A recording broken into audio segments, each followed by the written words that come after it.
Happy birthday, Ginger Mike. You know Ginger Mike, who normally directs us on campus's birthdays. He's not in, but he'll be watching. He'll miss us that much. Anyway, I hope you're having a lovely day, or we'll have a lovely day. Good morning, good morning, good morning. It's Sewing Quarter. It's Tuesday, and it is Totes, Tools and Tailoring on Tuesday. Try saying that with someone else's teeth. Have a look at today's menu. Here we go, coming out today on Totes, Tools and Tailoring. We have got 8 o'clock Project Tote. Amanda's here to show us that. And a really gorgeous big bag. Lots and lots of pieces to that one. 9 o'clock, it's me. Now, don't be expecting the pattern workshop that you're expecting. It's a new pattern workshop, a different one, but it's still a pattern workshop. 10 o'clock, that'll confuse you. Oh, so useful. Now, this is Amanda showing us all the tips and all these lovely little gadgets that we have. She's going to take us through some of those for that hour, talking about zip feet and things like that. And then it's 11 o'clock, Japanese garden collection. We've got Premier fabrics. I was supposed to be wearing Hannah's kimono today that she made, but she forgot it, so I can't wear it. Anyway, we want you to get in touch. And the best way to get in touch is via our website. You go to www.sewingquarter.com. You click on, oh, there it comes, the page. There it is. Click on Watch the Show. There you go, watch today's show. You get a bigger screen there. And then what happens is, if you just scroll down slightly, see there on the right-hand side, message the studio. You can write a short message in there. Keep it short, though, because we lose the second half of the message. You can just shout hello if you like. Hello, John, like producer Hannah has. But please keep that. Oh, still raining. Yes, I know, it's still raining. It's pouring down. Anyway, what else was I going to tell you about this? Scroll down the page. They're the projects that I had yesterday. Anything that's left from yesterday is still on there. In any moment now, they will all disappear. And as I introduce new items today, whether they be kits or notions or anything, sewing machines or anything, they'll all appear there. So if you are watching later on today or on the repeat or on the loop later, or late tonight or early tomorrow morning before 8 o'clock, you can see what we have got left. But as soon as it sells out, it does disappear off there. You can click on it and you can pop it in your basket. It's like a shopping list, isn't it? Talking about clicking on it and popping it in your basket, you see there, oh, there's a big purple square there now. That was my spectrum yesterday from the show, wasn't it? So when we're live, when we do a live auction, whatever we're selling will go in that box there. You just click on it, put it in your basket. As you can see, Hannah's already got things in her basket. So if you click on your basket and check out, now you can check out, oh, she's already bought that, look, the Spectrum solid fabric and the quilt. You haven't bought it yet, Hannah. Now remember, you can check out as many times as you like, and it only costs 1p&p for the whole day, £2.95. Don't take it away yet, because are you going to the Festival of Quilts? Get your tickets now. Use our exclusive discount code. Oh, now I've got something else to tell you about later on, which Hannah will remind me about, which we have to talk about on air today, and I'll do that later for you. But anyway, Festival of Quilts, I'm there on Friday and Sunday. Natasha's there on Thursday. Joe Carter's there over the weekend. So do pop along and say hello. We're doing a meet and greet in the afternoons. Right, if you want to send us an email, which is where you can send your pictures or longer messages or anything that needs explaining, studio@sewingquarter.com. Studio@sewingquarter.com is your email address. Okay? This is nice, isn't it? It's lovely. Now, this is a big, they call it a tote bag. I call that a shopper myself. It's a lovely, lovely big shopper. Now, we've done bundles. Amanda's here to show you how to make it. We've done bundles for you to be able to make that bag. And here are the bundles. Now, they're fantastic. Even if you're not going to make that bag, you're getting an awful lot of fabric in here. So, the one that I've just shown you is this one here. You get 3.5 meters of fabric. Now, I will go through these properly with you later. But you get 1 meter of the red stripe. You get 1 meter of that lovely, like, gingham. They call it, it's kind of gingham cotton with a heart pattern on it. You get 1 meter of the blue, and then you get 0.5 meter of that really lovely linen look cotton there. Or is it canvas? No, canvas look, sorry, canvas. All 100% cotton, all 100% cotton. £27.45 for 3.5 meters of fabric. Yes, please. Moving on to another option, which I think this is the one Amanda's going to make during the show. So you get 1 meter of this lovely cotton canvas fabric. That's like a deep biscuit colour. Then you get the same pattern as before, but in a different colour. The gingham there. Then we've got the Christmas red, I think you'll find that is. Christmas red. And, oh, sorry, there were the wrong graphics in. So how do you know the difference? £27.45. Right, that's the right one for this. Take a note of the item code number, EDGC12. I don't normally do item code numbers, but because they're both called the same thing. So that's 27. Do you want to go back to the first one? Okay. Sorry about that. We'll just put the... Oh, sorry, wrong camera. It's early in the morning. There you go. Oh, no, it's called Classic Gingham, that one. Right?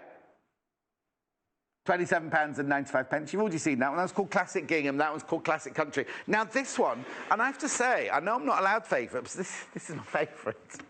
I love this one. You get 1 metre of the blue spot gingham. Now, that's like the canvas fabric. You get 1 metre of the stripe. You get 1 metre of the kind of duck egg blue there, or vintage blue. And then 1/2 metre of the dark blue stripe there. I think that's a lovely bundle, that one, isn't it? So that's called Seaside Stripes. Oh, and that's £25.95. £25.95. Now, it's just the fabric in each of the bundles, which I think are fantastic value. The pattern does come separately. You can buy the pattern, but look how many items are on the pattern. You get a bag. Is that a toilet roll holder in the middle on there? Oh no, it's a knitting holder. Little makeup bags, scissor holder, sewing machine, not a sewing machine, what's those things called? Knitting needle holders. I don't know any facts. I've got a toilet roll holder, a Derek the Dobber holder, a makeup bag, a tote bag, and a scissor holder. That's what I'd make now. £7.95. Right, okay. Let's go and see Amanda. We haven't seen her for a while, have we? Oh, hang on, do I need to take this? There's nothing to do. Hello, you. Good morning. How are you? You'll be pleased to know she's in flats today, so I'm not going to feel quite so small. And you. Right. There's a lot to do, isn't there? There is. Is it difficult? No, it's one of those methodical bags again. Right. There's about 10, 11 pattern pieces to it. So you've got to check off, and it's just mixing and matching whichever way you want. But the pattern's really good explanations, and... Where's my bits? Oh, no. What have you lost? No, that's it. So it is just a case of ticking off. And so when I had my bundles, it was kind of like, that's what I fancy for my main bag. Yeah. That's what I'm going to have as my contrast one. That's what I'm going to have two. Was there plenty of fabric to make it with? Loads. You had lots left over then? Yeah, the only one is the spot. The one that you get for half a metre. So it's like yeah. the blue spot, the red spot, or the navy blue stripe. Yeah, so it's just sort of like have a look at which part you want to put that one into. Okay. Yeah. Before we go any further, Timothy, I think we might have got a bulb gone. That light on top of the cupboard's not on. Just so you know. Right. Okay. I just felt a bit in darkness here because normally I'm being blinded here, but it's fine to see. No problem. So yeah, once you've sort of done that one, tick them all off and cut your pattern out, and I just put all the pattern pieces onto the corresponding fabric that I wanted, and then went ahead and cut it. Okay, brilliant. Yeah. Then you're then cutting out your interfacing and fusing on. So it's kind of like, as I say, it's that methodical process. Okay. Then. I've got interfacing here because we have to. I'll come to it in a minute when we get to that stage. But right, sorry, carry on. Okay, so then fuse on your interfacing, which is on pretty much most pieces, except then you've got your fleece, your polywadding. Polywadded as well. Yes, polywadding as well. And that is for the main front and back and the side panels. Okay. Okay. So once you've done all that process, it's then you can actually get on to sewing. So you literally cut all your pieces out and you put them all... Yeah. Have them all ready. So your construction is... You're ready to go with everything. Yeah, and then it's like really quick and easy then. Right. Okay. Yeah. So I've put together one front piece. So you've got 3 pockets through. Okay. Okay. Oh, okay. Morning, John and Amanda, from a very wet Swanage. Lots of love. Oh, love the bundles. Lots of love, Nora. Thank you, Nora. Okay, I was just going to show you the bag, but it seems to be leaving the studio. so the front of the bag has got 3 pockets on it there. Have we got a still of the bag, by any chance? Should we just show the finished bag? Here we go. Hang on, we'll just wait for the picture. There it is. So you've got the pockets there. Now, that's the one with the stripe. Obviously, that's confused me. That's the classic gingham one there. So you can see on the front of the pocket, you've got that lovely stripe fabric, and that's your pockets. On the one on the desk here that Amanda's got, you've got the spots at the front there. That's right. Okay. So come back now. The bag's come back now. Okay, so, as I say, it's really quite sort of straightforward. So I thought if I'd sort of show... So you're doing this, but on the other side. Yeah, so this is... So you've got 3 pockets both sides, and then you've got pockets inside as well, which is massive. Okay, so you have the lining and the front. Right. And you join the top section together. Okay, can I just see, because we mentioned interfacing, you put interfacing on... The lining of the pocket, but right, not on the outside of the lining. That's right, yeah. Okay. Now, now, you know me, I always go a little bit off-piste. Yeah. Okay, so the pattern says to join the top and the bottom. So you've got a little bit of a bag area. So when you then turn it around... you've got the binding. Yes, you've got that through. Yeah. Which, that's the way I did it with that one. Right. But then it was like scratch your head, and I thought, I think I would prefer to actually put the rick-rack on before I sealed the bottom piece. Okay, then. Yes, I understand that. So on this one, you've sewn the rick-rack through, so that means there'll be a... stitching on the inside, which is not a problem. No, because it's on the inside of the pocket. But if you don't want that top stitching line, then you can attach the rick-rack while it's still open. Yeah. So that's what I've done on this one. So it's a nice, clean sort of finish on the inside. So, and again, to make the process a little bit easier, I've pressed the seams going towards the pocket. Yes. And then while the iron was on, I folded it in half and just lined up and put my top crease in. So you put the crease in that will be there when it's finished, but just so you know where the fold is. That's right. Okay.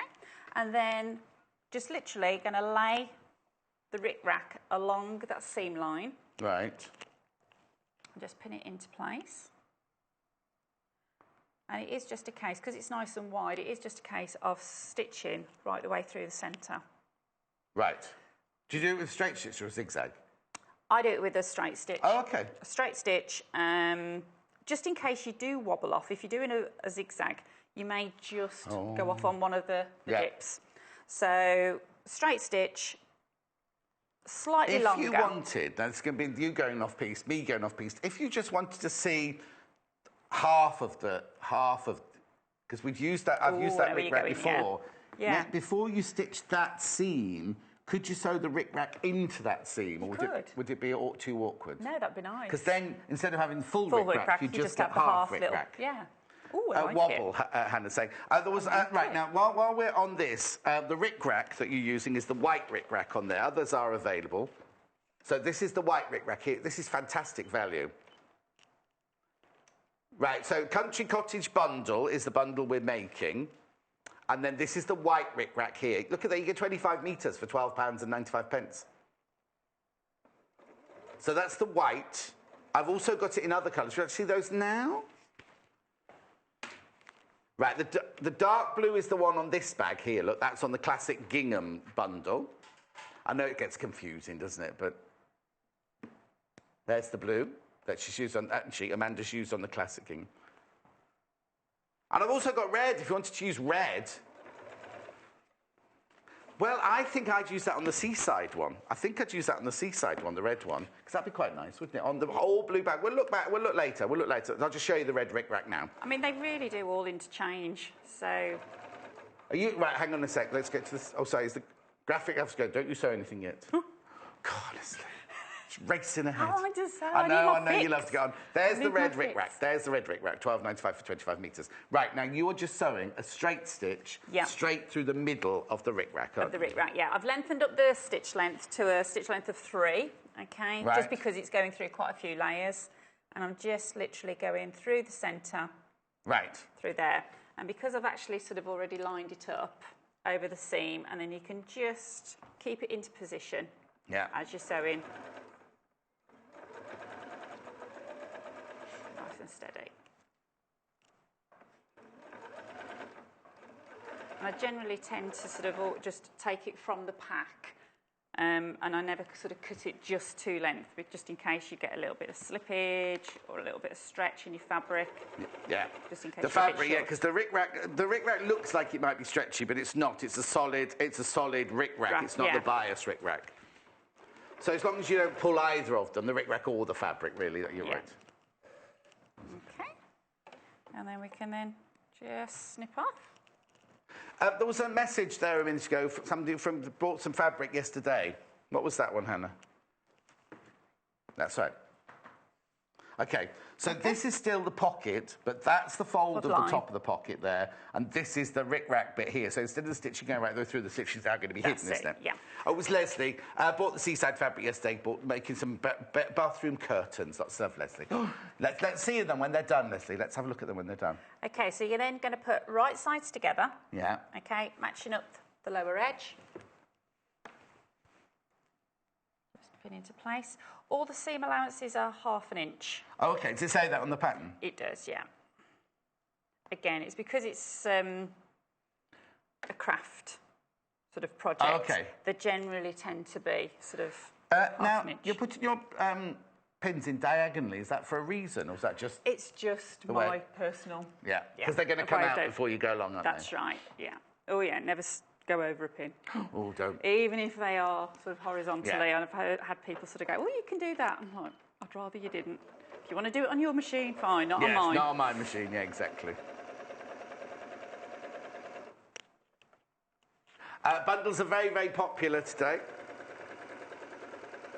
The one at the bottom, the classic gingham, is the bag already made with the red gingham. And the country cottage is this one here that Amanda's using there that's got the beige gingham. I'll go through them. We'll have time to go through them properly. So if you just want to watch and then you can order them in a sec. I'll keep you updated on stock as we go along. They are lovely. You can't beat gingham, spot, stripes. And Exactly. they all go together so Exactly. beautifully. Okay, so we can then turn that back round. Move that out of the way. Oh. There we go. Oh. Oh, no, because you've pressed that crease in, it's going to kind of fall into place, isn't it? So you haven't pressed that crease in, you'd end up with just one long a big tube. sausage, yeah. So then you then press it into place. Right. Okay. Yeah. And then it's again, we're then going to position it on top. Oh, that's clever, because so then the whole pocket, you've got no raw edges, apart from the ones that are going to go into the side seams, have you? Yeah. Okay. Yeah, because a lot of the time they put a pocket on, don't they, like that, and bring it up. But then you've still got the raw edges inside, Yeah. whereas this, you've got no raw edges on this pocket at all. That's right. So with then, on the pattern piece, you've got a placement line, okay, that's a little way up. Yeah. Sort of about 1/8 of the way up, which I've just marked with a pin. Okay, and then that bottom piece. Oh, now, when you're cutting it out then, you need to, excuse me. You need to make sure when you cut the pattern out that you've aligned your... Did you draw on the pattern where the heart stripes were and where these stripes were? I just literally put it on a fold because all the pattern pieces are placed on centre fold. Right. So I just literally centre folded it down.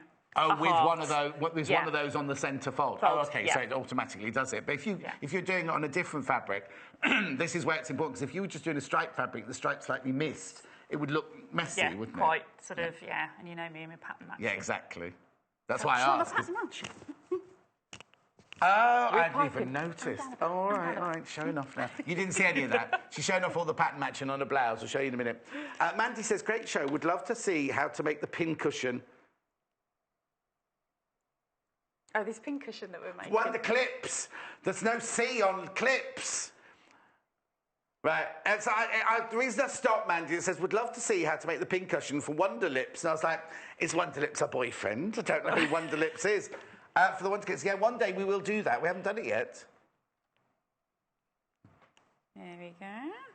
So just anchoring pins through. Just double checking that, yeah, we're in line. Just take that down a little bit. Oh, Melanie. Good morning, all. Can you give me the size of the finished bag, please? I love it, from Melanie. Huge. Huge, yes.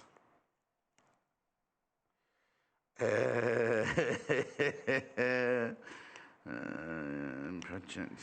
It'll probably say, John. We might have to measure the real thing. On the Patterns instructions. my Scissor. pattern bits? So it gives you the measurements for the scissor case, which is 3 by 5, the knitting case, which is 17 inches, the organiser 7x4, the yarn holder 9x6. Oh, here we go, Project Tote. Oh, it should say it on the instructions. Is it 18x4? Oh, 18x4. 18x14. That sounds...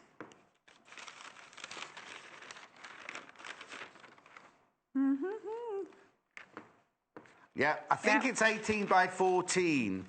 But I'll get my tape measure and I'll double check for you. It's a fantastic, massive there should be one here, project yeah, I'll bag. set one. Okay, so we're then going to stitch, top stitch along the bottom area of the pocket. I am listening. 18 inches across, Melanie. Oh, and 15 inches down. You make yours a bit bigger. No. Well, there you go. 18 by 15. Thank you, though, Melanie, for the question. I should have, if I was a good presenter, I would have told you that at the beginning. So, sorry, what are you doing now? Right, so we're just stitching the bottom of the pocket on. Oh, OK. Still on the pocket? I thought you'd finished that by now. Told you there's a lot of pieces to it. Yes.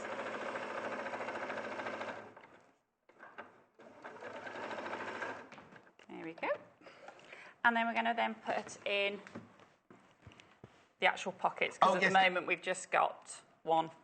Yes, and this is going to get caught into the side seam anyway, so it's going to be fixed there. That's right. If you didn't want 3 segments, you could do 2, you could do 4, you could just leave it as 1, couldn't you? Do whatever you want on those.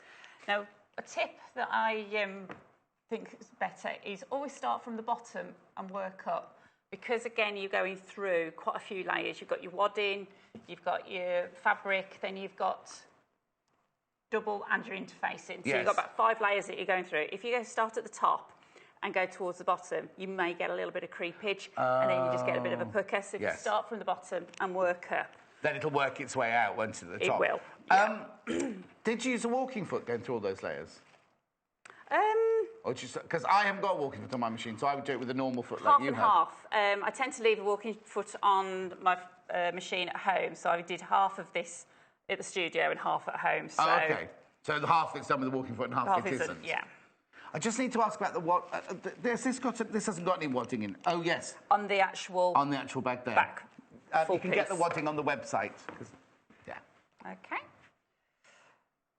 So the lovely thing about using the gingham with the stripes, you can actually use it as a bit of a measure as well. Well, I was going to say, sometimes you don't like to go with the gingham, but this gingham, is it woven in, this gingham? Because it looks like the stripes are... Because we also have a printed one. I always say to people, don't follow the stripes on the gingham, because it could print. Yeah, but no, this is woven in. But if it's woven in, then it will be straight to grain, won't it? So a little bit of reverse stitch when we start off. Yeah. And following it through. Oh, no, I see what you mean. If you had gone the other way round, you'd have a little pucker at the bottom, wouldn't Quite easy to get that little bit of creepage. Now, have you just done just carried on your straight stitch there? You haven't put a square or anything at the top? No, just a bit of reverse stitch. Yeah. You could, if you wanted to. Well, I suppose it depends what you're going to be using for. You know best what you're going to be putting in it, Because if it's a baby, because it'd be good as a baby changing bag, this, wouldn't it? Because you've got the bulk. Yeah. But then you've also got the pockets and everything. So if you know there's something heavy, like the milk bottles are going to go on that, I'm talking, not having ever had to fill a milk bottle. I've fed a baby, but I've never... I remember my friend Pebbles, when she had her baby, and we went to a party. I must have been on one of the Bond films, and she brought her baby with her, right? The baby was only about, a couple of weeks old, and she just left the baby with me. She went off and partied all night. And there's all these pictures of me in a rather lovely Nickelvari blue linen, holding this baby, feeding this baby at a party. Yeah, I can't... Oh, when they're little, they're very transportable. I didn't dare put that baby down, because I would have lost it. It was a really busy party.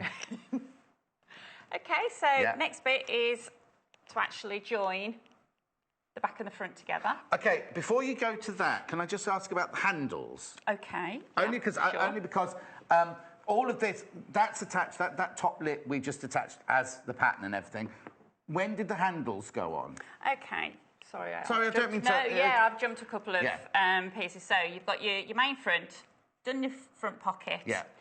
Your handles are 2 strips Okay. Patterns are in the pattern piece, are they? Yeah. Absolutely, yeah. And you just literally do the tube, leave a gap, sort of at about a third, just to pull through. Yep. The roulette turner, if you wish to. Okay, and then again on the pattern piece. So you finished both ends and had a bit open. It's sort of through the middle, yeah. Okay. And then top stitch around them just to seal that up. And then place but that's those. good. Sorry to keep interrupting. That's a good idea because most of the time you take a rouleau through the end, but and then you've never finishes quite nicely. No, exactly. So you finished both ends. So both ends are really neatly finished nice off, and square. And your gap was up there where you turned it through. That's right. And when you've then turned it through, you just give it a good press, and then the sides just come together, and just top stitch all the way around. And then again on your front pattern piece, you've got a placement area that then just gives you where you need to be. And what did you stitch? I can't see without my glasses. What have you stitched? Have you just done a square there? I've done a square with a cross through the centre. Oh, yes, because that's going to take the weight, isn't it? Yeah. Right, before you sew it together, I've just got to go and show the bundle. So you have don't do anything without me now. I know what you're like, rebel. Right, I'll take these with me. So, bundles. So the one that Amanda's already made, Country Gingham. Is it Country Cottage? Oh, no, sorry, that's my bad. The other one's called Gingham. This one's called Country Cottage. You've got your linen look cotton dots here, 1/2 metre. Then you have 1 metre of all the others here, so you get 1 metre. Right, okay. Right. I thought so. Right. Sorry about this. These are the correct graphics coming in now. The classic gingham. I said country gingham, which was completely wrong. So the reason it's like this is I put it like this because you get 1/2 metre of the linen effect here, and 1 metre, 1 metre, 1 metre. You get 1 metre of the red stripe. You get 1 metre of the red gingham. You get 1 metre of the plain blue, and then you get 1/2 metre of the linen look spot. Canvassy spot there. They're all 100% cotton, all 100% cotton. That's the classic gingham. What I'm going to do is I'll put that at the front there, like that. So there. Oh, my word, there's less than 10 of those remaining. That's the one that Amanda's actually made her finished bag out of, that one. That's the finished bag, right? Then the one that, turn these round. Then this is the one that Amanda's making now. That's the finished bag there. 3.5 metres of fabric you get. That's loads of fabric. Right? Then this is the other one. This is the, it's the same gingham but in a different colour, the one that Amanda's showing on the show, making on the show. So you get 1 metre of this, which is the beige gingham with the red hearts. You get 1 metre of the biscuit, beige, cotton canvas. Then you get Christmas red, 1 metre of the spectrum, and then 1/2 metre of the linen look red spot. We'll get there. That's Country Cottage. If ever you're confused by what we're saying, just go to the website and they're all listed below me. In fact, they'll be the only 3 things plus the rec-rack that's listed down there at the moment. Then this is the last one. Now, this one should be more popular. I think it's because you haven't seen it being made. That's why. I loved it. In fact, let me just do this, right? I'm just going to show you what it would look like. So, which way round would you do this? Would you have that as your main, maybe that as your main fabric? Yeah. And then you'd have your lovely stripe. No, I'm going to have that stripe going across the top. I'm trying to recreate the back here. Then you'd have this one as your side pockets. And then this one is your lining. So I just have a bit of that poking through the lining. Look, I've tried to recreate the bag, but in the different colours there. I just think that one would be, this is the one you get 1/2. You can choose where any of those 3 go. This is the one you only get 1/2 metre of, but you get 1 metre of each of those. Sorry, I was just trying to recreate it. That's my favourite, and yet that's I'm going to say the least favourite. They're all favourites, but I thought that one would sell faster than it is big. Anyway, that's my own. It's only $25.95, that one. Right, while I'm here, rick-rack. So on this one, Amanda used the blue. You can use whichever one you want. It doesn't matter, but I'm just going with what Amanda's used. So this is the blue rick-rack. I've got it back to front, but never mind. £12.95 for 25 metres. Right, then there's the white one. I don't know why I'm worried about which one I'm putting them with, because it just really doesn't matter. You can choose. 25 metres again. Oh, there. No, I was thinking about here. That one had that on the back, see, like that. I was trying to be professional for a change. £12.95, well, they all laughed at that one. And then the red rickrack, which I think would look lovely with this one. Look. You see how lovely is that? Finishes that one off, doesn't it? So that's the seaside bundle, which will go at the bottom of your screen, and this is your red rickrack, 25 metres of it, for £12.95. I think that looks lovely. Have a look at the finished bag. Right, back to Amanda. Right, now, so you've got a back made and a front made. And then it is just a case of joining the two together along the bottom seam. Oh, okay. So that's why you positioned the pockets where they are. Just that little way up. Oh, because actually they sort of form a crease. Where you put them, that's going to create the bottom of the bag. Yeah. Oh, I wondered why they were, because it looked a funny distance from the bottom. Yeah, I initially sort of went, oh yeah, plonk it down there, and I was like, hang on a minute, that doesn't just look double right. check. Are you like when you go to one of those flat pack furniture shops? You just go, oh, I don't need the instructions, I'll just make it. And then wonder why I've got like half a dozen pieces left over. Okay, so. Oh, right, please be careful with this. This is the classic gingham. Please be careful, because that's about to sell out. That's about to sell out. So if you've got that in your basket, you need to check out your basket. So now the wadding isn't in your seam allowance, I notice. The wadding stops, does it? It is. Oh, it isn't? I basted it into place, and then when I've trimmed it down, I always cut my wadding bigger than my actual pattern piece. Right. I sort of put the fabric down, chopped round it, and then I just basted it into place and then trimmed back round. So whether I've like just trimmed a little bit. Yes. Put a bit of a bevel on the edge. Now, it's going through okay without because people were worried that they haven't got a walking foot. Yeah, no, it goes through fine.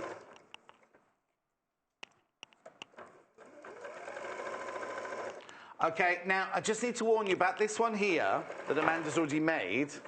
More people have got it in their baskets than we actually have. So if you've got this in your basket, you need to check out straight away if you definitely want it. Because people will miss out. There's more of you got it in your basket, and just putting it in your basket doesn't guarantee you get it. We always say this, if you want it, check out straight away. That's why we only do the one P&P for the whole day.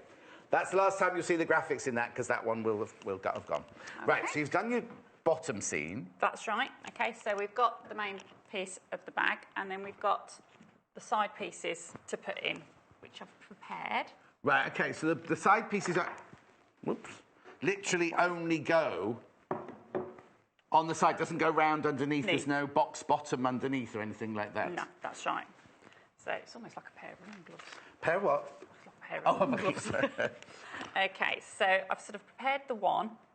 So I thought I'd leave this one open just to sort of explain. Yes, I was going to say I don't understand that at all. So you've cut 4 of the smaller side pockets. Yes. Okay, and then 4 side panels longer. Right, okay? so this is on the outside of the bag here? Yes. Right, okay. Okay? Yeah. So you literally are going to join a pocket to each side. Right. Okay? Yeah? With Yeah. you so far? Yeah, with you.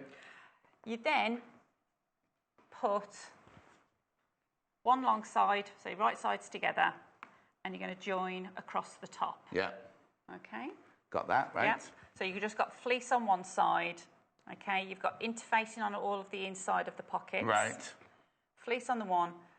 Join at the top. So when you do a line, then make sure that you've got the pockets all facing up the right way.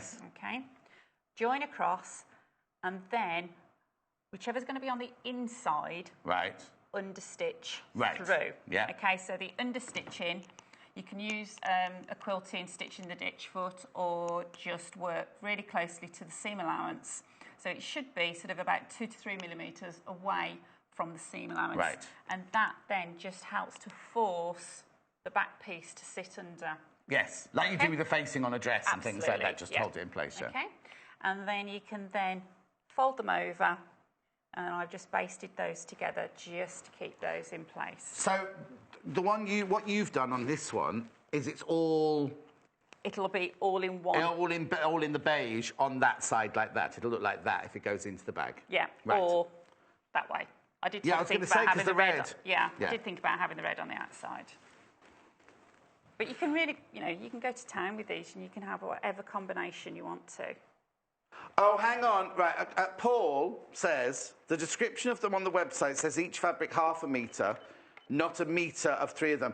They've just checked, Paul, and it says at our end, it says you definitely get 1 metre of them all apart from the one at the end for 1/2 metre, just so you know.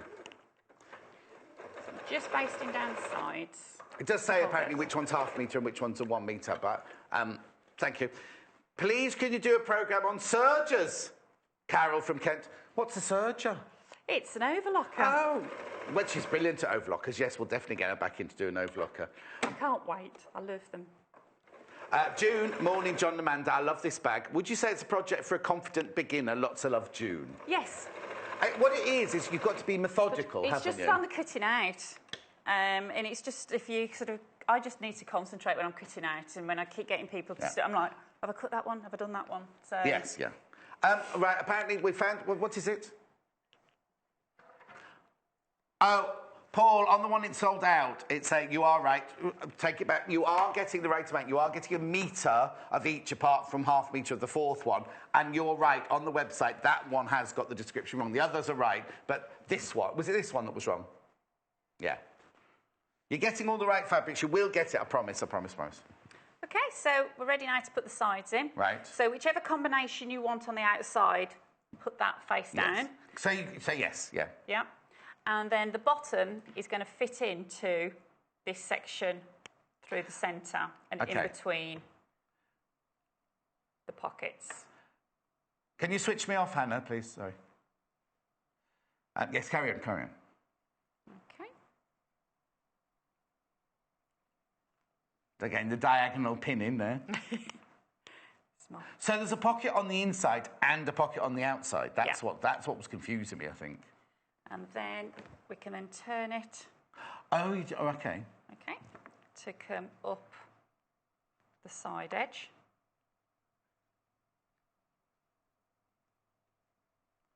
Right. So plenty of pins. I was going to say now the sides don't panic. They don't I was looking, reach thinking, the top. That's not long enough. I'm going to do a bit of stretching. No, they're not designed to come to the top. I'll show you the sides of the bag here. You see, that's what I was worried.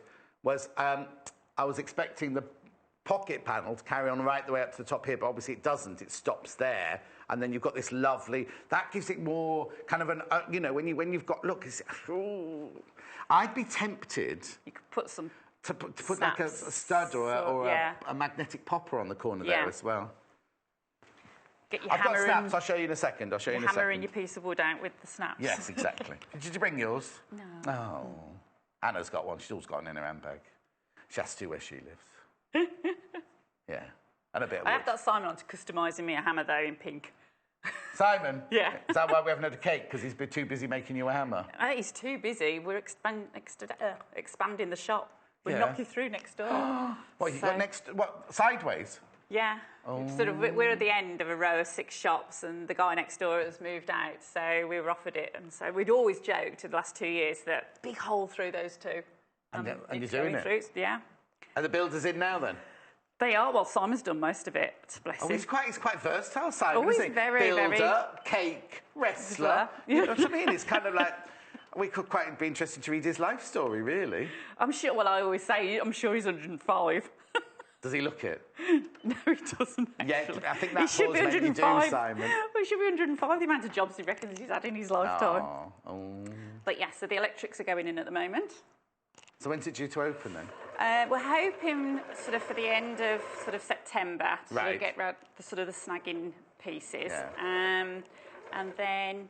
Hopefully then, our official launch is hopefully, if you've got it in your diary still, is for So Saturday. For what one? So Saturday, the 21st of October. Yeah.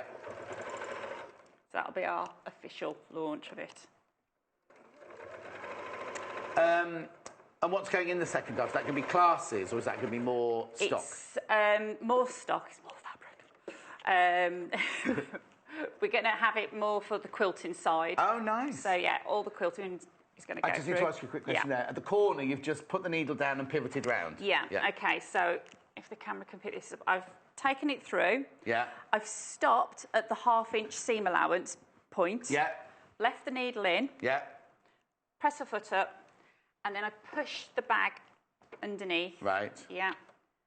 And then I'm going to come over. So it's a bit more than a pivot, isn't it? It's a pivot and a push. And a push through. Now, it will feel, and you'll think, oh my gosh, there's lots and lots to go through, but the machine will cope with it, and you can always go round twice. Yes.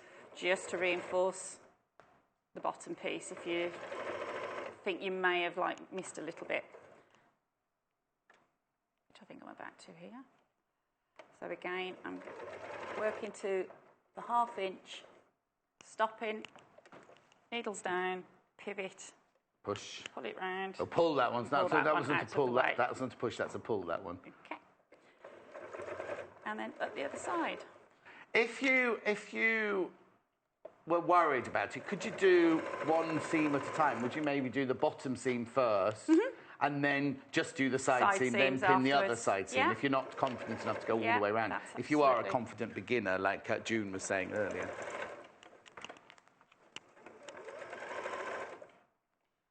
And I say, once you've sort of turned it round, you can always then just double check it through. Yeah. And if you have missed a bit or there's a bit sort of poking through, just go round it again. Okay. So the moment of truth. Yeah. Okay, so let's say there's a few little wispy bits that we can just cut off. So fantastic. Just takes that round. Oh, so you've done it with the red lining on the outside. Showing on the outside, well, not lining because they're all good fabrics, all top fabrics anyway. Okay. So you do that on both sides. Exactly the same the other side. Oops. Again, make sure that we're going to get the red on the outside. Yeah. Oh, yes. You could have it opposites, I suppose. That would bug the life out of me.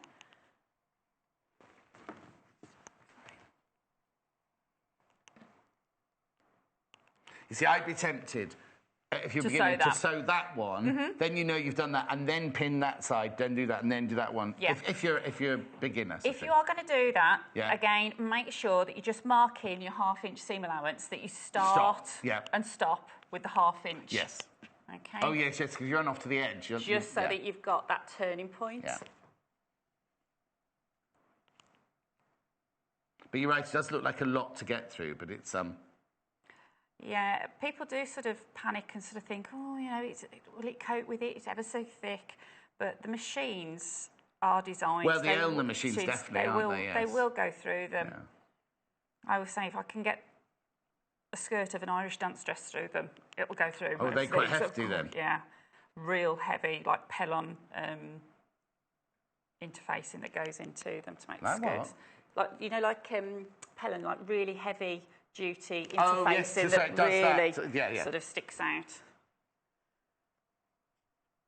Plus, because when we were at college, we used to do millinery, and we used to stitch through all sorts of, I can't remember what it's called now, that kind of very stiff net that you have to, and felt and everything like that. So the machines are, you know, as long as you've got a decent machine, you'll be fine. And also, none of this is actually heavyweight fabric. It's kind of, so it's just that you've got lots of layers. Just so got it's some kind bulk, of, yeah. And also, your machine will tell you if it's not happy. And if you've got like quite a big piece, I quite often just sort of like hand wheel it through. Yes, exactly. Okay.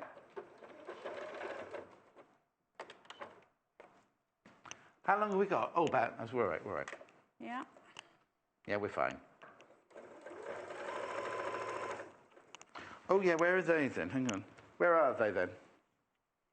What are we looking for?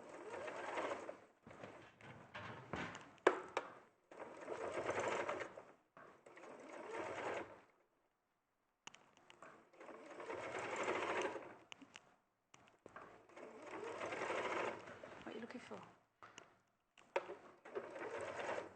Are they in Amanda's trolley? Have you got press studs in your trolley? No. No? Okay.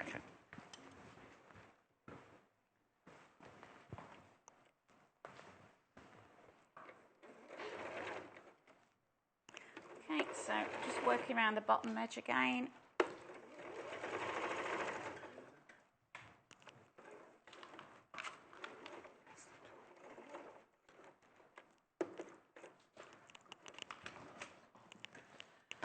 Twist and pivot. Sorry, I got very quiet there. Or perhaps your necklace is knocking on your microphone. Oh, to be, she'll have a different top on in the next hour. She always changes, doesn't she?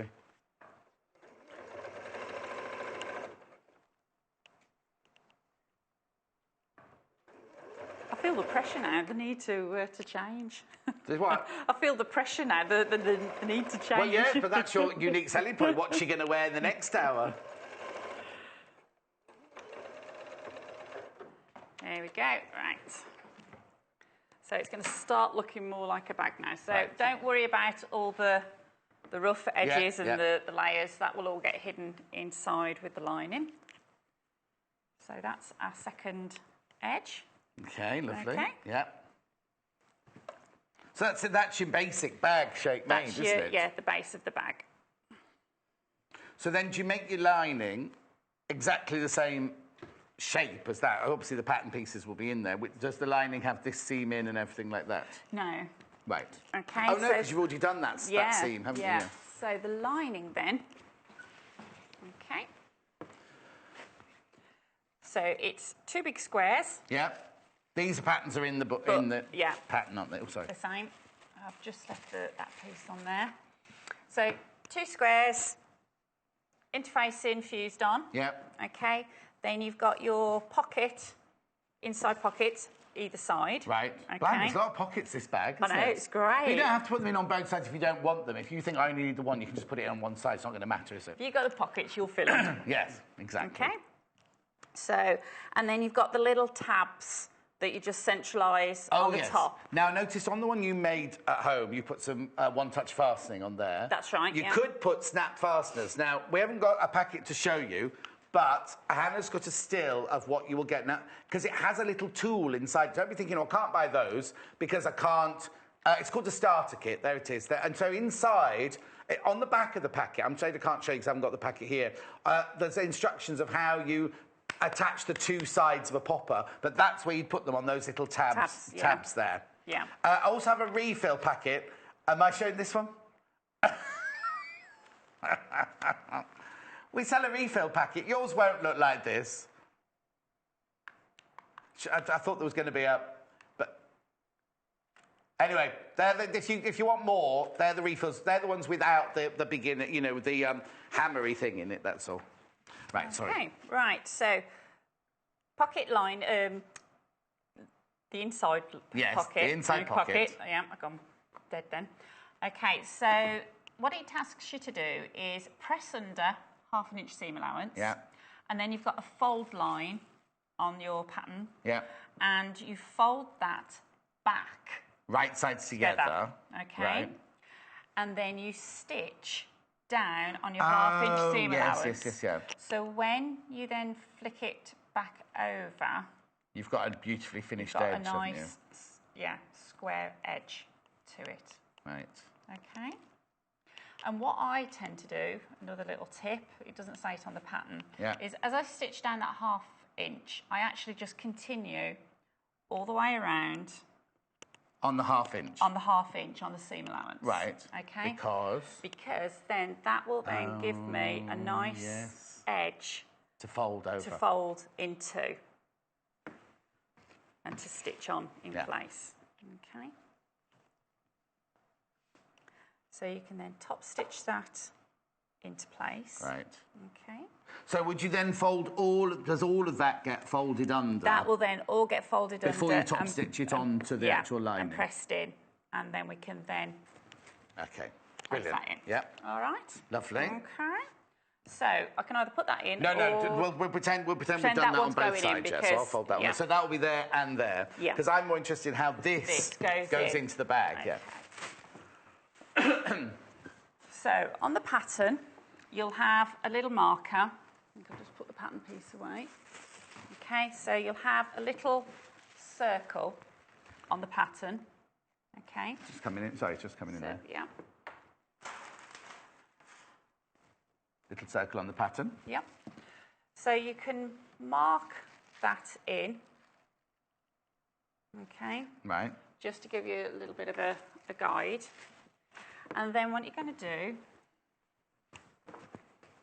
Could you overlock the raw edges, says Susan in Somerset? You could. However, there isn't any reason to. They're all going to be They're all enclosed. inside, Susan, so you... Yeah. And by the time you've then you've stitched them together and overlocked them together, the overlock, you're going to start adding even more bulk. Yeah. And your overlocker may struggle a little bit going through that amount to sort of reduce it down. You're not really going to benefit in any way. Okay, so your lining isn't stitched down the sides or anything at the moment? No. Right. So what happens is that you're going to, let me get it the other way around, right sides together. Right. Okay. Make sure that these little channels are facing downwards. Oh, yes, because you don't, yeah. Okay. And you're going to stitch. And is that where your little circle is? That's right. Okay. So if we pop that into there. I wondered how those raw edges were going to get finished. Yeah. So we then stitch around.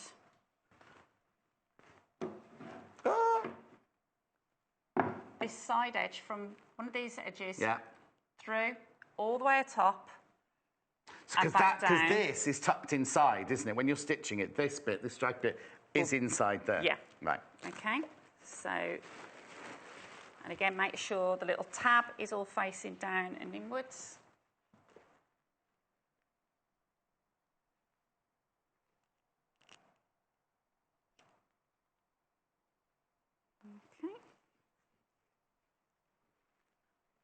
And then you're going to be left with all of this horseshoe sort of loop.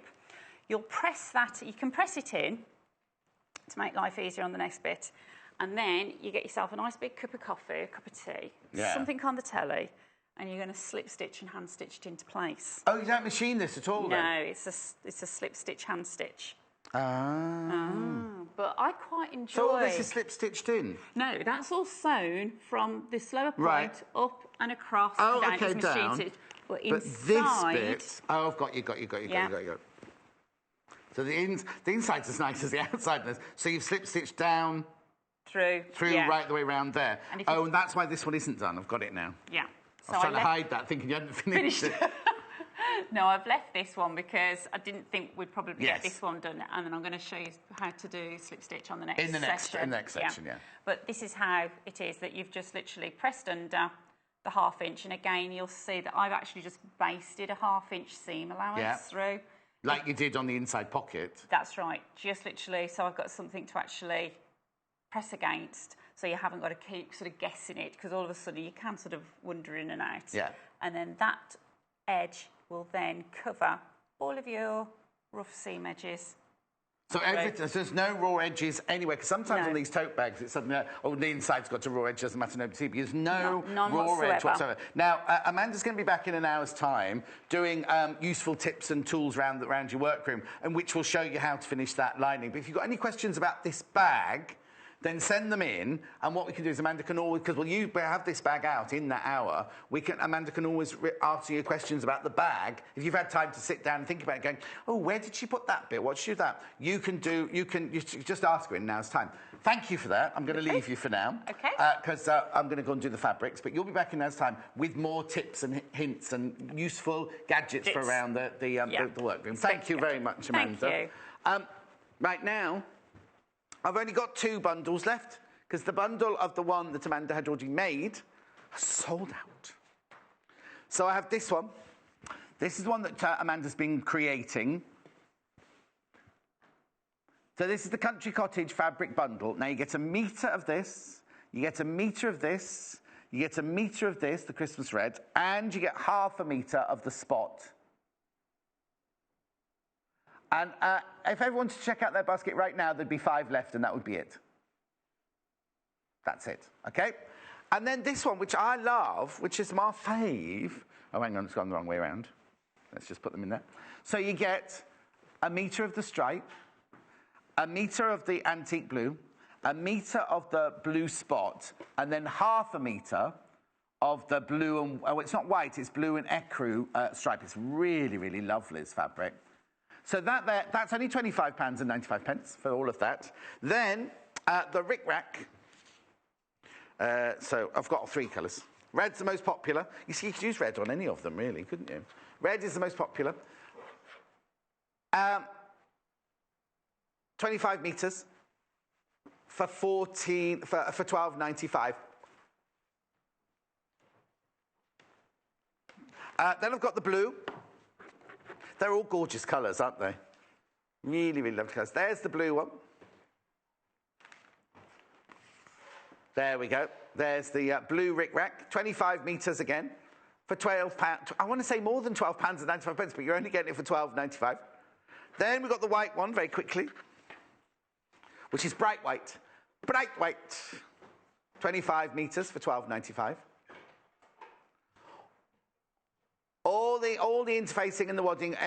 After the break, you will see underneath the if you're watching underneath there, and also the pattern will be down there as well. Right, don't go anywhere because coming back, it's me coming back in 3 minutes' time, and I'm doing patterns and all things you need to do for pattern cutting. So don't go anywhere. Get yourself a quick cup of tea, and I will see you here in 3 minutes from now. Follow us on Pinterest. Search for our Sewing Quarter page and follow us to discover sewing work we create and love.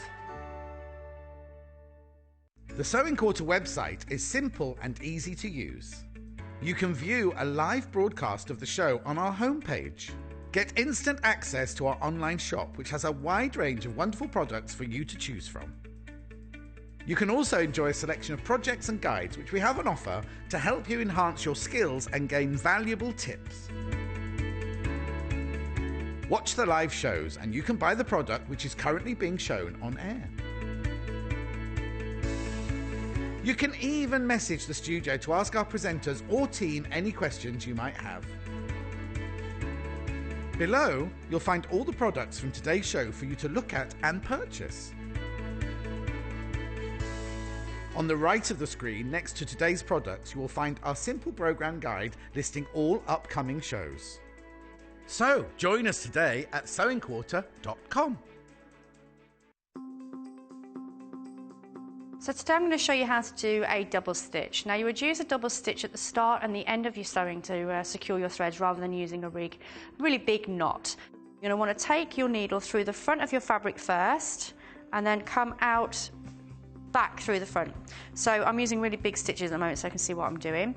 You're going to leave a tail before you then repeat that in and out motion. So you can see that's 1. I'm going to go back through again and that's 2. So you can see I've done 2 stitches in the same place. That's giving me my double stitch. You would then do whatever stitch it is that you're going to go on to do. So I'm just going to do a quick running stitch.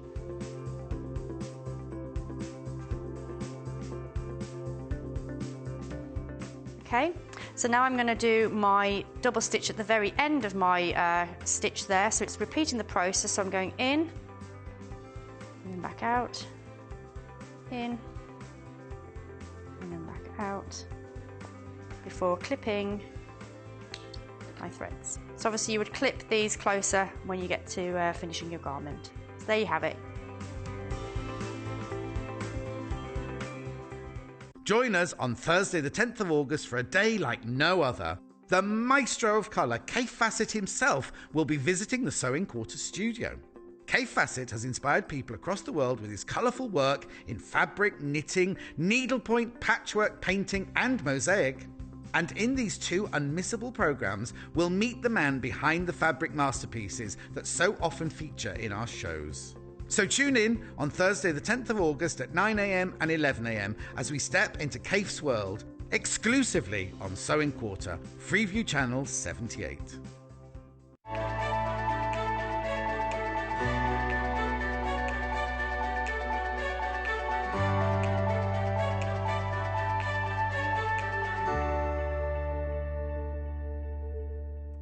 Now, I know you're expecting to see me make a frock and a toile and everything like that. That's not till after I come back from my holidays. But I've got everything you need if you are going to manipulate patterns. When we show patterns, we have so many messages going, oh, John, I'm a bit taller. How do I make it longer? Oh, John, I'm a little bit wider on the hip. How do I make it wider? And I just did a very quick show a few weeks ago. And this, I'm just going to show you basically how to do that. And then when we come back in September, September, when I come back in September, because I'm going on my holidays on Sunday, I'll show you, I'll have a model and we'll do toiles and we'll do fittings and we'll do everything like that. We'll do all sorts of things like that.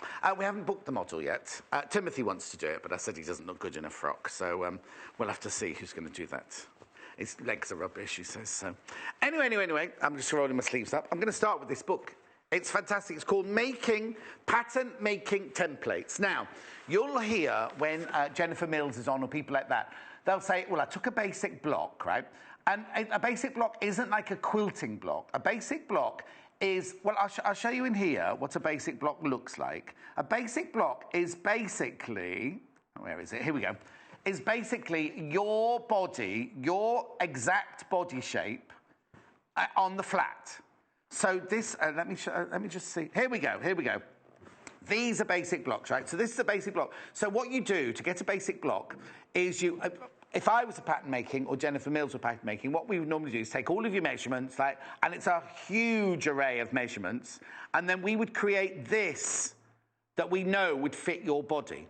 But why this book is brilliant, what you do is when you get this book, you can download each of these blocks. Now, the blocks are slightly different. There's one for stretch fabric, and there's one for regular fabrics. And one's got long sleeves, and one's got, I don't know what, they've got a different darted dress full bust block, and the darted dress block with set-in sleeves. So they're the two different blocks. And what you do is you go to the URL that it tells you here. It gives you the choice of American sizes and English sizes. And there's a measurement chart in here. Sorry, I should have shown you that first of all. There's a measurement chart in here because obviously no patterns are, there you go, no patterns are standardized. So what you do is you go into the book here and you choose the one that is nearest to your body size. So say you were a size 12 UK. Say you were size 12 UK, right? What you then do is you then go to the URL. You download the size UK, size 12. You can even choose the size of your paper. You can even choose the size of paper print off. And then what happens is you print off that basic block, right? So that is your body shape. Now, in the show I'm going to do in September, what we'll do is we will print off the basic block of whoever's going to be the model, whether it's Hannah or Hayley or Adele. They're all fighting to do it. Wendy wants to do it as well, but she's a bit shy, Wendy. She's very shy and retiring, Wendy. She doesn't say boo to a goose, really. So basically, I will show you how to make this out of calico and show you how to manipulate it. And then what happens then is you have your basic block of your body that you know fits, that you know the darts are in the right place, you know the waistline's in the right place, everything. You can then make your own patterns from that basic block that fits your body. It's just amazing, right? This is, if this had been around, so what we used to do when I trained, and people still do it, Jennifer Mills still does it, to draw up a basic block like this, it's like a mathematical, if I find my notes at home, I'll bring them in, I'll show you. It's like a mathematical problem to create that basic block. But the fact this book has done them in the size that you need. So if you sewed it together, you'd get that. You'd get that. Now, you see you've got shoulder darts on this one. And you've got the waist darts here and everything like that.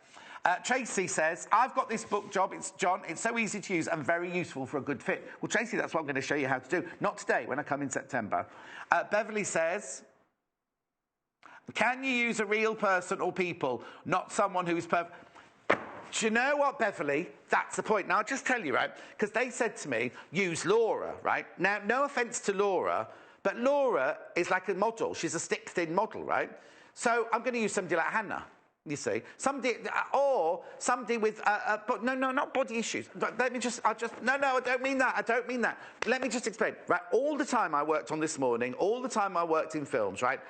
All the actresses, all the models were like perfect perfect size 4, perfect size 6, perfect size 8, and that was it. Then you start working with real people. I mean, well, look at me. Look at me. There's nothing perfect about me. Sagging, bulging. My waist isn't in the right place.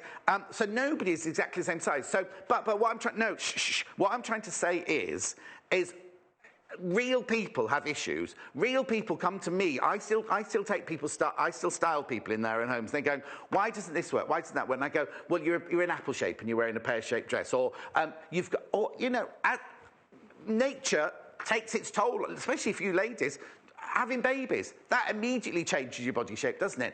And you know what I mean? Anything to do with life changes your body shape. The way we live these days, if you think about my nan and my granddad, who all they would do is eat healthy foods. I'm going on a bit, I know, and I'm going on a tangent, do apologise. They were all fit, you know what I mean? We get so used. Also, we just go for comfort these days, don't we? Jersey, when I get home, I change into elasticated waist jersey shorts and a t-shirt, right? Comfort, right? It's nothing, you know. Oh, anyway, so real people have real issues. So when I come to do it, I will have a real person. Not only are they a breathing real person, but a real person with body shapes. That's why Laura can't do it, because she's got the perfect size 8 to 10 body sort of thing. So I will find, and I don't want anybody to be offended, but I will find, because we all have, if I did a boy, I'd do me, because I've got a big fat waist, haven't I? Do you know what I mean? And little shoulders and things. So you know what I mean? I will do it on a real person, definitely. Anyway, let's get back to the book. Sorry. Went on a bit of a tangent rant then, didn't I? I do apologise. What's brilliant about this book is you can print up your basic block, and then from your basic block, you see it's got all sorts of information, even how to measure yourself and everything, but from your basic block, you can then create different skirts. So from that basic block, you can create a pencil skirt, because it shows you how to manipulate the pattern from your basic block to create your skirt. So if you're longer, if you're shorter, if you're wider, you know what I mean? If you're curvier, if you're an hourglass figure, then there's the A-line skirt. We've done this a couple of times with Jennifer Mills. This is your basic block pattern that you get printed off here. And then it tells you how to manipulate the basic block to create the pattern. And it's simple. It's not difficult at all. It's not difficult at all. So it shows you how to manipulate. Now, this one is only for skirts and dresses. I've said they've got to find one for blouses, because lots of people have asked me for one for blouses and tops and everything. That's a go-day skirt. Now, I'm not saying you make it in that fabric, because that fabric's gross, in my opinion. But that go-day skirt could look gorgeous, couldn't it? I'm not saying, well, no, it doesn't look gorgeous there. Panel skirt there. You see, this so it shows you all the different ways you can adapt your pattern. And this is what I will do. Now, if making something longer, let me go back to a basic block, right? You see this? So this is your basic block. If you wanted to make that dress longer, you wouldn't just add 6 inches on. Well, it's actually not that one. I'll take that back. If you were doing... Right, where's the A-line skirt gone? Right. Oh, this one. I could do it on this one. Right? If you wanted that skirt longer, right, than that one measures, you couldn't just add 5 inches onto the bottom of that skirt, because the go days would all be out of proportion, and they'd get so wide at the bottom, you'd think you're in Oklahoma or something like that, the musical. So I will show you how you split it across. Now, what it is you find your natural waist when you're measuring yourself. Then you have 2 hip measurements. And on most people, the higher hip is 3 inches down and the lower hip is 8 inches down. And that will be your hip bone and then the biggest bit of your hip. Some people have a lower slung hip. And so that's why being able to manipulate your own pattern, you can then... Like Hannah won't mind me saying this, she's more of an apple shape at the moment, right? So you can manipulate the pattern, because the last thing you want to do is try and squeeze into a skirt that's not made for your body shape. Do you know what I mean? So Hannah, as an apple shape, what you do is you never cut yourself off across the middle there. My mum was an apple shape, because an apple shape means your body's like that. My mum had fabulous legs, fabulous shoulders, and then this round... She wasn't fat, but she was round. She was thick in the waist, here sort of thing. So any of the evening gowns I made for my mum would either be empire line, or I would create a bodice that had seams going down like this, which would then create that line. It's all about illusion. Fashion's all about illusion, things like that. It's the same with skirts as well. You don't want to have a pencil skirt that's way too tight. Look at Whitney. Look at Whitney on EastEnders, right? She does it so often. She wears those pencil skirts. She's got a beautifully shaped body, but it's not the right. She's not wearing the right shaped skirt for her body. Anyway. Sorry, I'll stop. Anyway, this book is brilliant because it's got all different patterns, all different shapes, all different tips in it, like that. So what you need to do is you need to buy, get ready for September right now. Get this book now, and I'll show you some of the accessories that I think if you've never done pattern manipulation, let me show you some of the accessories that I think you need to buy if you are going to start manipulating your own patterns. Because when I do the show of it, it'll be very, very practical. I won't have that many things to show. Right, Julie says, can you use this book if you're larger than size 20? Oh, Julie, that's a very good question. Where's the size chart? Did it only go up to a 20 then, the size chart? Hang on, Julie, sorry. I've got to... let me just have a look. Where's the size chart gone? Oh, here you go. Oh, now, UK size 20. Right, well, I'll have to do a special, if that's for you, Julie, I'll have to do a special lesson for making them that's called grading a pattern, and that's even more difficult. That's called grading a pattern. What I might do, though, is while I'm away, we could ask the buying department to see if they can find another book like this that has larger than size 20. What you can do, though, and I'll do this in another show, is paper patterns, which I've got some of here. I could show you how to manipulate a paper pattern. I can't do it today, because obviously you need to do... It's going to be a lot to show. I think this could be the John Scott series, the new John Scott show, couldn't it? Oh, no, I'm doing that on Sky. I can't do that one here. Well done, John. Will be nice to see a real person. Too many stick-thin models. I agree. Whenever I did fashion shows, I always had... Sheila was always my plus size. You know 12-foot-tall Ruth, who works at Jewellery Maker? Excuse me. She was one of my what do you call it? Tall. No, there's another name for it. Anyway, tall ladies. And then I'd always have a petite, because petite isn't about how little you are that way. Petite is little... Mike's nodding his head away here. It's about the size. Barbara Windsor, right, who's 80 yesterday, can you believe it? She's 4'11.5", right? You can't just go, oh, here's the skirt, I'm going to chop 8 inches off the bottom, because the hips wouldn't be in the right place, the waist wouldn't be in the right place, all that. What's Karen? I haven't got to make... Oh, you're Karen. Karen, who is Hannah's housemate, she's got what Hannah would think would be the perfect body, but she's petite. She's about... Little Paul's petite, if it was in the men's. You can buy petite men as well. He's petite because he's under a certain size. Petite's usually under 5'2", isn't it, in ladies' clothes? Anyway, stop. I'll stop talking. Buy the book, £11.95. But then what you also need is you need some of this. This is squared pattern paper, and this is brilliant for when you're manipulating your patterns. Whether you're using a shop-bought pattern that you're making bigger or smaller, or whether you're creating your own. You can use ink. Well, what you do is, say you had, I haven't got one here, but say you had a paper pattern and you wanted to make it wider or thinner or longer, rather than just cutting it and placing it on your fabric willy-nilly, you'd place it on here and you'd create a whole new pattern piece which you know fits you. So say we're doing a skirt, right? You'd actually put the skirt pattern on here, manipulate the pattern, and then draw around the whole thing. So you know this is the perfect pattern piece for you, right? So that's what you need, first of all, £3.45 for some squared off pattern paper. I wouldn't use the squares for actually measuring, but it's good as a guideline. Then another couple of pieces that are...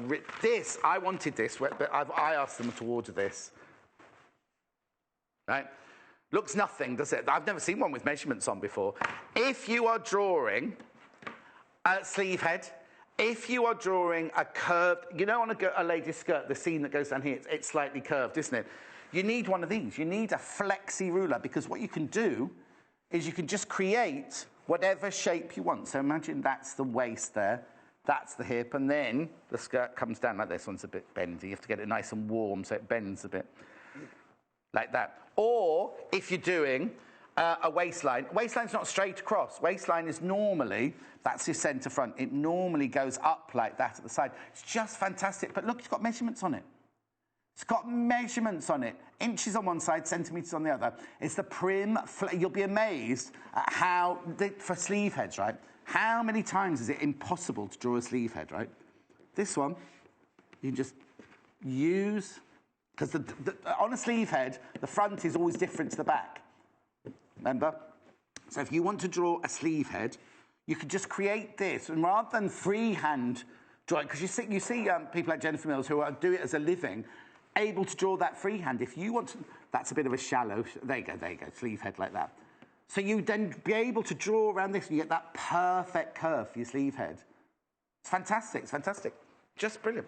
Or, you know, if you're doing curvy lines on quilting, I mean, I know this is a dressmaking show, but if you want to, you know how Lucy does curvy lines sometimes on quilting? You can create your own curvy lines to start with, can't you? Okay, Karen says, morning, John, made my lounge pants, which I sent a pic yesterday. Oh, and I increased my waist length using the French curve. Fantastic tool. Karen, I was just coming on to that. These are Karen's pyjama bottoms, lounge pants. Oh, I've got those here somewhere. I'll show you mine in a minute. Not mine. Oh, they look nice. They look lovely. Is that the zebra fabric? Oh, love that. Oh, I remember Karen. Karen was going to buy that to make something else, and I said, don't use it to make that. And she messaged in going, I'll make lounge pants instead. Oh, lovely. Right, Karen used this. Karen used this to create, was it her waistline? It's gone now from my thinking. I'll show you why in a minute. Now, I should have one of these out, really, shouldn't I? Her waist height. Okay. This, you look at this, you go, what do I want that for? What do I need that for? Again, this is brilliant. If you don't want the curvy ruler, right, this one's in imperial, in inches, right, If you don't want a curvy ruler, now, here we go. If you want to do, Jennifer Taylor used this on her last project with me, didn't she? Fantastic for, I don't know, can you see this on the table? Is that all right? This is like a hip line. You could draw a hip. Actually, let me show you on here. While they get me fabric and I'll show you for real life, let me show you on the packet what they say you can do. I'm trying to do it without the light in it there. Right. So have a look here. So you can do the centre back curve there. You can do, can you come in a bit closer? Is that possible? There you go, brilliant. Then you can do, see that there, the sleeve, drawing the sleeve, that's the sleeve head, and then that would be the curve for the sleeve there.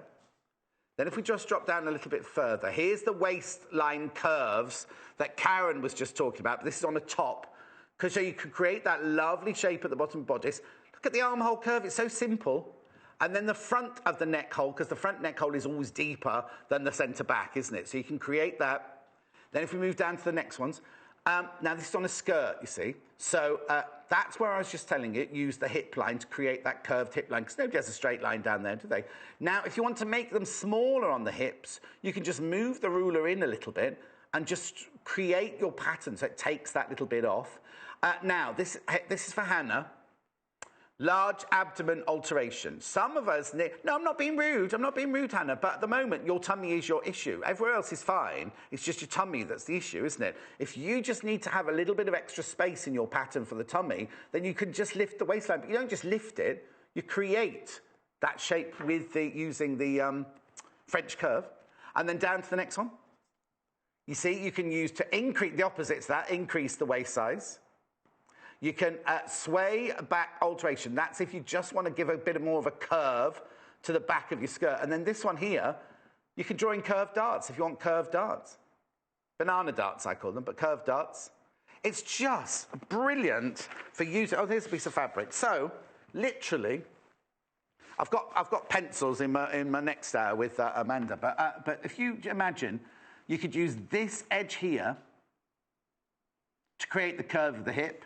This is the necklines, armhole curves. You've even got a straight ruler on this if you want to just draw a straight line as well. It's just a fantastic, fantastic piece. This looks crinkly because you can pull the, it's got cellophane on, you pull the plastic off, it's just but it's fantastic, that $9.95. That's imperial in inches, remember that one. Okay?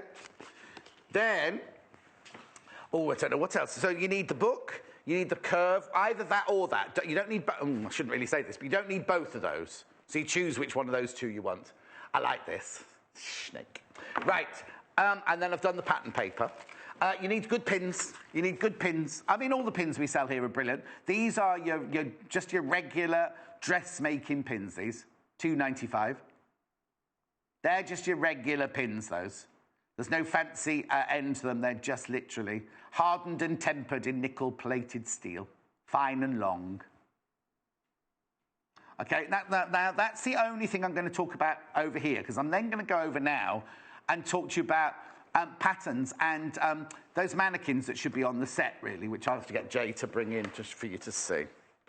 Right, come with me, come with... Oh, Diane. Diane says, good morning, John. So looking forward to your pattern drafting show in September. Love, Diane. Thank you, Diane. Oh, it's another one before I go. Sorry, cameras.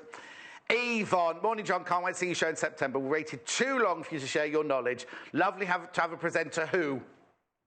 Is it say is fat? I don't know what the next sentence is. I don't know what the next... But thank you, Yvonne. Thank you. I'm not going yet because Jay's... There's Jay.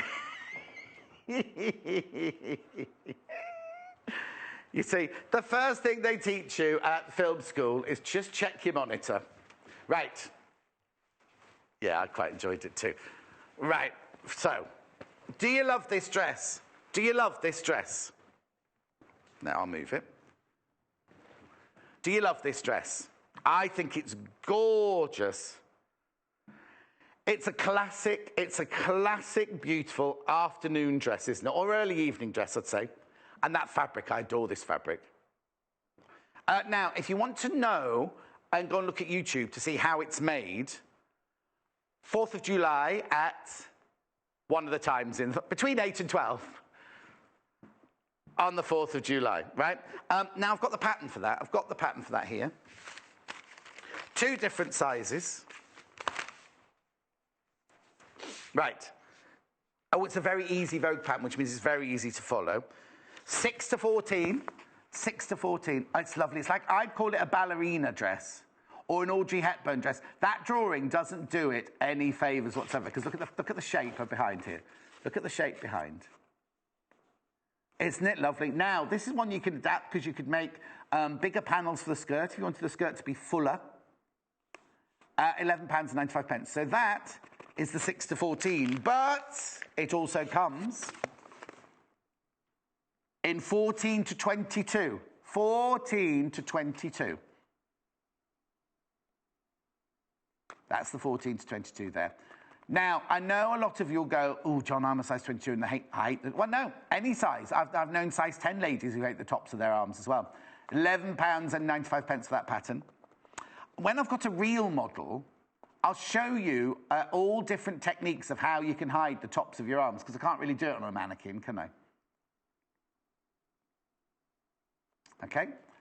Custom fit. But I'll be able to show you in September how you can manipulate that pattern. How you can manipulate that pattern. This is the dress. This is the still of the dress. There it is. Oh, it looks a bit sad there on its own, doesn't it? I'm just seeing if this piece of fabric's big enough to do what I want to do. Right, the fabric is little poppies. Okay. Right, I've just taken an extra bit of the fabric, look. Created a sweetheart neckline. Now, it's not, there's no sewing involved in this. All you would do, oh, it looks nice, doesn't it? All you would do, it makes it very 50s, doesn't it? All you would do is you just make a square of fabric, like a stole, and you just literally take it round the back of the dress like that. You take it round the back of you, and you just tie it. Oh, hang on, it's moved on. So this is why you need a real person rather than a mannequin. You just tie it round the back like that, and it creates that really lovely, whether you have it as like a cape sleeve, or you just take it right the way around the back then, just covers the top of your arms. Simple. And yet, doesn't it look like it's part of the whole outfit? It's just simple little techniques like that can just save you, really, you know, kind of, because I know a lot of ladies I know wouldn't wear that because they either hate their arm, there's not a nice word for armpits, is there? They hate their armpits, they hate the top of their arms, and yet, well, that's because Hannah's saying the little bit above your bra strap. No, it's wrong. Yeah, you're wearing the wrong size bra then, if anything happens. Oh, well, I thought if you didn't wear a bra, it's just all stretched out anyway. Anyway, let's move on. It's early morning. Now, that fabric is gorgeous. That's red poppies on black background. Now, don't get muddled with this one, right? This is red poppies on black background. This is large red poppies on black background, which I'll show you. Aren't the trousers made out of that one? Are any of them made out of that one? Where are the trousers? Where have they gone? Jay! Oh, they're there. Anyway, so that's the dress pattern for that, and that was the fabric I showed you there. Let's talk about this. Now, I have to bring this round.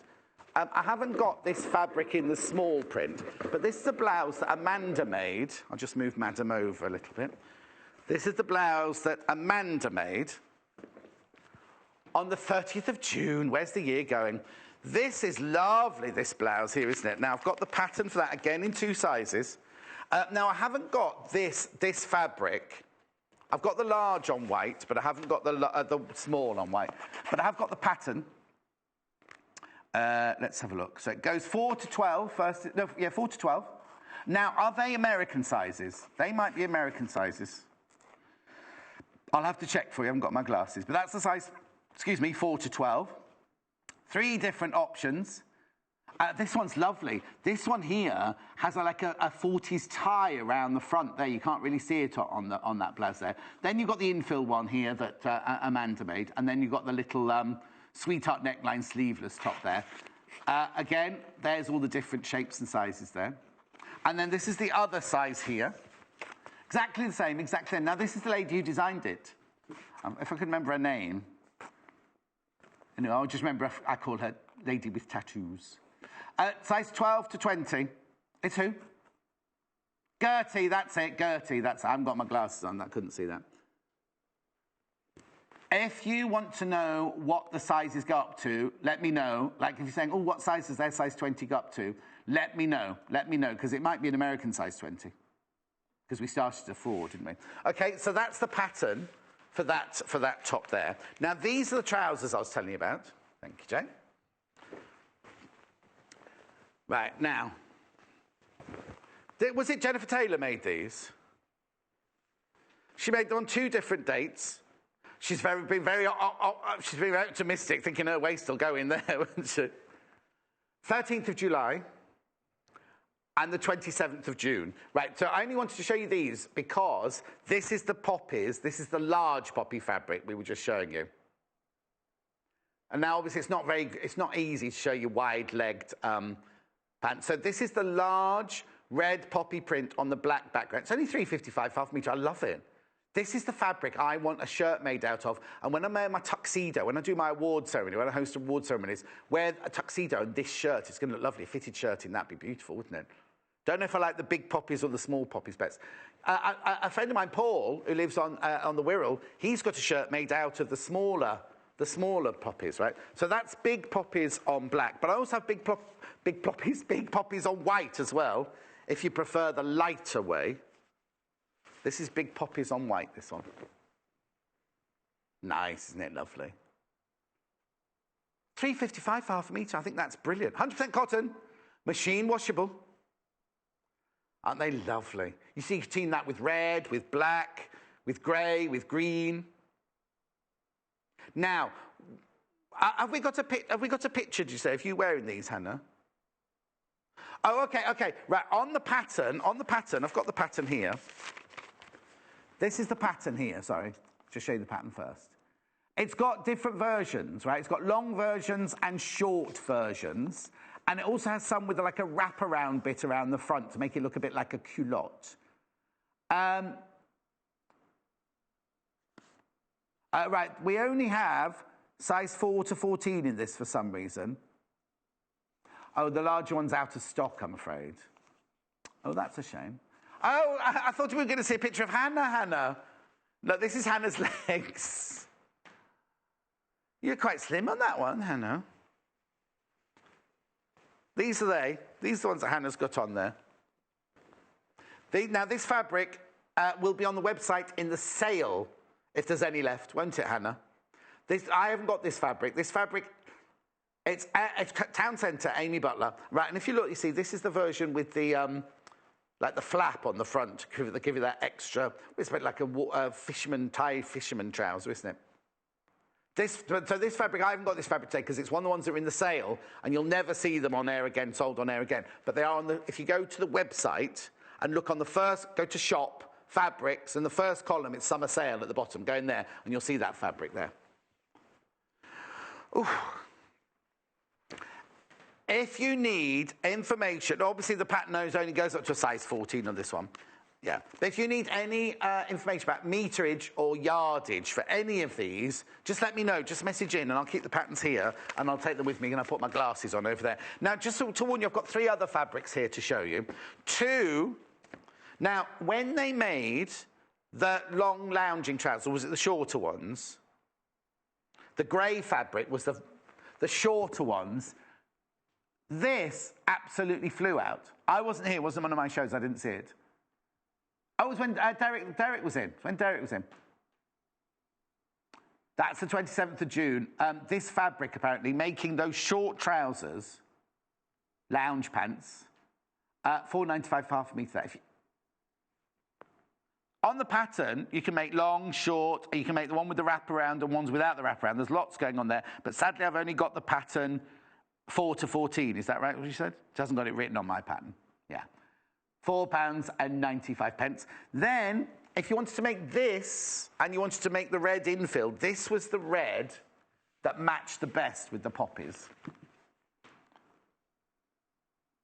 Looks a bit pink on my telly, but it is a bright red. It's like a flame red.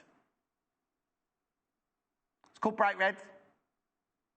Bright red. Right, now this next piece of fabric I'm going to take over there with me, because last time I showed this, it sold out in minutes. It sold out in minutes, right? And I'm not surprised. Right, when I come to make my toile, I would use a calico, or I'd use this. Now, it's nothing to look at. It's nothing to look at all, but look at the price.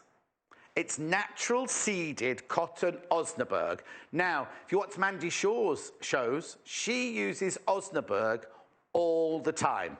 I told you, it's nothing to look at. It's nothing to look at. £2.50 for half a metre, right? It's like a vanilla ice cream colour, isn't it? But it's like, I love it. It's like a really, really, really, you can always tell when I love fabrics that smell beautiful. £2.50. I would have this to make toiles with. I'd also use, well, now, if you come to Festival of Quilts on Sunday, and you come to Mandy Shaw and my show on Sunday, she's giving away a free iron-on transfer.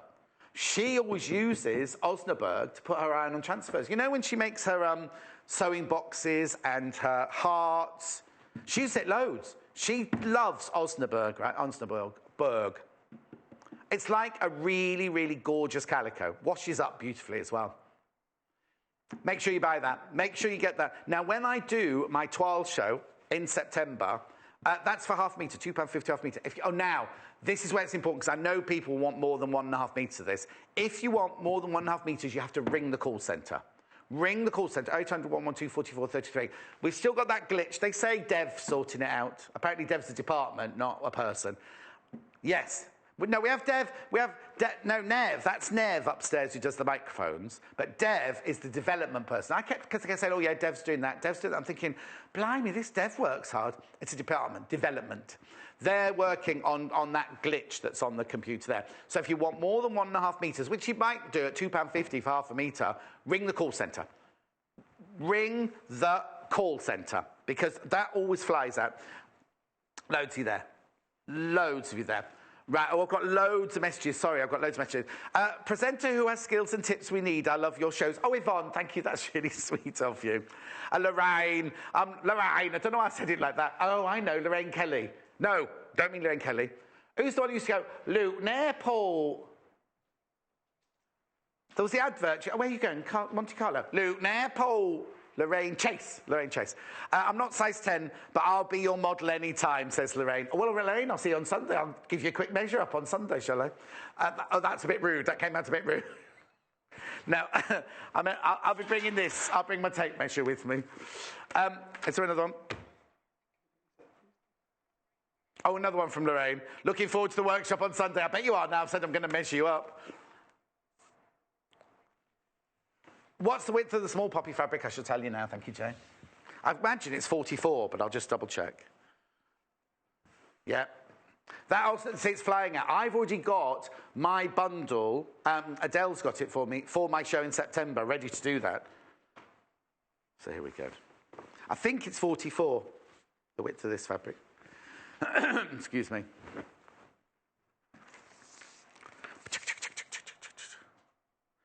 Yeah, 44, 44. So this is the small. It doesn't say small. That's red poppies, the small. But if you want the large print one, that says large. This is the issue I had with little Paul when we brought this fabric the first time.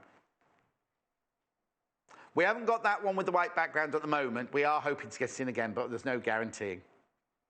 It's been so popular. We've already had it in twice. We've already reordered it twice. This is the one. I think this is the one that Paul, my friend from the Wirral, he's got the shirt made out of that one, I think. I can't remember if it's that one or the white one, but he'll message you in a minute. Right, the Osnaburg. Right, we're going to have to double check. 40 units have been confirmed already of that. 40 units just gone out the door in seconds. I knew it would. Whether you're using it for... Brilliant for red work. Oh. Right. And how much is there? Right, please be careful. Please be careful, because we're... Well, 80%. 80% has gone. 80% has gone, and there were hundreds. There were hundreds of units of this. Always flies out. Always, well, I've only had it once, but it flew out that time. So if you're going to use it for your red work or your transfer work and embroidery, you know what Amanda used this for? You know the love hearts, that she makes the love hearts that you embroider with the red work? It's lovely. It's really, really lovely fabric, but also fantastic for toiles. I think what we should do as well, if Wendy's listening, I think we should also get some calico in, because calico is the best. This is posh calico, right? You can get calico in all different weights. You can get it in muslin weight, you can get it in medium weight, you can get it heavy weight. But I'm going to ask Wendy if we can order some calico. You've got what, sorry? Oh, yeah, canvases. Yeah, canvases. If you're an artist, that's what you use it for. But it's brilliant for making all your toiles and everything like that. Right, I've got another book I haven't shown you yet. No. If you're making... Sorry, I'm jumping all over the place, Hannah, so I do apologise. If you're making the trousers, you might want inch-wide elastic. You might, you will. You will need. You will. If you're making the white ones, I wouldn't put black elastic in it. So just add it to your order, look, £1.45 for a metre of elastic. It's always good to have in the stock. Good quality. I presume it's 1 inch wide. Yeah, 1 inch wide, you get a metre of it. That's only just enough to go round me. £1.45. And then also, if you were making that lovely blaze, I've got 2 sets of buttons here to show you as well. The ones that are actually on that blaze, I say that because my friend Pam says, one blaze, and she spells it B-L-A-H-Z-E. She's from the Old Kent Road. These are the buttons that are on the blouse. Blouse. £1.95, they're Millwood red buttons. But if you were to go for the black poppy fabric and you didn't want the red buttons, we've got these gorgeous little jewelly buttons here. These are like fruit pastels. You can't eat them, you can't eat them, you can't eat them, but don't they look like those? And the black ones were always my favourite. Remember when they used to, I haven't seen them, do they still sell them? Yeah. The black ones were always my favourite. Oh, green ones. I'm sure, I bet you any money, I bet they all have the same taste, but just because they've got different colours, we all think we like orange Smarties, they're the best Smarties, aren't they? Yeah. But they never used to like the vibrant blue ones, because I think, oh, imagine the E numbers in this one. Oh, are they? Oh, I didn't know that. Oh, okay. But M&M's come in that blue colour as well. Oh. Anyway, that's just... Now, I get very easily distracted today. You've got to get one of these as well. You don't have to. I'm not... in my opinion, you should get one of these as well. You think it was just a tape measure, John? It's a tape measure with a difference. Where's the inner packet? Here it is. This set will come to your house. It's £2.95, right? Prim Fixo tape measure. And 1.5 metres. You think, what's a Fixo tape measure? Look at this. It's like Blue Peter, sticky back plastic. I won't peel the back off this one, but you can peel the back off. Peel the back off there. You can just see there's a backing there. And then what you can do is, don't do this if you work on your dining room table, but if you've got a workroom, you know, like when I was, old-fashioned fabric shops, you know, when you used to go and you say, I'll have 2 metres of that, and they used to have a brass measure on the desk, didn't they? And they go, 1 metre, 2 metres, there's your fabric sort of thing. Well, you can create the same effect by sticking this to your table. Only if you've got a workroom table. Don't do it to your dining room table. Oh, right, the Osnaburg, about to sell out. About to sell out. Anyway, that sticks to your desk, so you can always do your quick measurements on your desk. But I had a brilliant idea. If you've got grandchildren, or children, or anybody, stick it to the wall. Stick it to the wall, right? Because once they've gone past the meter, oh, you can't see it there, sorry. Stick it to the wall. Don't stick it over your telly. And then you can measure your kids when they come round. Visit. And once they've got to 1.50 meters, they're not going to be interested in doing that anymore, are they? I think it's brilliant. Right, I've got another book that I haven't shown you yet. So, blimey, the time's flying past. All right, then. You could have done both.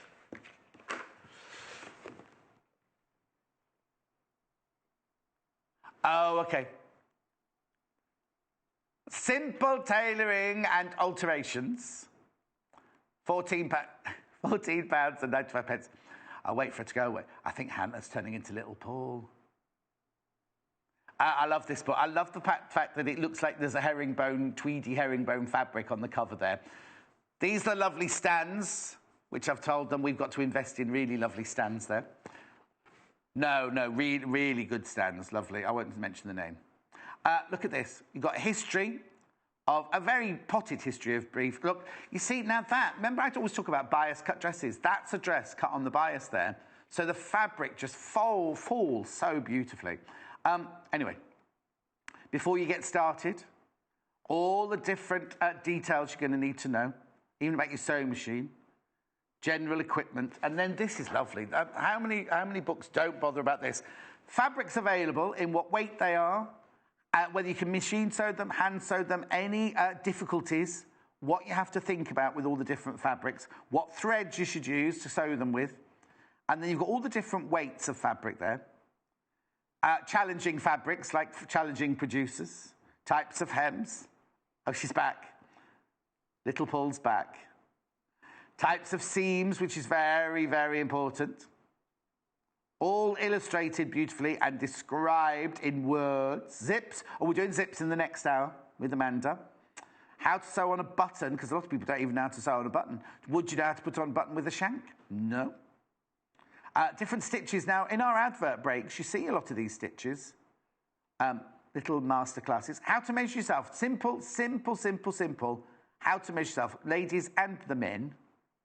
And then we move on to skirts.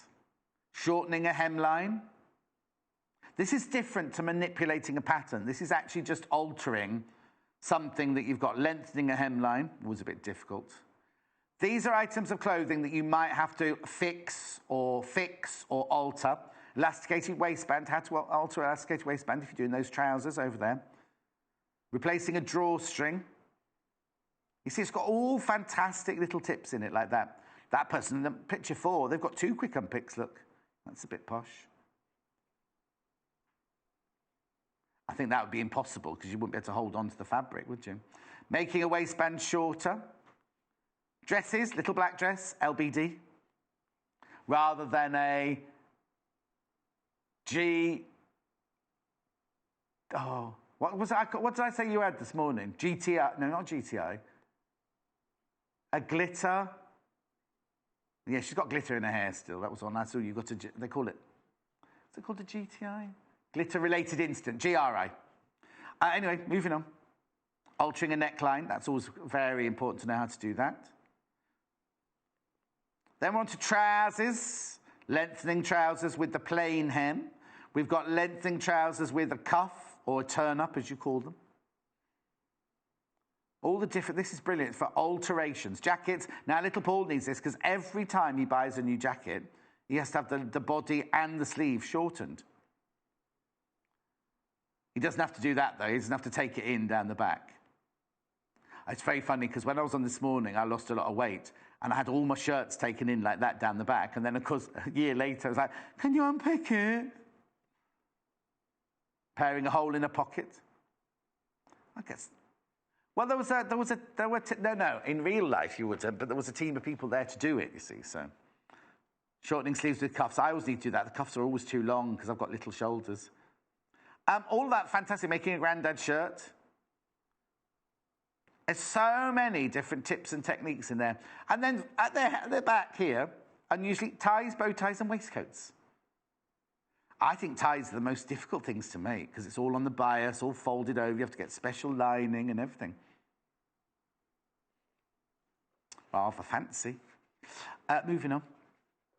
Bow ties. Now, I went through a phase when I was at Wimbledon School of Art.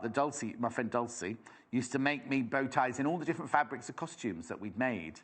And I remember going for my first interview at Theatre Clwyd wearing a gold bow tie. And I nearly didn't get the job because they hated my bow tie so much. Brilliant. Brilliant little book, that one. $14.95. Right. Osnaburg is now saying sold out, says Lynn. Sorry, Lynn, that's because it's sold out, I'm afraid. We'll get some more. I promise we'll get some more. In fact, who do I speak to Laura about that? Laura? Should we sit there like this? What? They got the telly on. Can we have some more Osnaburg, please? She's in charge. Oh, no. Simon's back as well, isn't he? Simon. Osnaburg, please.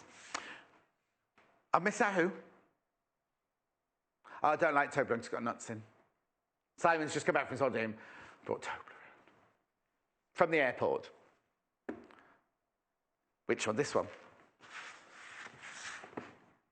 This is the one that you print out things. Yes, Hannah, were you watching earlier? Apparently, it's my fault because I got distracted on describing this book earlier. This book is fantastic. I'm going to ask Wendy and Simon to find us one for blouses as well. Right, very quickly, what you do is you work out what size you are, whether you're UK or your US size. Then you go to your basic block. Now, basic block is your body, is the shape of your body, but flat on the paper, right? And what you do is you choose which block you want to start with. There's only one of two. Or if you're working with jersey, there's one for jersey as well there. We don't sell jersey, so I'm ignoring that one at the moment. But basically, you choose one of those two blocks. You go to the URL. You print out your pattern. Now, obviously, it comes out on A4 sheets, so you have to stick it all together. You have to stick it all together, and then you create your basic block from that. Then what you can do is you can manipulate the pattern to create any of these. So if you want to make a skirt, right? Say you want to make an A-line skirt. So you go, oh, no, let's go day. For a skirt I don't like, I've been attracted to this page a bit too much today. I know, I'll make it in fabric I do like on this one. But anyway, if you want to make that, what you do is you get your pattern and you manipulate it to create the pattern for that skirt. But because you've already done the basic block and you've already fitted the basic block, you know it's going to fit you. You know it's going to be the perfect fit for you. But then there's all sorts of other skirts in it. Now, this book only does skirts and dresses, right? I'm going to get them to try and find me one that does blouses and tops as well. It's brilliant, isn't it? How to make them, how to cut them, how to finish them, how to attach the pockets, then onto the dresses, you see. Now, some of them, like that one, the sheath dress, will be much easier than one with all the gathers and pleats going across the bodice. So I'd get, you see that one there? You have to really, that's more complicated than that, for example. So just keep your eye out. And the book will grow with you. A-line dress, bodycon dress, shirt dress. Also, when you find a pattern, there must be one that could be a little black dress. Let's have a look. Because you know those Alison Glass patterns, there's the one where Adele's leaving well, I'll say it's Adele leaving the O2 after the show. Or if you're a party girl, you could make that dress in so many different fabrics, so many different colours. Very, very simple. Kimono. Oh, it's called negligee, actually. It's kimono. I thought there was not a little black dress in this one. Obviously, I'm getting confused. I'm sure that... Oh, that's nice. That gorgeous max dress. That's in stretch fabric, though. Gown. Now, you see, what you could do is... For example, that gown... Where's it gone? You could make that gown, or either of those two, but that one especially. If you made that in black, right? And then you made it in red, it's going to look completely different, isn't it? It's the same simple dress. But it's going to... The way you dress it, not just the colour, the way you style it up and everything, people won't know it's the same dress. £11.95 for this book. Lots of you with this book in your basket. Make sure you check out. Question from Carol. Which fabric was used for the dress, please? Here's the dress. It was this one, Carol, my love. It's the small. It doesn't say small on the graphics. Just says red poppies on black. There's the dress. Looks a bit sad against that wall on its own, doesn't it, there? I think they should have put a tree next to it or something. Carol, this is it, look. 44 inches wide, £3.55 half a metre. Now, you see, it's lovely, isn't it? But imagine when, well, you can see when it's pleated up. It looks gorgeous in the bodice, but then pleated up in the skirt. So it was the red poppies on black that the dress was made out of. Do not get confused with the large black poppies. This is the difference, right? Obviously, there's a big difference, but when you come to buy it, they look lovely together. They'd look gorgeous together, wouldn't they? I'd be tempted, you know, to make the blouse out of one of them and then the skirt out of another and then trim it with the other one. So that's large red poppy on black, going across the bottom of the screen, and that's red poppy on black, your main graphic there. It's fine here, but if you're looking on the web, they might look slightly like the same. It's nice, beautiful cotton. Bill. Hello, Bill. Good morning. Please can you say hello to Deborah, my partner, who watches your show every day, and it distracts her, so she sews less. Hello, Deborah. Bill loves you. But he says, could you watch less, sew more, and make his dinner?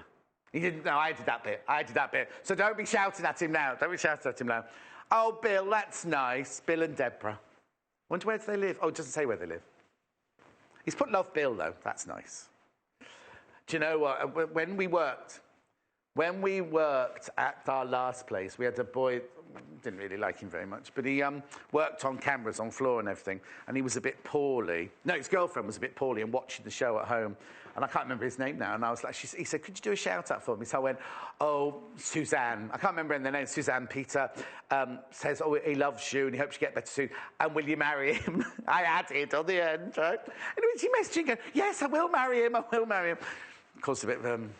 Anyway, so that's why I shouldn't really add make my dinner on the end of messages like that sort of thing. Right. I've got these lovely scissors. I've got these really lovely snippy scissors. I've got two more pieces I haven't shown you yet. Fiskars Easy Action Soft Grip Scissors. I love these because they've got the... Well, first of all, it's got the locking action there, right? Just brilliant. Now, if you do have dexterity problems, look, it's not like using a normal pair of scissors. It's all on that spring. And how easy is that to use, you see? There's no pressure at all there. And then when you finish with them, lock them up. They're not going to sit open anywhere. Because obviously, if you have a spring action like that, you have to, because you don't want them sitting in your drawer like that, do you? Or on your table. So you just put them away. They look like a little bird, don't they? Like,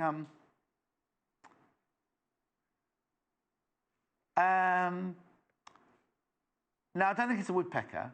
It's one that lives by the water. Kingfisher, I think. Wrong colour. Soft grip handles. Really lovely soft grip handles. It's a pair of scissors. £13.95. I've just learned to dressmake, so thank you for a great show, great programme, Sarah. You're more than welcome, Sarah. You're more than welcome. Right, now I've got to show you this. Right. Oh, hang on. Have a look. This does so many jobs, this one. Clover 5-in-1 sliding gauge. You can measure hems. This is the one I like it the best for. You can put a pin in here and you can draw a perfect circle, like a compass. Put your pencil in the end there and then move this around to whatever size you want the circle, because you've got your inches on there. You can work out how big you want your circle. Hang on, let me move that up. Oops. Put your pencil in there. Perfect circle. If you're doing hems, it's brilliant for measuring your hem up from... Because a lot of the time, you measure up... if it's a long hem, obviously, you couldn't do this on a short hem. Measure up from the floor, because that's the best way. Put the shoes on. When you're doing the hem on a dress or a skirt, make sure you've got your shoes on. Don't look down. You must look up or straight across. And then you just measure from the floor up if it's an evening gown or something like that. What else does it do? It does all sorts of things. 1 in 5 it is. Have we got one in a packet? Oh, and here, up here, you've got your 5/8 of an inch seam allowance there. You've got your 1/4 inch seam allowance on that side. Got lots and lots of things. Nancy, she makes lots of things. There's actually a 1/4 inch seam allowance there as well. So if you're doing a 1/4 inch seam allowance on something, you match that up with the edge of your fabric, and then that's where you... Oh, can you see there? That's where your 1/4 inch is there. Down there. It's got... Okay. £14.95. Yours won't arrive like this. Yours will arrive. I'll show you still of it, and I'll show you how yours will arrive in a minute. Oh, there it is. There it is. And it gives all the instructions if I haven't described it fully enough. There you go. She's measuring a hem length on there. Buttonholes. You can do buttonholes with it. Seam allowance gauge, which I told you about. Hem gauge, as I told you about. Circle compass, which I told you about. And seam gauge. You see, I told you all of those anyway, didn't I? Apart from the first one. £14.95. Always flies out. And the other one, make sure you don't miss the next hour because we're doing more tips. Lorraine, daily sewing quarter, AM, sewing PM, housework hubby. Thanks, Steve. That's from Lorraine. Oh, so she watches in the morning, she sews in the afternoon, and husband does the housework. Don't go anywhere. Amanda's back after the break. She's showing you how to use... Now, some of them I've never seen before. There are some things... Hannah's still wearing one now upstairs. She's going to have to give it back. I will see you with Amanda in 3 minutes from now. Well, I'm going to nibble on my strawberries now because I'm absolutely starving. So don't go anywhere. Is she ready? 3 minutes from now. Join us on Facebook. Simply search for The Sewing Quarter and like our page for the latest news and more. Tune in on Friday the 11th of August as we welcome designer and artist Anna Maria Horner to the studio. We'll find out all about Anna Maria's work and introduce her floral retrospective collection, brand new to Sewing Quarter. Anna Maria's designs, which include fabric prints, quilts, clothing and fine art, are renowned across the globe.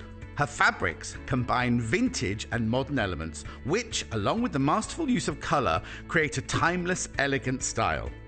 Anna Maria's work has influenced a generation of sewers and quilters, not least our very own Lucy Brennan, who will also feature in this unmissable morning of shows. So join us on Friday the 11th of August at 8 AM and 10 AM for our Anna Maria Horner special, only on Sewing Quarter, Freeview Channel 78.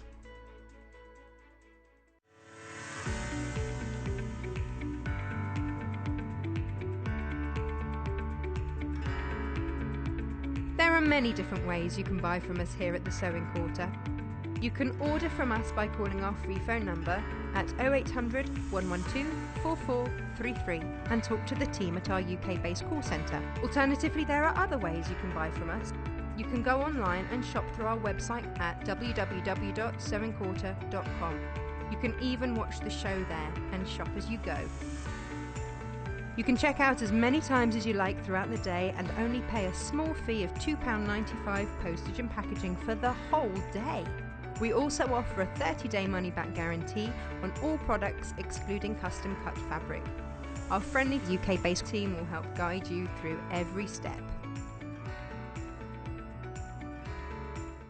When I started quilting, I'd seen Anna Maria Horner's fabric and it was really inspirational to me. I love the way that she combines colours and I have made a couple of quilts using her quilt patterns. I think she's really clever how she has created modern fabric, but it has a traditional feel to it at the same time. A lot of the colours she uses really appeal to me, and the way she mixes colours in quite an unusual way, but it makes them really special, makes them stand out, and you know that it's her fabric. So this quilt was created using Anna Maria Horner's featherbed pattern, and I had some of my friends that I was in quilting bee groups with make some of these feathers, and I just arranged it according to the layout that I wanted with the number of feathers that I had, and I added in different blocks, and it was all hand quilted as well. So there's some of Anna Maria's fabrics in there, and there's lots of other people's fabric scraps, and it's a beautiful, huge quilt that lives on our bed. Join us on Friday the 11th of August at 8 a.m. and 10 a.m. for our Anna Maria Horner special. Only on Sewing Quarter, Freeview Channel 78.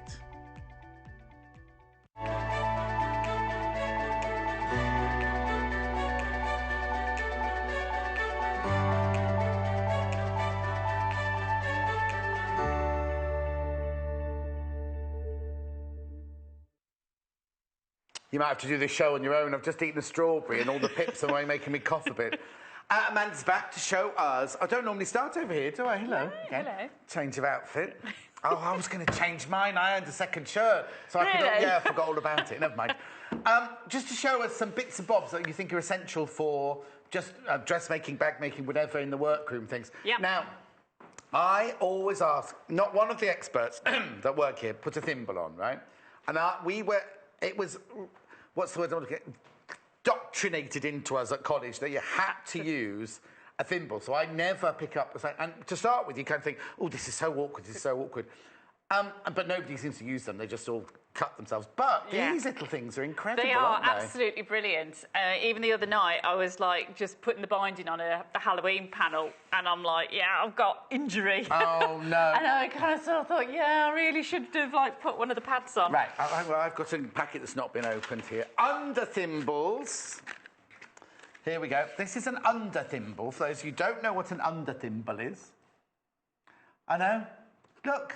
That picture looks quite medieval, doesn't it, on there? No more pain, small even stitches, and increased speed. Now, it's not guaranteeing that those last two will happen, but it's what can happen if you...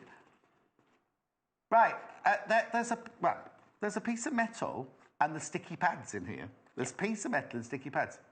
Right, so shall we see how it works? Yep, OK. You can't... You got one of mine? Yep.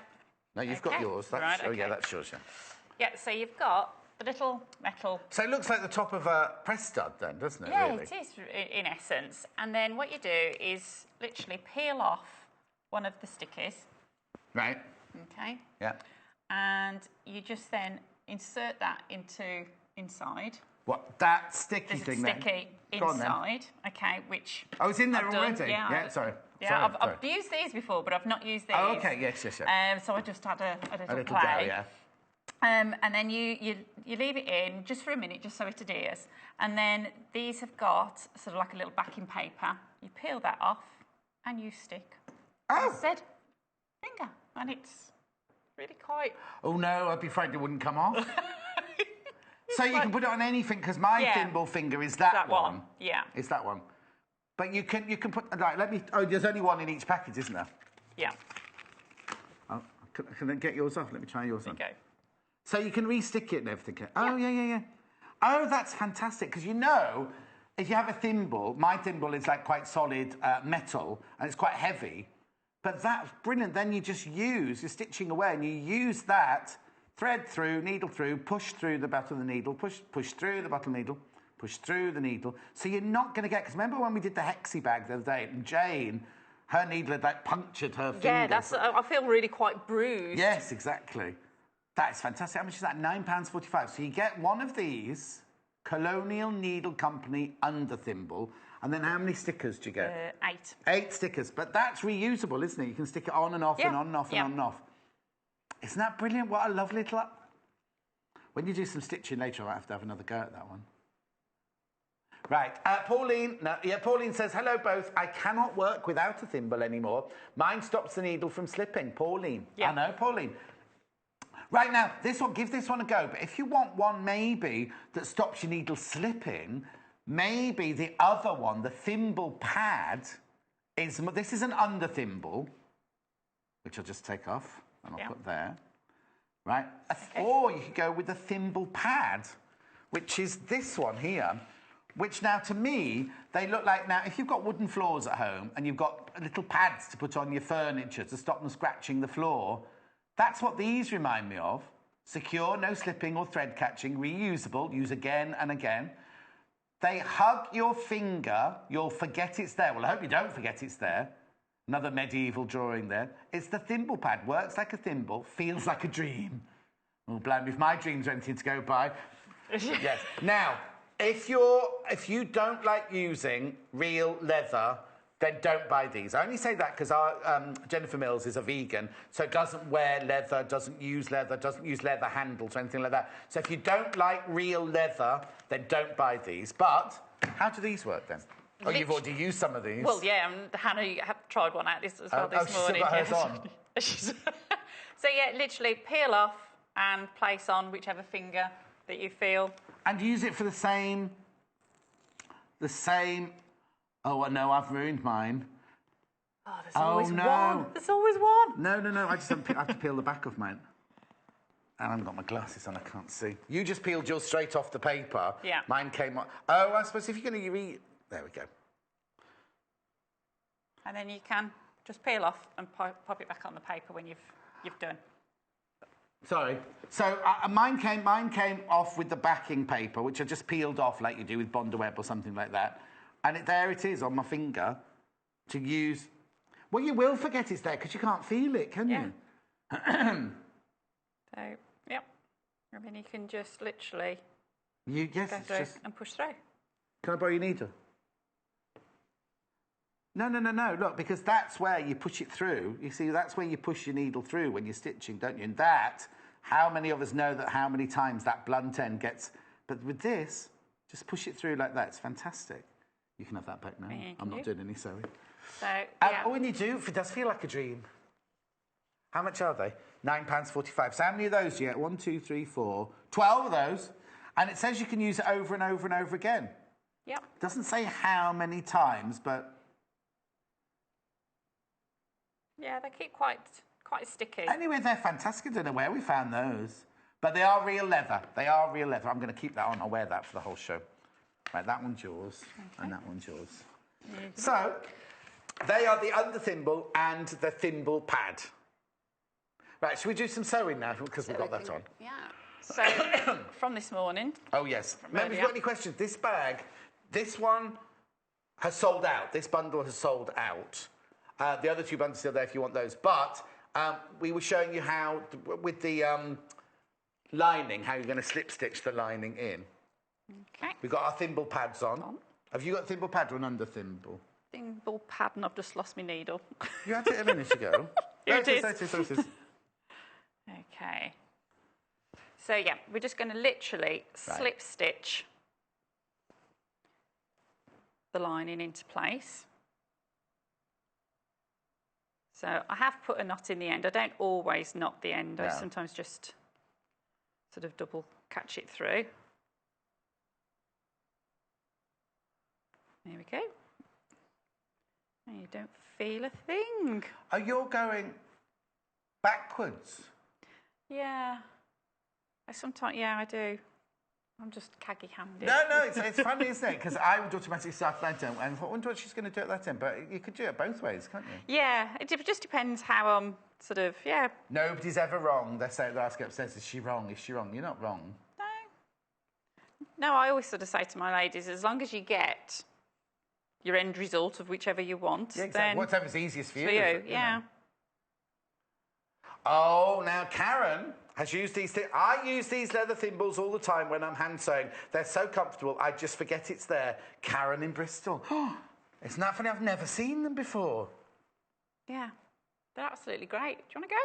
Aren't they? If you're doing a lot of like hexes and English paper piecing and things like that, just be essential, really, wouldn't they? Wouldn't you have one on every finger? But you actually don't need it on every finger, though, do you? It's only literally the one that you need to push the back of the... whichever one you need to push the back in, like that, like you're just doing there. Sewing backwards. How brilliant. And also, because it's leather, it's going to keep the... the needle's not going to slip, is it, with it being leather? No, it doesn't slip at all.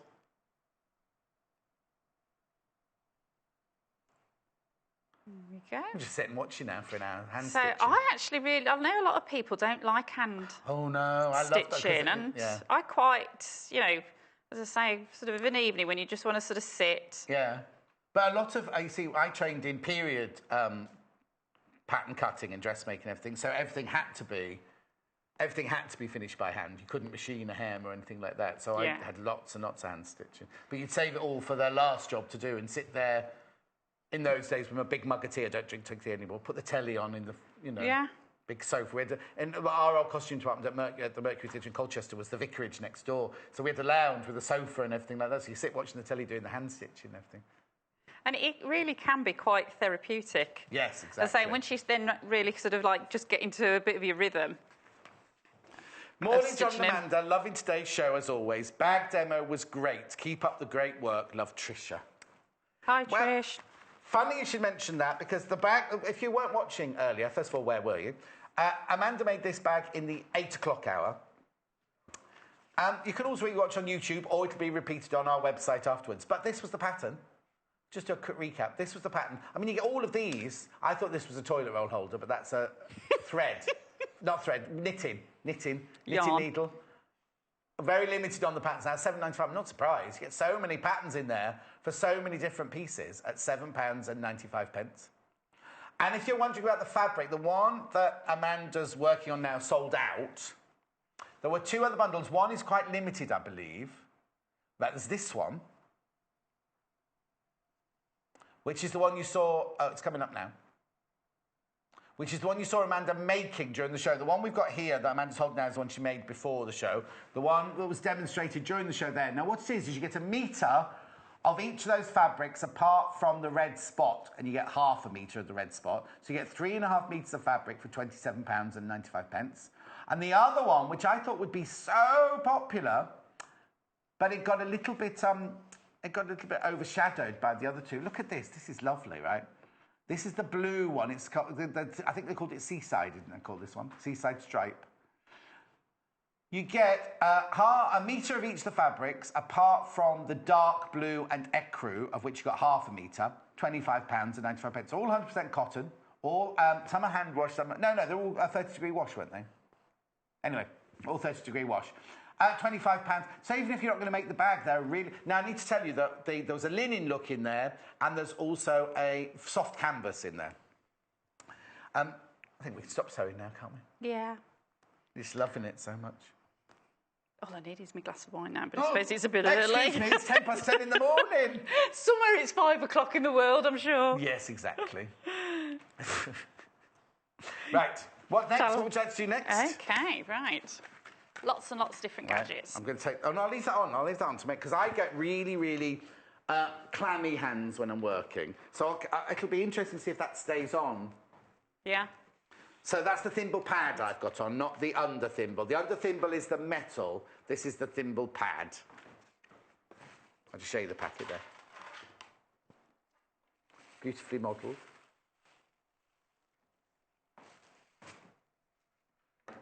£9.45 for 12 of them. Okay, so now the next thing is when you're marking up a pattern. Yeah, I thought we'd go with this one because then it'll lead on to sort of the zips that we're going to do as well. So I can't work without carbon paper. Now, the carbon paper has been out of stock for a while. It's back in stock now.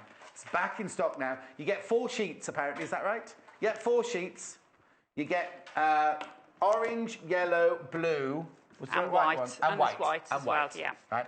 Now, when I did a show the other day with Jennifer Taylor, I said this. If you're watching, I do apologise for repeating myself. But if you're going to do a lot of tracing through and everything like that, what I do, or I haven't got it at the moment, but is I get the sheets and I stick them. It's a very, very fine piece of wood I've got on mine, but you could do it on cardboard or anything like that. Because then they're already there ready, so you can just put your... And it's there to go, ready. Because, I mean, if you're only going to do it once or twice, then it's fine to do it just using a sheet. But I think if you're doing lots and lots and lots of pattern drafting, then it's a brilliant way to stick the paper on a piece of cardboard or a piece of wood, just sellotape around the edges, and then it lasts for ages. But you've just got it there. Yes, that's a brilliant idea. This is how it comes.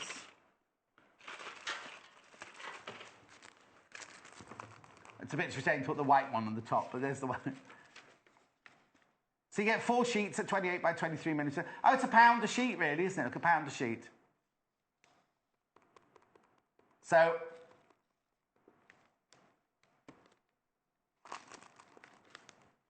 Okay. Oh, hang on, you get 5 sheets. Oh, sorry, you get Usually 5 sheets. 2 white. 2 whites and then the rest of the colours, right? Sorry, I've always said, you know, you get 4 sheets, you get 5 sheets, because I've never had the packet before. Yeah, I always say to people when they buy them, it's like there are 2 white in there, because for years I just used to sort of like, oh, it's just a bit of packaging. And Oh, no. them away, but yeah, it's actually 2 white ones. So if we want to, we can use our weights, which we'll come to in a minute. We'll come to the weights in a minute, yeah. So the weights are brilliant when you just sort of like want to doing a small piece down, just anchor them down, and then use our tracing wheel just to literally go around the edge of the pattern. And then you can sort of mark on all your different markings. Okay, so you can put your grain line in, your little notches. It's quite easy to go around the edges as well, around curves. Okay. My tracing wheel that I've got, which is ancient, actually, it's very old. I must have bought it in about 1983. Has got the biggest spikes on. I'm just going to take one off you. On mine, I found it at home yesterday. It's got, I'll bring it in when I do my show, it's got the longest spikes on here. So if you ran it over your hand like that, you'd literally serrate your feet. This isn't sharp at all. But it's kind of a metal edge. It's got it's not sharp. What's the word I'm looking for? It's precise edge, but it's not sharp. It's not cuttable. Whereas mine would dig in and everything. So you can use that to trace through. But it's funny because I trace differently to you. Yeah. But I'll let you carry on with. No, go on then. How do you do? Well, what I do is if I was doing this pattern piece, I would put the tracing board underneath, which is what, like, so you mount it on something like this. Yeah. So that goes underneath both your layers of fabric. I'd then trace through my pattern piece. Yeah. Then I'd remove my pattern piece, and then I'd turn this over, because you've then got all your blue lines or whatever colour you've used on that side, and then trace it from the blue lines onto the other side. Yeah, can. Yeah, you can do, can't you? Yes, I was told the other day that was the wrong way to do it. No, it's like we just said, there's no right or wrong way. It's just getting the she's moved tools. Right, before we go any further, so that was the tracing wheel. That was tracing wheel, and we had we're still using the tracing paper. It's called tracing paper, but don't think of it like at school. Tracing paper is like greaseproof paper. You trace through. No, it's definitely like carbon. But it's like a carbon. It is like a carbon. Yeah. And then hang on a sec. We haven't shown you these. I said we were going to go to these later, but hang on to them now. We've weighed down the pattern with these little, I don't know what they've got in them. They're like juggling balls, but they're heavy. Yeah, they are like little pellets, aren't they? They feel like that. I couldn't tell you what was in there. They come in a packet like that. You get 4 of them for £12.50. Quite weighty. They are quite weighty, and they do have that texture or that feeling of like a juggling ball. You know, when you pick up a juggling ball, it's heavier than you think it's going to be. That's what these are like. But they're brilliant, especially if you're working with the window open in the summer, or if you've got air conditioning like ours that makes its own mind up when it's going to come blowing down on you. So they're the tools that we've used so far. But now we'll do a recap. Don't worry, I know we're going very, very fast. We'll have a recap in a minute. I've got everything here. This is a 3-in-1 pencil. I love this. It's brilliant, isn't it? Obviously I've used marking pens before, but I love it. I'm like... What I'll do is I'll let Amanda use it, and then I'll show you how it works. So we've got a black, white, or we've got a tracer as well. So again, I can just sort of like take the outline of the neckline from the pattern. And if I wanted to be more accurate, I could use my ruler. Yeah. Okay. So, and it's just sort of putting that pencil mark through, or we can then change it around. So inside, you break the lead. Inside the pencil, it's like one of those old-fashioned mechanical pencils. Inside the pencil, well, on the outside of the pencil, there's a twisty thing, and there's a lead in black. So if you're marking on pale fabrics, use the black one. There's a lead in white, so if you're working on black fabrics or navy blue fabrics, you can mark it. But then there's also, I'll just show you on here. I'll find my glasses, but they're on my head. So if you see around here, there's black, white, And then that one there, which has just got a circle on, which so what you do is you twist it round. So there's your black, that's your black lead. Now this one looks like a ballpoint pen, but this one is exactly the same. You can use this one exactly the same as you use your tracing wheel, can't you? So you literally can mark your lines like that through the carbon and it comes out on the fabric underneath. So, yeah, I'm really impressed. I like it. Well, some people don't like to use a tracing wheel. Some people would rather have a pencil marker and then just occasionally use it. If you do dressmaking an awful lot, then a tracing wheel is the way. It's how you it's personal learn, preference, isn't it? It's how you learn. It's what you personally like. I use a tracing wheel. I didn't know when I trained we didn't have pencils like this. Yeah. So all these like the glue pens are all new to me and everything. I think this trio pen, this one I'm just showing you the bottom here. The trio pen there, they called it a trio pen here, trio multifunctioning marking pencil, is brilliant because you've got the choice of the black lead, the white lead, or if you want to use the tracing paper as well. So it gives you automatic choice, and it's clean. The only thing about using carbon paper is if you are picking it up and rolling it up a lot of the time, it can get on your fingers, it can get on the other bits of fabric and things like that. Whereas when you use something like this, it's kind of very clean, because you've got the pencils and everything, it's very, very clean. Yeah. Okay. Nice. So we can use those, take those away. And then the other piece of equipment that I can never do without is a rotary cutter. Oh, my word. How come you've got a rotary cutter? I haven't got a rotary cutter. They don't trust me with them. You got a ruler? I have. Okay, but again, you can freehand, I sort of, when I'm cutting out in the studio and I'm sort of like, especially if it's my stuff and I'm usually pushed for time and I'm just thinking, right, I've got to make something quick. Yeah. Then I will just pattern weight carbon on my desk and cut out really quickly. Okay, I'll show you close to in a second. I'll show you what to do. It's the old rotary cutter, 45mm, £24.95. This is Joy's favourite, this one. So again, you can go around curves quite easily. Please be careful when you're doing that. I'll step back. As long as you're... Joy, who's our expert, makes me step away from the table whenever she's cutting. As long as you're always cutting away from yourself and you're doing it in a smooth action, I just cringe and sort of hold my breath when people use it like a pizza cutter. When they're sort of going backwards and forwards. Yes. It's... If I have a pizza, it's never out long enough to get a pizza cutter to it. There we go. And then we've cut out our bodice top.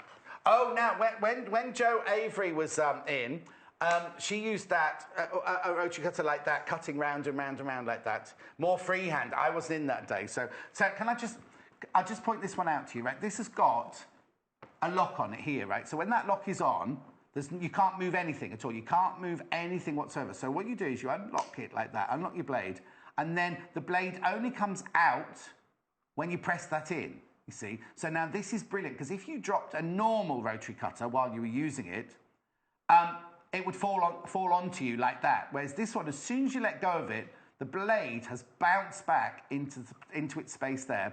So, and then when you're finished, you just put the lock back on. And then, so if you've got to leave it in a room where you've got children or cats or a husband or anything like that coming in and messing around, you don't want, or a budgie called Bowie. Now, the other thing that's brilliant about this is you can make it left-handed. Oh, sorry. You can make it left-handed. What you do, you don't have to touch the blade, is you unscrew this and this. You move that and the washer, the blade and the washer to this side, and you just swap that round, and it becomes a left-handed rotary cutter. It's fantastic. This is the one that lots of our experts did ask to have brought in, especially. £24.95. Okay. Oh, okay. What colour material are you using, Liam says? That's ochre. That's the ochre on the website. On the website. Right. Okay, so we've gone through those. So essential piece of kit. Essential. Yeah, essential, your rulers. As I say, these are just like real bits of kit that you sort of build up over time. And when you've been using it, you think, oh, it's just like makes life so much easier. Nice to see a rotary cutter in the dressmaking content. I'll tell you why I'm laughing in a minute.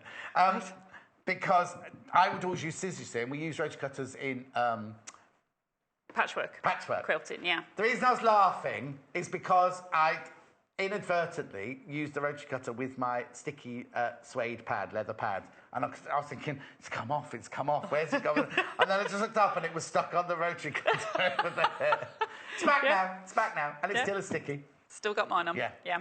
Right. Yeah, I use it all the time. Especially, it's really good if you're working with fine, slippy fabrics. That the minute you put scissors underneath it, they just move. Yeah. So georgette, silk, chiffons, even sort of some of the jerseys as well. I just will rotary cut through. So a rotary. This is a good question because we haven't used rotary cutters in a dressmaking show before. What about like velvet? Because you make your Irish dancing dresses, aren't some of those velvet as well? Yeah. You can use a cutter for. So you basically use any anything. fabric. Yeah, any. Big, thick scuba jerseys as well. I've gone really? through. Yeah, not a problem. So. You see, because I always think of them as cutting cotton for quilting. You see, I don't think about. No, I use it. And again, it's just so quick. As Yes. I say, when you've got a table laid out, pop your pattern down, wang down your weights, and just literally, I can cut out within sort of. But also, 20 if minutes. you're doing a whole, like say you're doing four of your Irish dancing dresses, something like that, or doing a production line, you're going to need that speed, aren't you? And and so with velvets, do you think you could go, because we always go through like 2 layers of fabric, 3 layers of fabric, can you go through much more than that with a rotary cutter, or would you have a limit? Yeah, it does. Obviously, if you are going really quite thick, then 2 maximum. Okay. But what about your wrestling? Because you must use a lot of lycra and stretching. Yeah, lycra, absolutely. Perfect. She doesn't do wrestling. She makes wrestling costumes. Let me just get this right. But it's all right to cut lycra with and everything. Yeah, they're just so quick and easy. And also with lycra, it's going to be clean, isn't it? Yeah. And again, it's like sometimes if I'm doing, say, with chiffon or sort of like with this blouse, if you sort of put your basting line and you think, I've got to shorten that, I'll put a basting line in to where I want to go, and then I can just spread it across the desk and just literally freehand it through. Wow. And like you say, you just get a really good clean edge with them. That's funny because I thought as a dressmaker you'd have I know you do lots of other things as well, but I thought you would have been a scissor girl, not a rotary cutter girl. I just mix and match really. Yeah. Okay. So we've done all of those. What else have we got on the list? Right. What else have we got in here? Ooh, I've got some lots and lots. turners. I've got some bodkins. I've got a seams right. Sorry, talking with my back to you, everybody. But just seeing what I've got in my trolley. Okay, so we're going to make I'll sort of go because I've got to change over on the feet. So if we go with. Oh, I've got that as well. Turner. Yeah, got that. And we've got zips too. We've got loads. Lots and lots. If you've got any questions, Amanda, whether they're related to what's on the table or not, and you just want to tap into our expertise, then please do. Okay, so again, we're going to just slice off a piece. Okay. Right. So what you're doing, you're making a ruler. So if you could make like a scrunchie, or we can even sort of take it down. I'll even sort of show you how we make a really like small little roulette loop. So if I just bring off a smaller piece. Okay. So we're just literally, so if you've got like little spaghetti straps that you're going to do. Okay, so the thread's not going to match, but we'll be fine.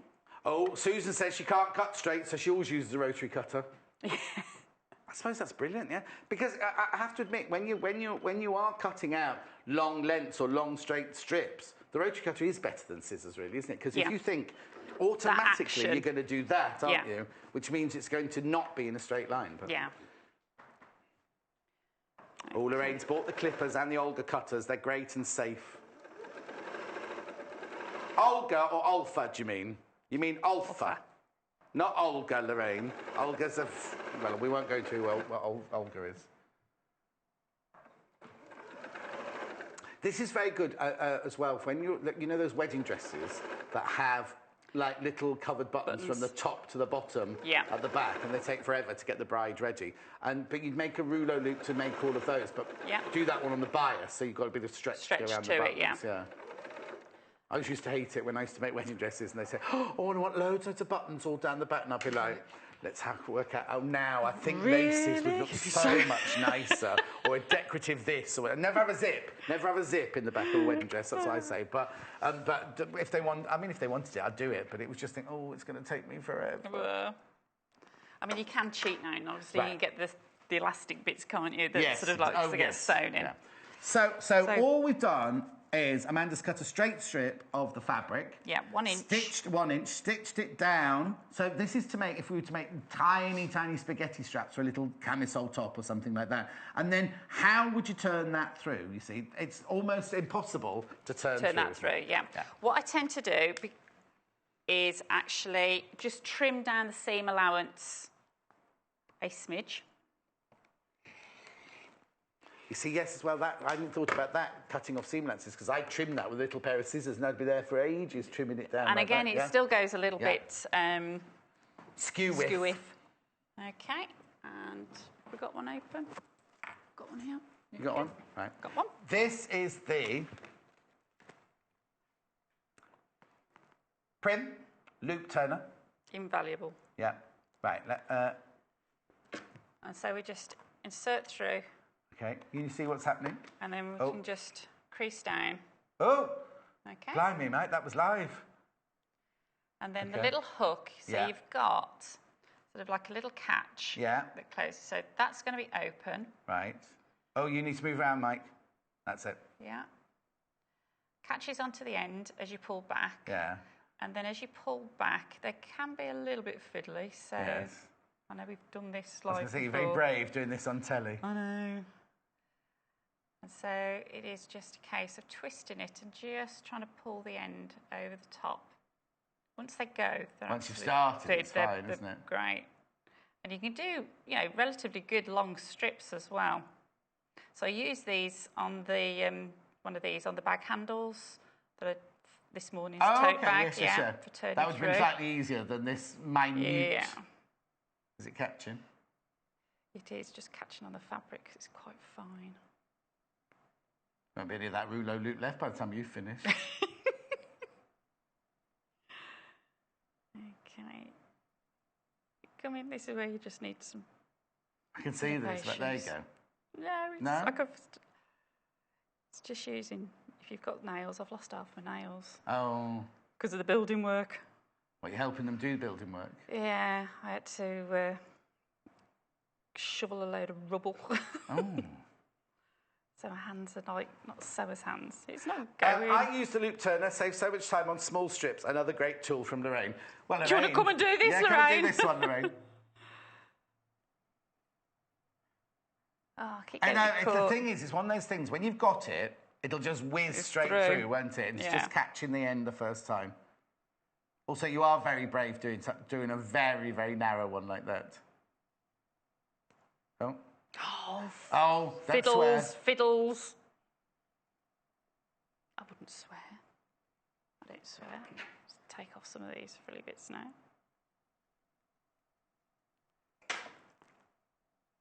I think this is going to be one that I'm going to come back to. Yes. Okay. Have one more go and then we'll see if it... I'd just done a way to strap me. I wouldn't have been so brave as to do such a narrow one. Because the thing is, you can do that in your workroom at home and it'll work first time every time. Yeah. You're pulling it through. There we go. Yay! Just making sure the worth little catch... Worth persevering. Okay, Wait. Right, yeah, there now. And then it comes off the end as you pull. Yes. Okay. Here it comes. Yeah, so in future, don't help with the building work. You should be supervising anyway, not actually physically doing things. I like to get involved. I'm told I'd micromanage a bit too much. Oh, okay. We haven't heard from Simon, so he must be too busy doing building work then. Yeah, I want my lights in. There we go. So there you go. So it's minute. Yeah, okay. So it took a little bit of going, but it's just making sure that when you pull through, that this little latch I'll just put that into flips shot. up. There you go, yeah. So what was happening, as I was pulling through, this wasn't quite flipping up. So it's just making sure that that then flips up and catches it, and then you can pull it through. Okay. You couldn't go, well, no, there's no way you could turn that through without one of those, is there? No, not that small. No. Because look how thin this is. And then if you're making one of those wedding dresses with, I mean, we were talking about spaghetti straps, but if you're thinking about, obviously you do it on the bias, but you know on the back of wedding dresses, they have to be tiny like that, don't they? Just to create those little loops to go around the covered buttons.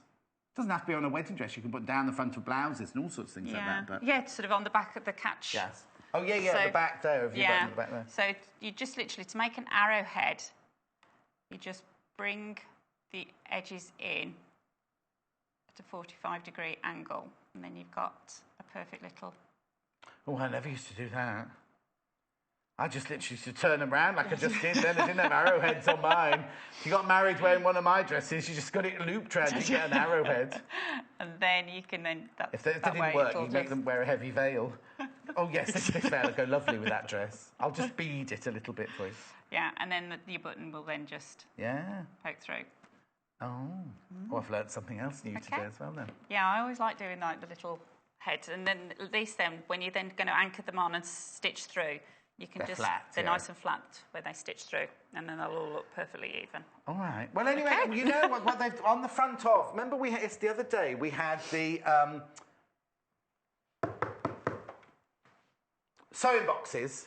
Right, and where the magnetic clasp was on the front, they'd done one of those arrowheads underneath and then put a covered button over the top, hadn't they? And that was the big version. That was me saying, lovely, sturdy tray. And that was me opening the box. Yes, Hannah had no idea. Hannah wasn't there that day, she said. Okay. Right, now what are you doing now, then? Oh, you made one slightly wider. Slightly wider. Well, this one we can turn, and then we can sort of show how to use the bodkins, because they're really useful. Now you get 2 in 1 in this, don't you? This is the bodkin where you get 2 in 1. I always think of a bodkin as being that one there on the outside, like a blunt needle with a great big eye. That's why I always think of a bodkin. But you get 2 pieces in this for £1.95. Have you got both pieces when you come to do it? Or do I need no, I haven't, actually. Oh, that was a deep sigh, Hannah. You're hungry? Oh, OK. Okay, so we can use our roulet turner again. Oh, yeah, we've got to do that. You've got to tell me about that thing as well in the break. So at least this one's nice and easy. It goes straight forward. Right. First time. Yeah, we have to do it today, that's all. Okay. Yep. So this is a chubbier ruler that you could use to... So if you sort of think that could be a waistband, you could make it into a scrunchie and put your elastic through, something like that. But if it was a waistband and you've got, you could put some ribbon through. Have I got a little bit of ribbon? Oh, yeah, you've got the ribbon on your thing. Okay. So rather than using... If you made a scrunchie, I'm going to go off piece here. Okay. If is that long enough to make a little girl scrunchie? It is really, isn't it? Yeah. You'd put elastic. You could thread narrow elastic. Yeah. Through this as well and take it through. But how would you finish it off? I know I'm throwing things at you now that we haven't actually talked about. So you could either, what I would do if I was doing a scrunchie, I would sort of join a little bit beforehand. Oh, okay. Yes, I see. Okay, and then just leave a little hole that you could then thread them through. And then what you can do is you say, or if you're doing a drawstring bag or drawstring pair of trousers, and you've got narrow elastic or a ribbon you're going to take through, this is one part of the bodkin that Amanda's going to use first of all. I think on one of my other bags that I made, when the little backpacks and the straps had to go sort of through a casing. That's right, yeah. Okay, so used one of these. So you sort of like thread it through the wider eye, and then you can then pull it through, so it's really secure. Yeah, got that. And then you literally... So it's instead of using the old-fashioned safety pin, which always seems to come undone. Yes, halfway along. Yeah. Because you sort of like, as you're sort of pushing it normally, obviously it starts gathering, and then it just opens up the safety pin. Yeah. Okay. And there we go. Or you could use something like this, which is the other piece. Now, I've used this to turn wider rouleau loops through as well. But this is the other thing that you get in the package. What you do We're going to pretend I'm going to turn it through the other way this time. Yeah. So you would just grip the fabric with. Well, I can do it with a ribbon as well. But if you just grip the ribbon with they're like washing tongs, aren't they? And then you use the tightener upper. So again, that's got hold of that ribbon, and then you can I'm just doing it like the casement one rather than turn the ruler through. Then you can just do the same with this. You can just push that through, like the safety pin measure, but it's got the end of the ribbon totally and utterly fixed there. Then you loosen off the tightener upper, and that's that. Oops, there you go. I think they're one of these sort of like gadgets. We acquired some in the studio, and I was kind of like, yeah, what's wrong with, the old-fashioned fashion? option. But once you've used them, you think, Exactly. I wouldn't go back. No. They're just such a handy Well, it's little a tool. thing where you think, I wish I thought of that. Yeah. Somebody's made themselves very rich. Now, look, I'm just doing a ruler. So, again, I've caught the fabric with I've done the tighten uppy thing, and then you literally just... Oh, I'm not going to work for me now, this one. It makes me feel a whole lot better. Oh, listen, every day is a mistake for me, so don't worry. Oh, come on, John. One job. They even call me One Job John now. People messaging going, One Job John. Come on. There you go. That's got it. There you go. No, it's coming through now. So you can literally do the same. Obviously, I'm pulling it back through. So you can pull your root. It wouldn't work, obviously, with on the narrow one like tiny, you. And I think you're very brave attempting that. And then you just loosen it off again with the tightening uppy thing inside there. And it just comes out. I love the technicality. I don't know what the real word is. What would the word be, Hannah? Hannah's good with words. The stopper. Tightening uppy thing. What would it be called? The thing to tighten up. There it is, coming out now. Oh no, now I've made a schoolboy error. No, there it is. I was trying to push it out the wrong way. That's why. Like Laurel and Hardy today, aren't we, you and me? Anyway, you get both of those for £1.95. I'd buy one of those and put it in my present drawer because it's like you say, there were just gadgets you came across in your shop, and now you wouldn't be without them. Sort of thing. So a little gift for somebody. Yeah, just lives in my. Oh, and Hannah's saying, a lot of people messaging saying they multi-buy these because they lose one. Yeah. Like Hannah. Right, so now I've got 2 more things to show you here. And the zip bundle we've got to do, yes, exactly. Should we do the zip bundle first? Right, so we've got a bundle of zips here. So what you get in this bundle is you get 1, 2, 3, 4, 5 zips. You get a black one of 10 inches, 25 centimetres. You get a blue one of 10 inches, a blue one of 7 inches, a white one of 10 inches, and a white one of 7 inches. Right? So that's a whole buck for £8.45. Now, tell me if I'm wrong, but if you go into a department store that have all the different zips hanging up there, I'm not sure that you'd get 5 for £8.45 in this day and age. But who knows? No. Who knows?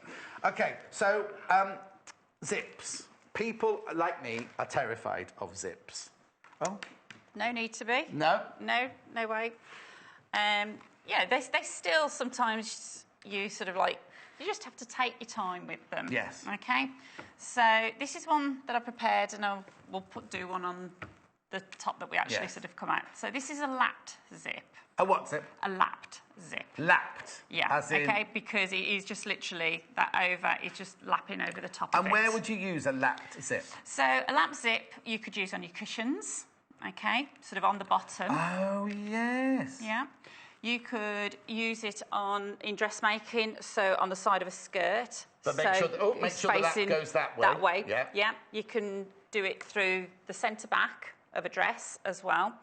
No, it's not the same as on the front of a pair of trousers because that's more of a placket on the front of a trouser. You need a bigger overlap than that on the front of a pair of trousers. Yeah, for a fly front. Yeah. Okay, so that is a lapped zip that you would do with one of these. Are you going to show us how to do that? So I can show you how to do that. The other one that I was going to show as well, I'm going to be really brave. Oh, yes. Is an you could actually do it as an exposed zip. Okay, yes. Okay? So just with a normal zip. So when you're going to do an exposed zip, again, you can do it on any of your projects, and we use it in dressmaking as well. So you would literally, I need my pen. Oh, yeah, it's on, just twist it around onto your... There you go. That's going to break.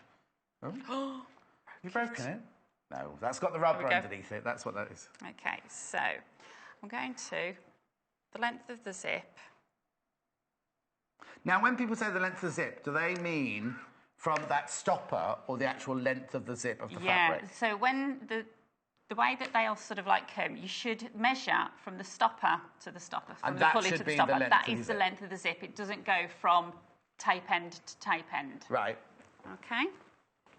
Oh. Lost you. I'm still attached. Yeah.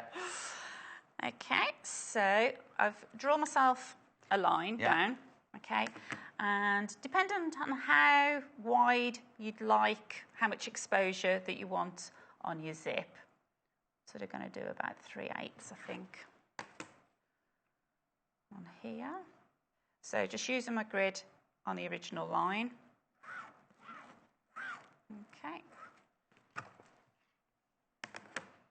This is the kind of thing that when I first started at college, we had to do a book of seams and a book of hems and things like that. This would be good if you're, like me, frightened of zips, to practice and make a little book of, get the bundle and then be able to make from your scraps or just how the different zips work and write it down so you know for future. Yeah, we do a workshop on we call it button it, zip it and finish it. Oh, wow. And we do little mini workshops on them. And this is things that we do in the workshop. So what I've done is drawn a central line. Yes. And then I've done 3/8 or a 1 centimetre seam allowance either side and just literally drawn a box around. Right. Now it's important to stabilise it and interface. Okay. And then I'm going to just draw a little... Oh, this is all... You see, this is going to demystify zips for me because I'm terrified about putting zips in. Let's say you could use these. You can do it if you wanted to do a box and like an envelope one. So if you're going to put in a bag as well. Okay, but we'll just do it this way. Yeah. And then what we're going to do is stitch along the outer edge. No zip? Not at the moment. Oh, okay. Okay. So it's important to go right across that line. So it's not matching up. And you've just got a normal foot on, yeah? Normal foot at the moment. So I'm just going to literally outline.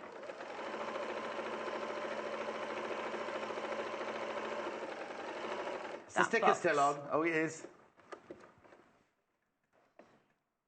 Thimble pad.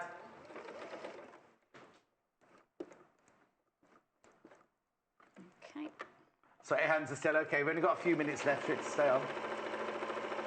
Got Japanese fabrics coming up in the next hour. Is Karen working today or not? Oh, see, I could have got Karen, a flatmate, to bring it in, really. Right. Okay. So what have you done? What are you doing? Just literally straight stitched all the way down the seam allowance, across the bottom and back up again. That's right. Oh. So then we're going to take our scissors and we're going to No rotary cutter this time, then? I was just going to say, you could use your rotary cutter. But work from that end upwards? Yeah. And we're just going to cut down that centre line to our How big point. did you know how to make that triangle at the end there? You could just bring it out at a 45-degree angle. Yeah. I generally tend to make it a little bit longer, just so you've got a little bit more play. Okay. And then we cut along, and we're going to cut to the stitch, being careful not to go through it. Yeah. Okay. Just need another little nick on there. Okay, I'll just show you at home what Amanda's done. So she's stitched down the middle line that she drew first of all, and then has done a Y seam at the end. That's not a seam, Y cut at the end. Okay. Okay. You'll see why she's done that in a minute. Oh. And then we're just going to put finger press, or you can press back. Yeah. Okay.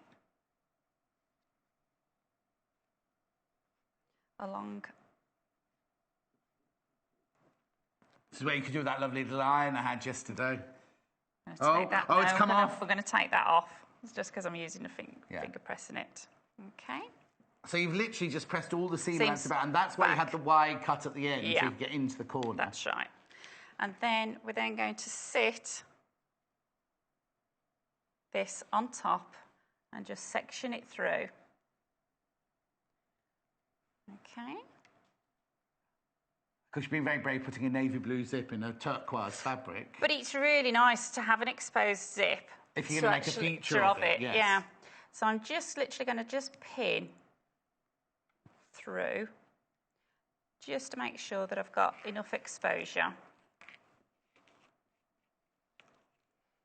So you can sort of, dependent on how wide your tape is of your zip, and you might not want as much exposed, so you just make it a little bit narrower through.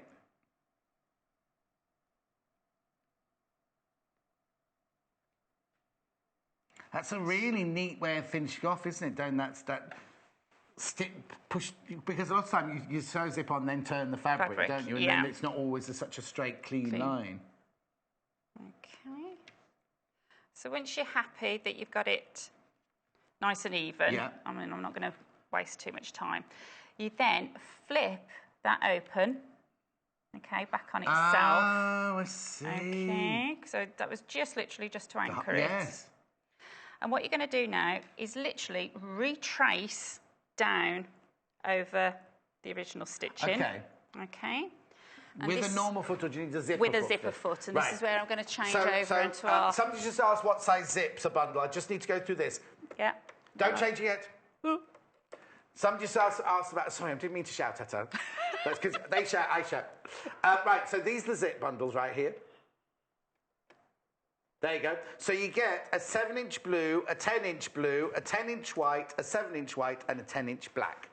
Sorry, I just had to do that very quickly. Right, okay. Okay, so we're going to change over onto our zipper foot. Yeah. Right, now, if your machine doesn't have a zipper foot, or you've lost your zipper foot, then here's one you can buy. Now, this is available for a low shank machine, which a lot of machines are, and the way you work out your shank is you put the foot down, where you take your old foot off. Okay, so I've loosened off the screw at the side. Yeah. Okay, and then the whole attachment foot comes off. Okay. You put the arm, you put the thing down, the shank down. Then you measure from the bed of your machine, which is here, to the centre of that. Do you do it with that gadget? Yeah, we could perhaps do it. Okay, so... No, they can't see that one, but it needs to be that way around. Yeah, okay. And if it is... I can't do it. I can't half an inch... Okay, which is it was low shank, which is that, isn't it? Yeah.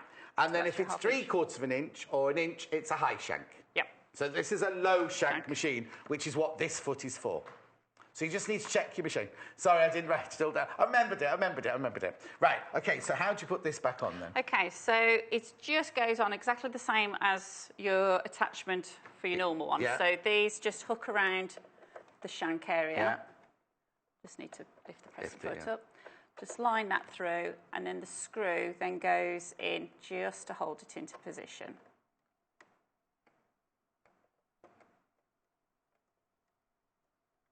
All right. Yeah. They always say you shouldn't look, and you should just sort of like go. Has that worked? It. No, I'm just being all fingers and thumbs here. Do you want me to hold while you screw, or I'll screw? You hold it. Oh. It's sometimes best just to get the thread into it. And of course, you're not at the right angle, are you? No. Oh. No point asking me to do it. Here we go. There we go. Yeah. Okay, so we're hooked on. Yeah. You can do this on your own. You don't need two cack-handed people to do it. Yeah, how many sews does it take to change a press a foot? I know a joke like that. One to put it in, then the others go, oh! Can't remember what the joke was, though. Anyway. Thank you. There we go. Thank you so much. Okay. Oh, still showing. I've still got my sticky on. So the great thing with this one is that it's got a little back screw that you can then slide from left to right. Oh, so you can get in closer. Yeah. So especially on machines, on the manual machines that you can't necessarily always alter the needle position, these are absolutely brilliant. So they're really good for zips. They're really good for putting in piping. We were going to have a look at. Oh, but you're all right. Your voice is going there. I think I've caught your... No, I think it's the air conditioning. You'll be nicking my strawberries when I'll not be It's the looking. air Now, we've only conditioning. got just 2 minutes left. Oh, okay, so I'm going to just retrace over so we can open up the zipper tape. I'm going to say you're just literally then going to stitch over the top of the stitching that we did before.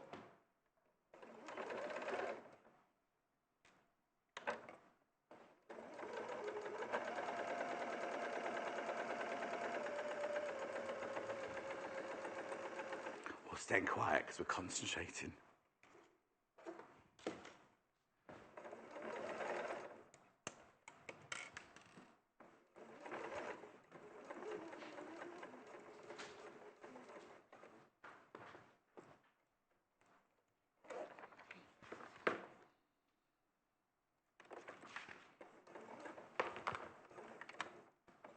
You're right there. Yep, okay, So you've literally just gone straight down. You haven't straight down. twisted or anywhere. No, it's just straight down over the top. Yeah. Okay, so when that comes back, Oh. that's going to be fully exposed Yes. and really neat. I'll just show you that there, because we're not going to have time to do the whole thing. lot, no. So there's the side we've done. Right.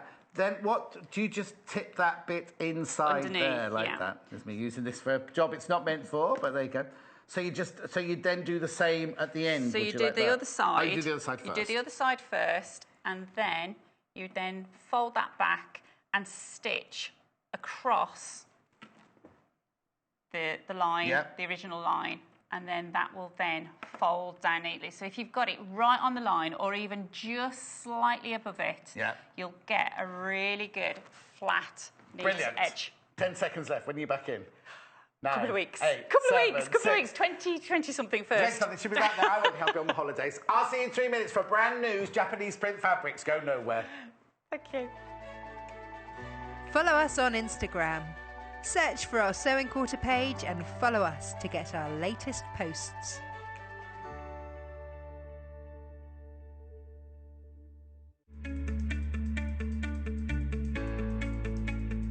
Today I'm going to be showing you how to do the herringbone stitch. This is a stitch that's used for holding 2 layers of fabric together, and its construction makes it ideal for things like stretch fabrics because the stitches will move with the cloth. It's also a really nice decorative stitch. So I'm going to start with my needle and thread. Now I'm actually using embroidery thread so you can see what I'm doing, and I've also put a knot in the end. So starting from the wrong side of the fabric, we're going to go through to the top. And we're actually going to be working from left to right, but you can also work right to left, whatever's comfortable for you. And we're going to start with a diagonal stitch going up. So that's our first stitch. Now you're going to come back on yourself and to the left of that stitch, but this time we're going to come down. You want to try and keep this as even as possible, so you can see that we've created our first cross. Now again, going from the left to the right,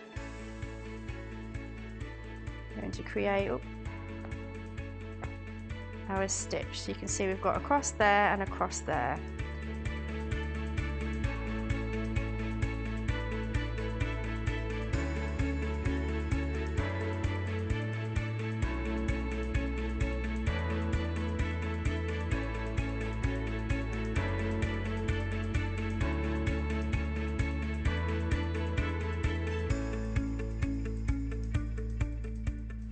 So there we have our herringbone stitch.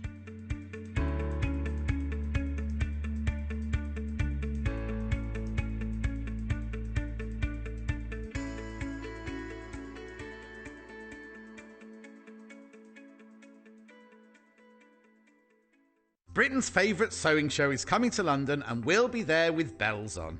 The Great British Sewing Bee Live is taking place over 4 days from the 21st to the 24th of September at XL London. If you're a hobbyist dressmaker who's been inspired by what you've seen on the Sewing Bee, a seasoned professional looking for new ideas, or just fancy taking dressmaking up for the first time, this is the event for you. we are proudly sponsoring the Demo Theatre with live performances from designer, author and former Sewing Bee contestant Jennifer Taylor throughout the weekend. And with our discount code SQD, you'll get £1.50 off your ticket. So what are you waiting for? Grab your tickets now and join the buzz at the Great British Sewing Bee live this September.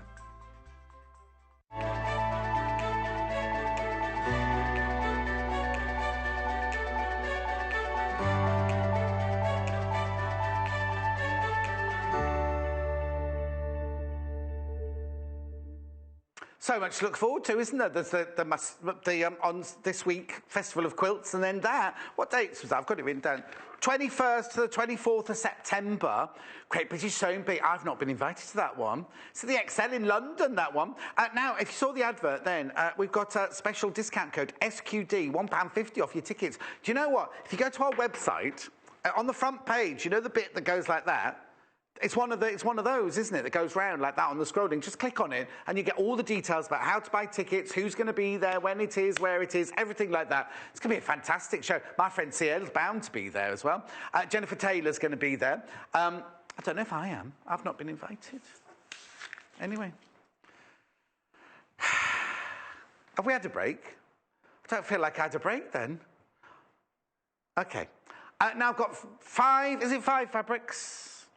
Beautiful, brand new fabrics, Japanese, coming out. And I've also got, well, do you know what I'll do? I'll run through everything first, and then we'll do summing up. I've got bundles to go with the Japanese fabrics that I'm about to show you. So I've got this one to start with. Which one? What? I can't hear you. Montage fabric bundle, this one's called.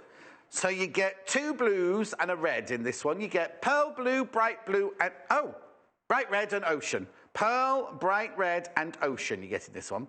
That's an unusual mix, isn't it? Wait to see the gorgeous Japanese fabrics they're going to go with. £9.45 for 1.5 metres. Can you, is there a thing on louder? I'm echoing a little bit up there. Now this one's always a bestseller, this one.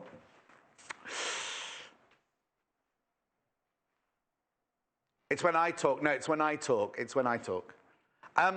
This one's called the...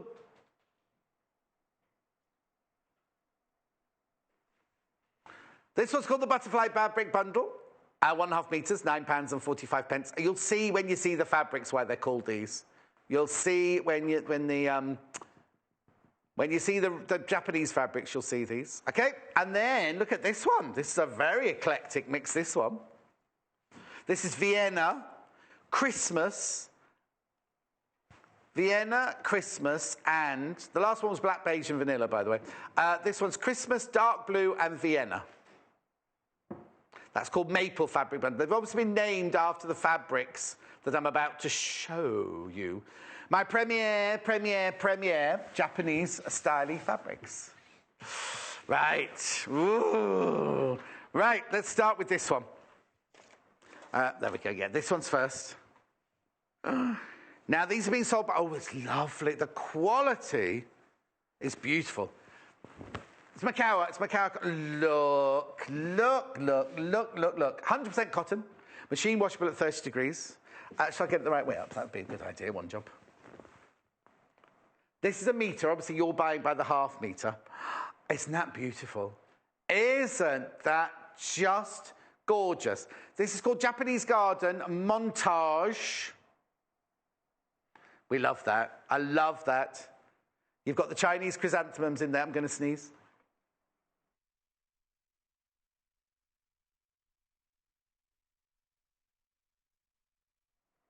Thank you.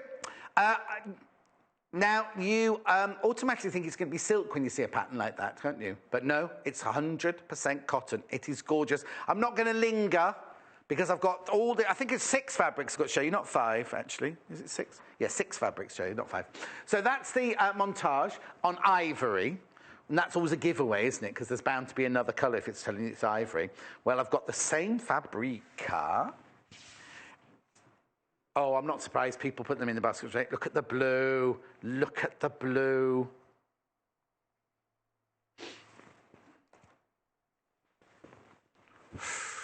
Now, Hannah, you should have waited to make your kimono out of this. Can you imagine how gorgeous?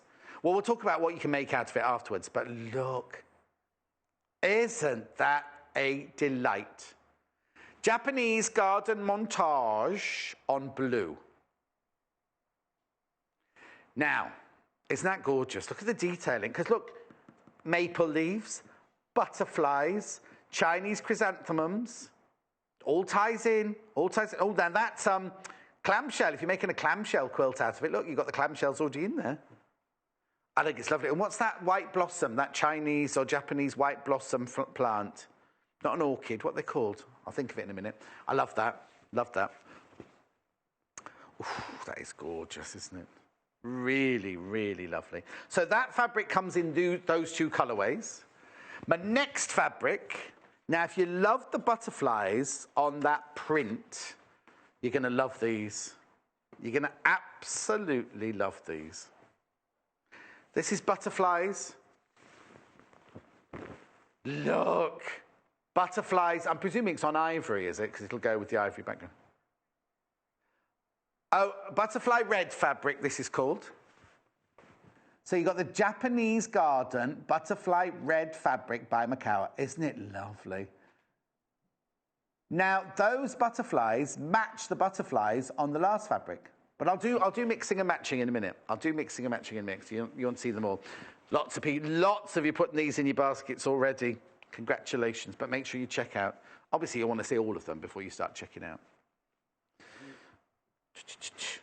Now, that was butterflies red. I've also got butterflies blue. Oh, this is lovely. We'll have a look. There goes. What's it? Japanese garden butterfly blue. Oh, now I'm thinking fabulous shirt. Isn't that lovely? £5.95 for half a metre, 100% cotton. Brand new today, Premier.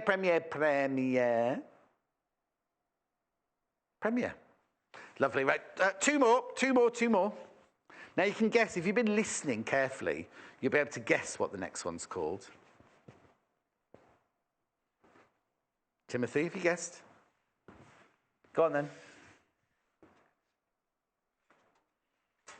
From the Japanese garden range.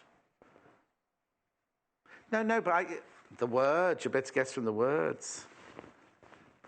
Maple. This is cute. This is like a Japanese ditzy, isn't it? Japanese garden, maple leaf, light taupe. It's nice, isn't it? That's really cute. I'm thinking little girls' dresses in this one. Oh, do you know the Sewing Happiness book? I'm thinking lots of things in there.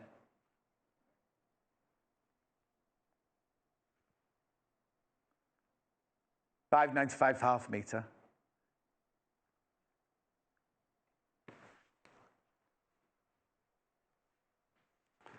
I'm not very good at charades. I'm trying to tell director Tim something and he doesn't understand me. And yes, I do, but this was something to do with the show. Right, last but not least are the premieres. This is totally gorge. This one, look. Totes gorge, this one. Look, totes, oh yeah, totes. Totes gorge, that should say, shouldn't it? Look, isn't that pretty?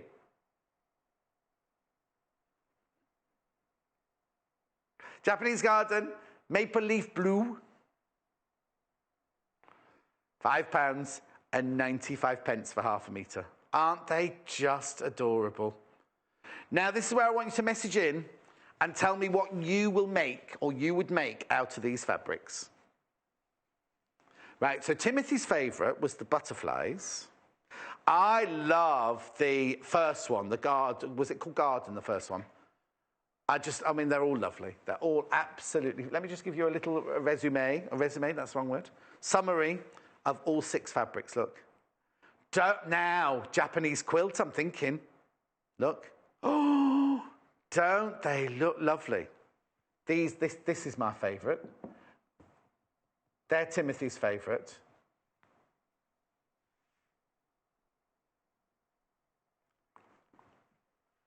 Aren't they lovely?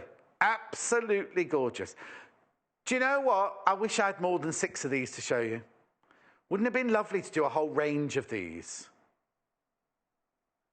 0800 112 44 33. Do you know what? Get these in your basket. They are gorgeous. I like these two. Timothy likes these two. Hannah hasn't expressed a preference. She likes all of them for a quilt. Oh, yeah, the montage ones are nice, aren't they? They're beautiful. I will start. They all work so well together, don't they? They all work so beautifully together, don't they? Look, I'll just put that one there. Oh, yes. I'm seeing, well, imagine a kimono. You could make a kimono out of one of the fabrics, and because they all tone in and match together, you could make the belt or the pockets or the shawl collar out of any of the others, couldn't you? Oh, I think they're lovely. Right, okay, which one's your favourite fabric? What are you going to make out of it if you get it? Now, I've got a few ideas of things you might want to do with my 2 books. The Sewing Happiness book, Sewing Happiness, which is the one I mentioned just now. This has got yellow pieces of paper. This is where Hannah wants me to go. Where's the cushion? Oh, someone's taken it home. We've made that cushion twice. We've got 2 of those cushions somewhere. Let me just take that off there. It says Jennifer. That's because Jennifer made them, you see. I love this book. Look at this. We imagine what that bag would look like, because it's very much like, what's that? Oh, I don't know if I can mention the name of the shop. There's a really lovely Japanese shop where I get my flip-flops from, and I get my, what's those aromatherapy steamers from, and I've got the most brilliant diaries from them. You know the one I mean. They would sell things like this. This is so simple to make. I'm going to show you this one. This is a mini version. You can make it whatever size you want because it's all about origami. It's all about folding the fabric. That's obviously not made of any of our fabrics today. It's just lovely. Hannah's made this. She's got her potatoes in it. No, Hannah's got hers at home. She's got her potatoes in it. Let me just explain what this book is, though. It's about the lady who had a very, very high-powered job, and she got quite poorly. So she had to give up her job, and she took up sewing. And she said that sewing brought happiness into her life. Now, I'm not going to give the whole story away, but this book is... No, it is a story. It is a story. In the different sections, there are different parts of her life telling her the story of her life, interspersed with her sewing ideas and everything like that. Now, she is convinced that taking up sewing was so good for her psyche that it made her better. She's now a very, very happy person. She doesn't work in the city anymore. She just does sewing and brings beautiful books like this. And it's a bit like, it's just, I just think it's kind of however you want to spend your free time. It's just creating. It's very Scandi / Oriental, this book. It's just, that's her. And it's just lovely. Say that again. Look, this is the journal. That's a cover to make a... there's all little projects in here, which I think some of these fabrics would look gorgeous. Wouldn't they? Now, I said little girl's dress, didn't I, with the maple one at the end. There's all... Going through the different seasons, but there's all different projects to make in here. Oh, we've made that. We've made that before. Yep. It's because it's got a funny name, hasn't it? DOP. We made it in cotton. We didn't make it in the felt or the wool worsted that they've made it in. We made it in cotton. Do not what? Sorry, Hannah. We made it in a mixture of fabrics. Both. It was made out of the zebra fabric, I seem to remember, wasn't it? Anyway, look at all these. Oh, look, baby kimono.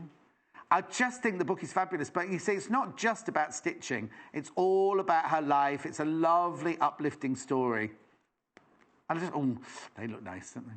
11:15, hungry. So, all the instructions. These are all the instructions. There's that dot bag there that we just went past. There you go. All the instructions there. £19.95. Put that one in your basket, or put it on your wish. Well, no, don't put it on your wish list for Christmas, because I doubt it'll still be here at Christmas. It's lovely. It'd be a lovely gift. Be a lovely gift, someone, wouldn't it? A year of simple projects for living well. Beverly, I love the garden montage, and I agree it would make a beautiful quilt, wouldn't it? Beverly, wouldn't it? I'll bring those in. So this is the one. This is the garden montage that Beverly likes. These two here, which I love. The blue one, my favourite, is super popular. So they're the montage. That's the blue one. And that's the, they call it ivory, the one at the bottom. Yeah, ivory. I will waft these properly for you, but look how gorgeous. If you're thinking of making a lap quilt or any kind of quilt, those all together. Right, the blue one is flying out. This one, absolutely flying out. Absolutely flying out. I'll keep you updated on stock later on. Okay? Now, the other book I've got to show you, excuse me, sharp intake of breath there. All Things Quilting. If you want to use them, like we were saying, in a quilt. Now, this book doesn't have patterns of how to make a quilt. It just has all the things you need to know about making a quilt. If you look here, you see, you've got different coloured, they're all the different sections of the book. Let's just see if it's got the contents there, you see. Aren't they beautiful? So introduction, 3 words from Alex. Then the anatomy of a quilt, how a quilt is made, how it's sewn, tools and notions that you'll need, fabric ideas. And then, excuse me, I've got itchy nose. Alternative strategies for choosing fabrics. They're lovely, aren't they? We just think, look at that. Beautiful. Capture, start. You know what I mean? It's just, it gives you the techniques of how to make and what sizes and what to cut and everything like that. It's a beautiful book. Lots and lots and lots of tips. All about piecing.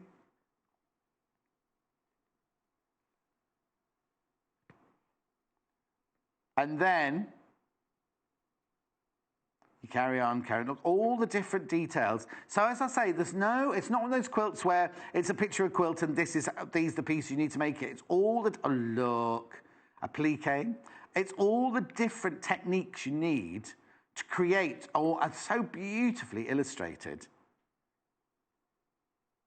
Some of them are more complicated than others. So, you know, kind of, they cover simple, reverse applique. That's an amazing reverse applique there, isn't it? Some of them are very simple tips, and then others are more difficult. Right, we thought maybe this would look lovely in the fabrics. This is Hannah's bookmark, not the yellow ones. Look, you see what I mean? So it gives you the idea of how, it doesn't tell you how to do the pattern, it just gives you all the different ideas there. Border options. Look at that. It's just lovely, isn't it? Absolutely beautiful. It's such a gorgeous book. Ready, set, quilt. Get going. Oh, now look, they've got thimbles. They haven't got our pads, have they?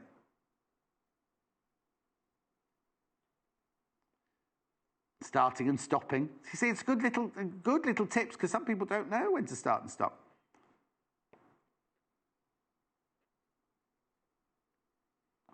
Isn't that a lovely book? £19.95, All Things Quilting. Over 1 million of these have been sold. Not here, admittedly. Sylvia. Hello, John. Sadly missed Amanda's lovely tote bag programme. How can I pick it up? Lots of love, Sylvia. Right, Sylvia, you can either watch here at midday, or at 4 o'clock, or at 8 o'clock, or at midnight, or at 4 o'clock in the morning, and they'll be repeated because it goes on a loop here. Or you can just go to YouTube. You can do it now. Don't go now. Don't go now. You can do it as soon as we finish, right? Go to YouTube. You look up Sewing Quarter and put in the date, Sewing Quarter and today's date, and it will come up on YouTube there. That's how you can watch it. If you want to be, it's available now, but I don't want you to go now. Don't go now. Stay here until 12 o'clock. If you're on YouTube, you can pause it and fast forward it, so you can, whenever I butt in, you can just fast forward over those bits. You know? Or if you watch it on here, it'll just be like a live show every 4 hours. Thanks, Sylvia. Bundles, right, now should we start teaming? I'm going to start with my montage. Right, should we start with the blue? Because this is the most popular and is absolutely flying out. I'm not surprised, it is just gorgeous.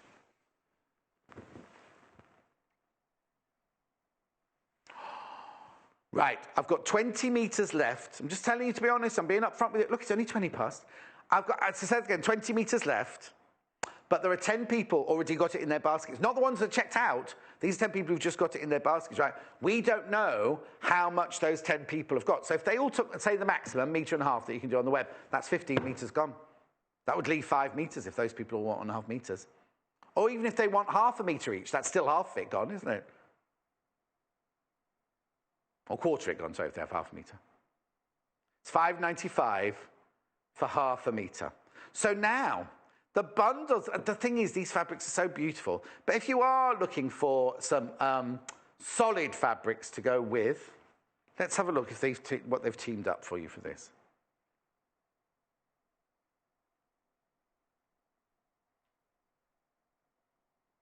That bundle?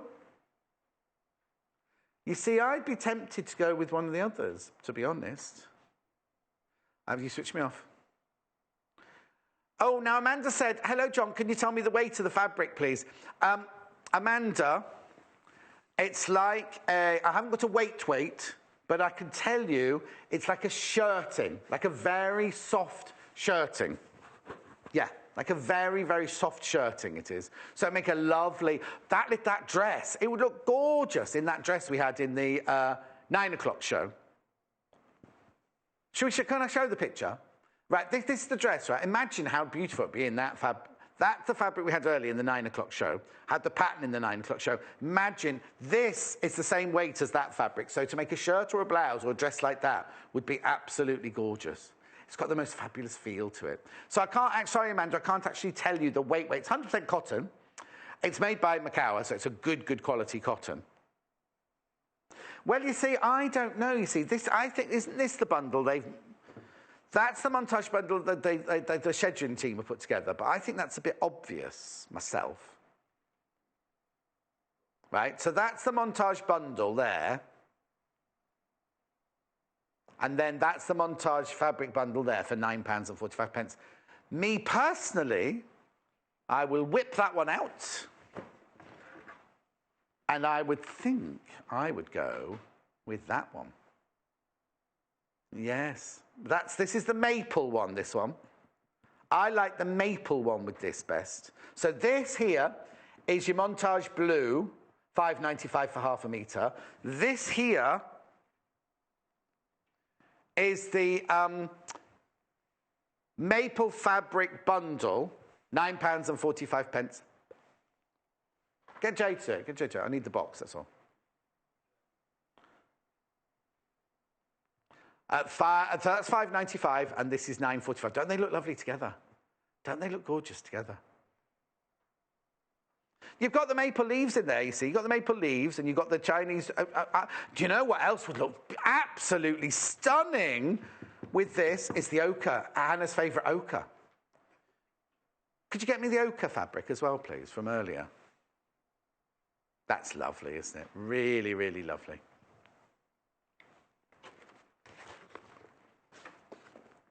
Right, okay, moving on.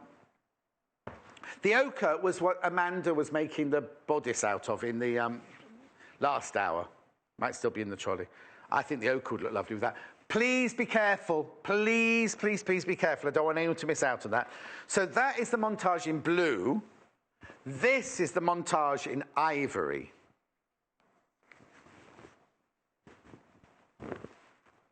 Again, it's stunning, isn't it? Absolutely good. Now, this is a metre, obviously, I'm sure. Let me show you what 0.5 metre looks like.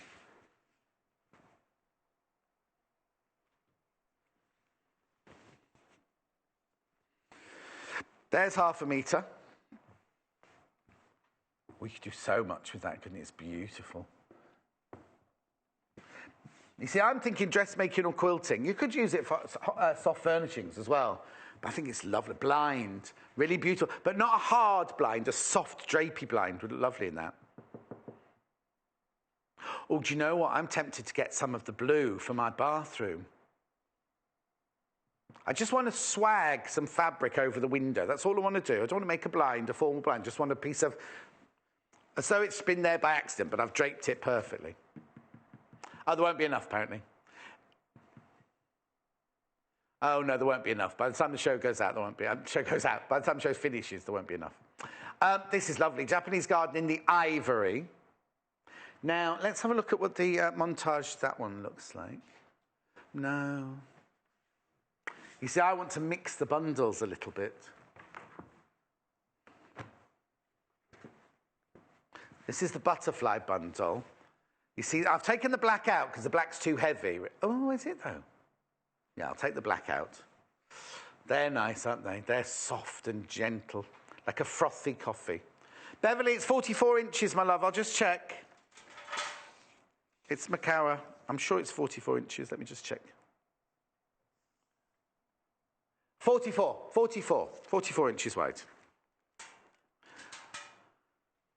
Right, Hannah's saying, I'm taking that one out. What Hannah's saying is to have it in within the quilt, but then have it as the backing of the quilt. Do you know what I do? Hannah? Is I would, do you remember, was it Lucy the other day who patched the back of her quilt?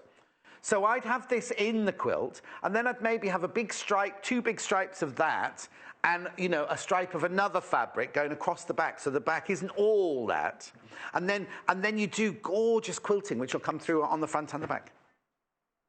You could echo the clamshell cloud. That'd be nice. Or you've got the hexagony. Where are you? I could go wherever you are. There's the hexagony one there. Or you could do crosshatch. Or, where's the, I'm sure there was, oh, it's here. You can't really see it on your telly. On here, oh, actually, maybe you can't see it. There's the most delicate of, like, clamshell shadowing there, which you can hardly see. Look, we've come really, really close. You can see it. Look. You see, when you get this home, there's going to be so much more attention to detail. Look here. Look at those. It's just beautiful, isn't it? So that's Japanese Garden Montage Ivory. It's nice. Please check out your baskets. Don't want anyone to miss out. So let me go on now to the butterflies. Butterflies red. Oh, now, before I go on, don't put butterflies red in. I was just saying, this is Hannah's favourite fabric at the moment. And I said, wouldn't it look lovely with the montage fabric? So these are my two. Right, these are 2 montage fabrics here. So this is the blue. And that's the ivory. But look at this. Now, this you can buy on the... Look. That's gorgeous, especially with this one.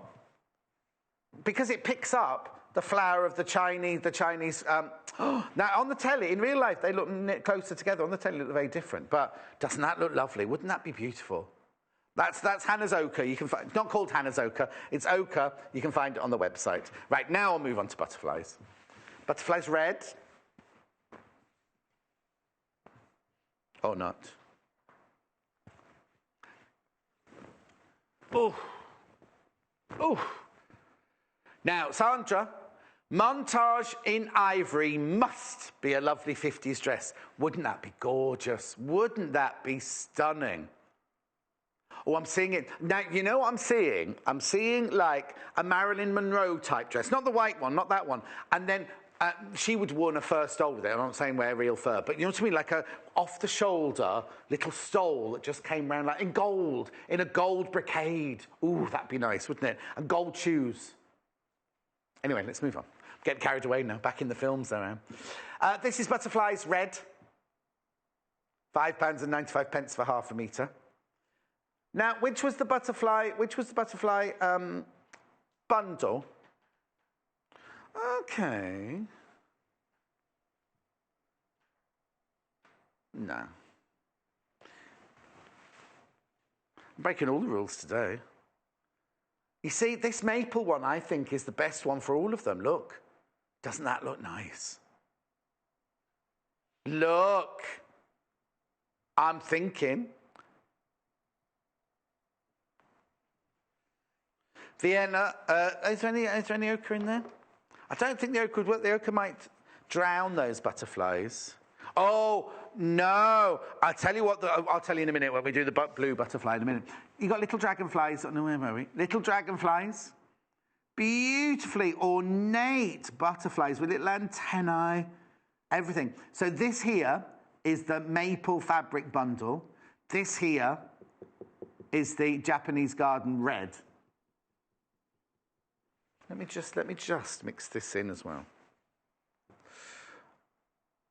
Oh, you see now, all of those would work together. This one here is from the other bundle. I love John getting carried away as this is last day before his holiday. Sadly, Sandra, no. I'm in on, hang on, what day is it today? Tuesday. So I'm off on Wednesday. Tomorrow, I've got lots and lots of things to do to get ready for my holiday. I've got loads of appointments tomorrow. Where am I going tomorrow? I've had my feet done for my holidays. And anyway, then Thursday I'm off, getting ready. Then Friday, I'm here. Then I'm at Festival of Quilts. Then Saturday I'm here. And then Sunday I'm at Festival of Quilts. And then I go on my holiday Sunday night. It does need a green olive sage, but I haven't got one of those. Could you get me a green olive sage, please, Joe? Don't look at me like that. You've been here for 7 months now. You should know what colours are. Right, I'm thinking, I know this is me being a little bit naughty. This here is the maple fabric bundle.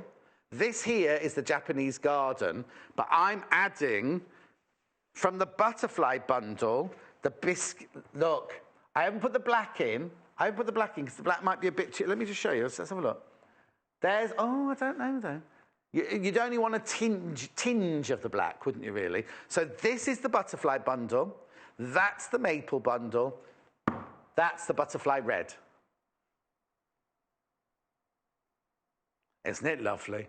Isn't it beautiful? We're getting a greeny, olivey sage to have a look at them with the fabrics as well.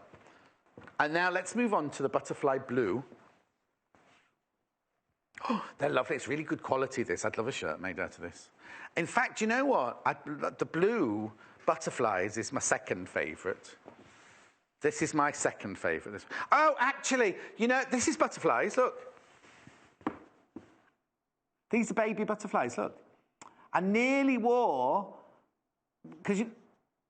No. Because I did... No. But I was going to change, wasn't I? Because... Amanda always changes, and the second one was going to be big butterflies. So this was the baby butterflies. I'm glad I didn't. No. Didn't even think. I love this one, right? So this is butterflies blue. Right? But you know what? Juxtaposition or what? Look. I think that works beautifully with that, doesn't it? This is on the website. This is ochre, Spectrum Solid ochre on the website, this one. Still waiting for the sagey green one for... £5.95. I might tell you that when I'm back in on Thursday. Friday. Monday, Tuesday, Wednesday. Friday. It's lovely, isn't it, that? So now, what did they put? The butterfly bundle was this one with the black, wasn't it? No. It's gorgeous. £5.95. Let me hold it up and show you. Oh, yes. You see, even from a distance. Now, Hannah always likes a fabric that you can't tell what it is from a distance. I quite like that. I quite love that.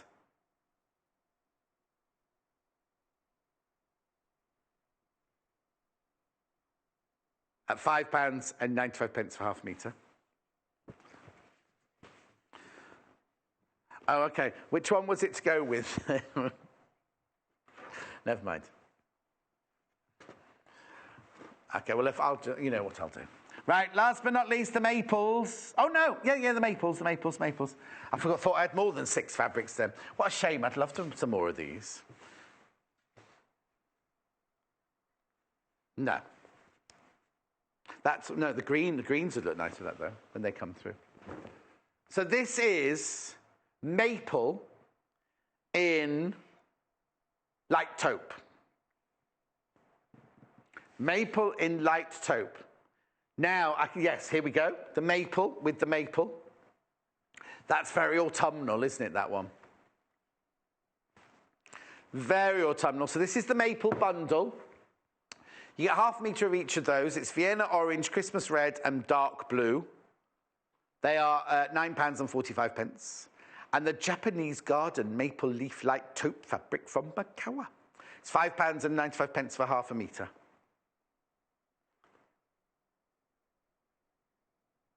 No, no. Brilliant if you got it. We had so much, right? This, there's what, 2 metres or 2 units? There are 2 metres of this left. If you want this one, there are 2 metres left. Going across the bottom of the screen there. That's all, 2 metres left of that one. Oh, I think those butterflies are on the move, aren't they? £5.95. Oh, now the one in ivory has only got 3.5 metres left. I'm going to put those in my trolley there. This one, sorry to change the subject, but I don't want anyone to miss out. Oh, look from a distance, that's beautiful. There's how much of this one left? 3.5 metres. There's only 3.5 metres. You see, I said we needed more of this range. We needed a good 2 or 3 more patterns, didn't we, to fill this out? £5.95. Oh, you see lots of people getting ochre on the web. Well done. Jane's going to bring some greens in a minute, because who was it that suggested the greens again? Can't remember. Beverly suggested some greens. Don't know which one they're going to go with, because they're both almost sold out now, Beverly. But this is lovely. Yeah, with the butterflies, I think it'll go nice as well. But greens would have gone lovely with those as well, wouldn't they? But you're going to be too late. You're going to be too late. Right. So this is the maple bundle. This is the maple fabric on light taupe. That's nice, isn't it? That's more, well, you see, that's grown up. These are grown up colours, but I'd say that, the thing is, that'd be if one of those big Italian designers, or whatever designers, made a blouse out of that, it would fly off the shelves, wouldn't it? Absolutely fly off the shelf. Well done. Right, and then last but not least, we've got that in the blue. You know what? You can just tell by feeling it. When yours arrives in its box like this, that's how you fabric off the... When you buy fabric off the bolt like this, it comes in a box like this, all wrapped in tissue paper. You'll take it out and you'll be able to feel how gorgeous this fabric is. Oh, no, that's the light taupe I'm folding. That was folding, Tim, not unwrapping.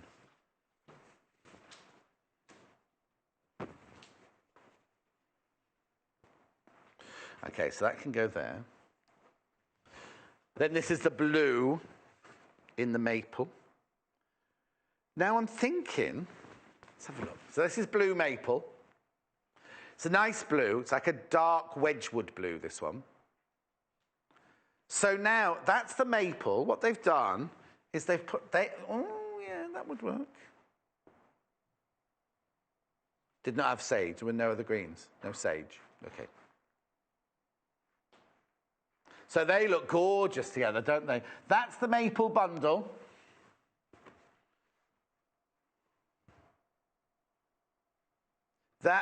And that's the Japanese garden maple leaf there, that one as well.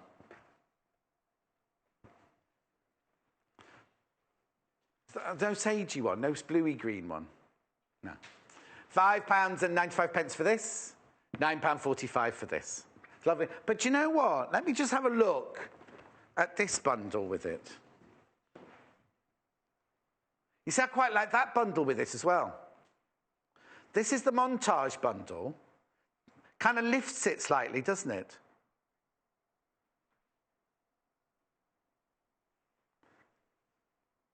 No, I think that blue works really nice. Or maybe if you take the red out. There you go. And then what you could do is you could use this to trim. Do like a little bit of trim with that, like the pocket lining or something with that, depending on what you're making. That's lovely, isn't it? Right, okay.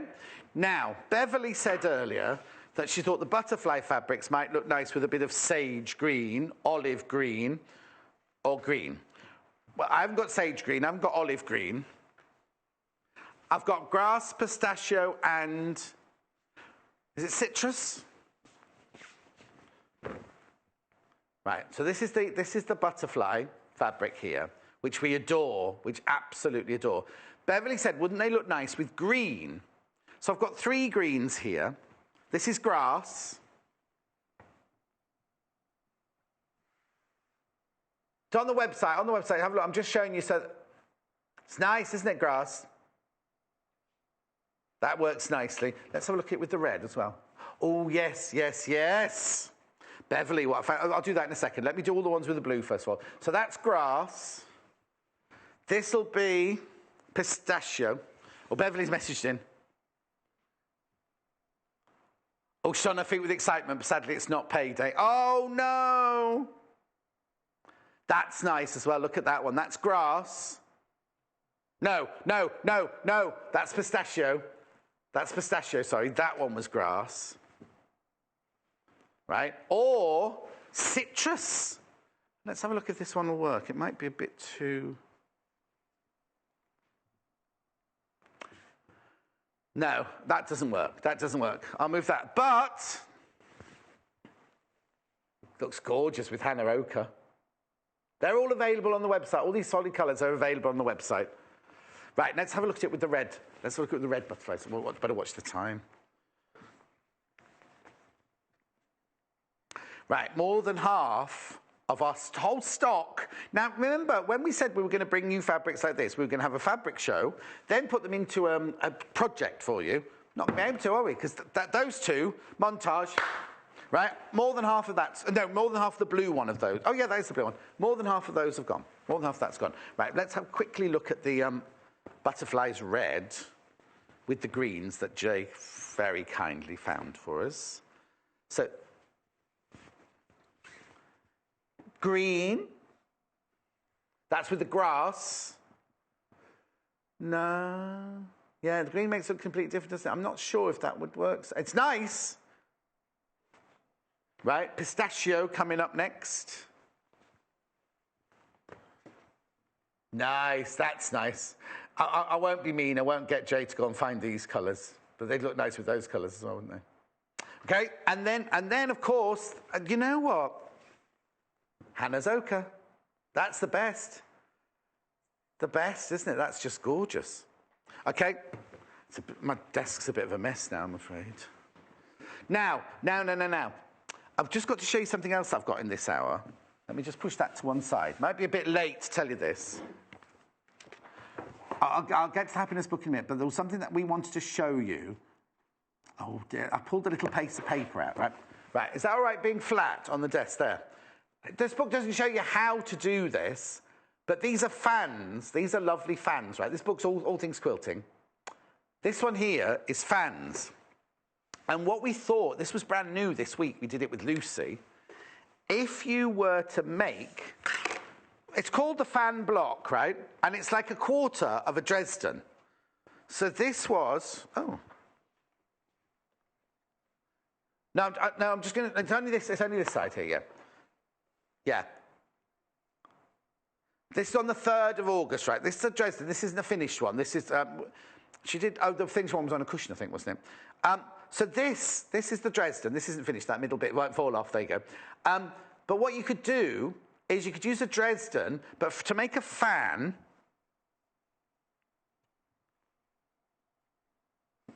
look, you just kind of do a quarter of a Dresden, and then you put it on point, don't you, like that, to make a fan.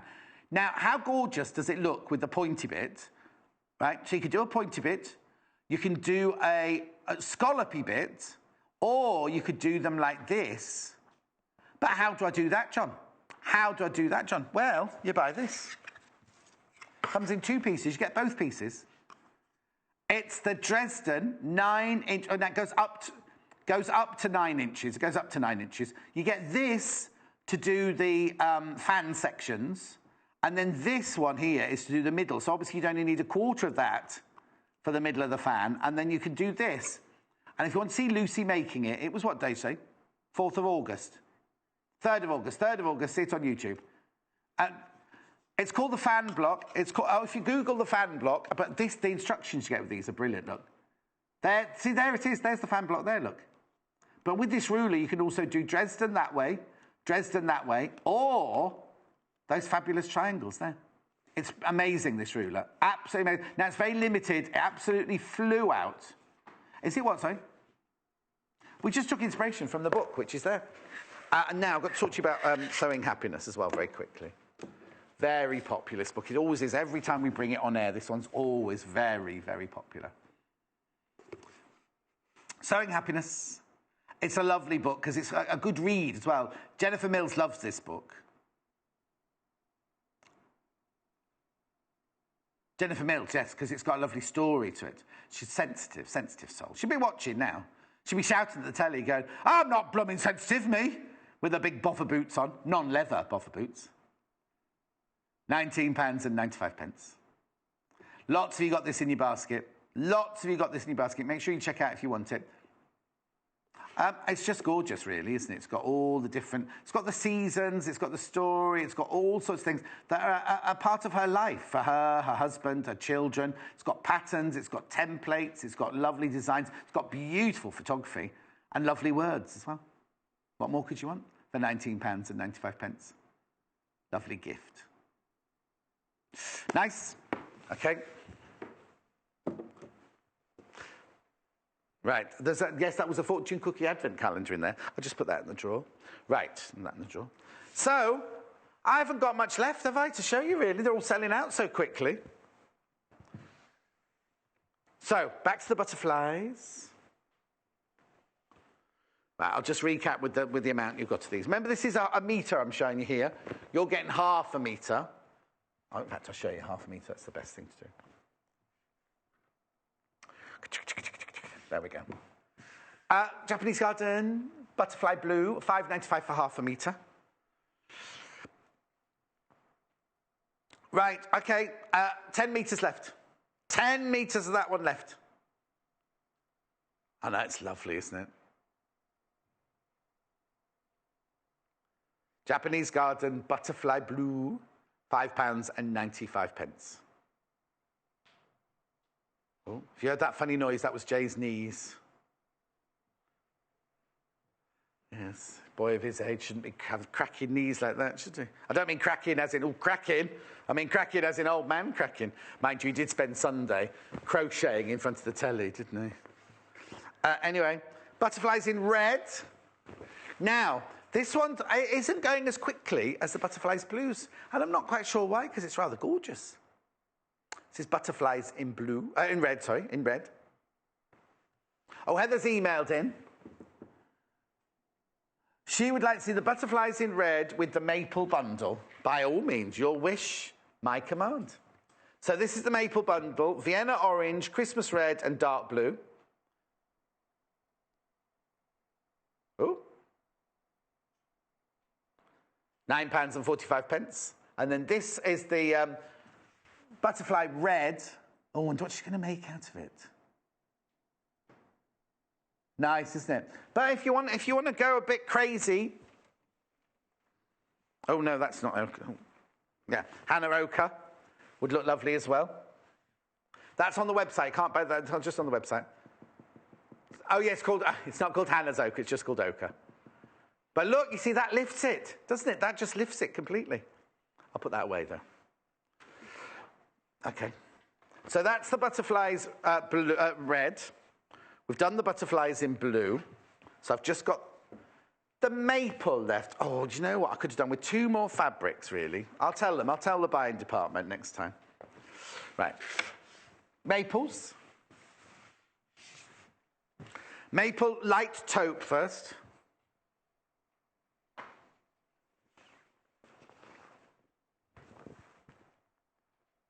Light taupe. I love this. Very refreshing. Now, I'll put that with the maple bundle because that's what we're supposed to... Well, nothing's supposed to go with anything, is it, really? But there's the maple bundle. So that's the Japanese garden maple leaf in light taupe. This is the maple bundle, which must be very, very popular because it goes with everything. I'll go through all 3 bundles in a minute for you, but they're all level pegging at the moment. Nice. Okay. Please remember to check out. Also, if you are thinking of making a dress or something with it, if you need more than 1.5 meters, please ring the call centre. When I get back from my holidays, that will be fixed. Lots of people loving the quilt behind me. That's Kay Fassett. Kay Fassett, mind you, he's in on Thursday. He's in on Thursday. with Natasha, and then with me on Friday, Anna Maria Horner. I know. Have you seen some of her fabrics? They're gorgeous, completely gorgeous. I think she's bringing some of her fabrics to sell here. Can't wait. She'll be. I mean, I think they'll both be at Festival of Quilts on other days, won't they? And they're just popping in here on those. It's Kaif on Thursday. Kaif on Thursday and Anna Maria on Friday. Japanese garden, maple leaf blue. At £5.95 for half a metre.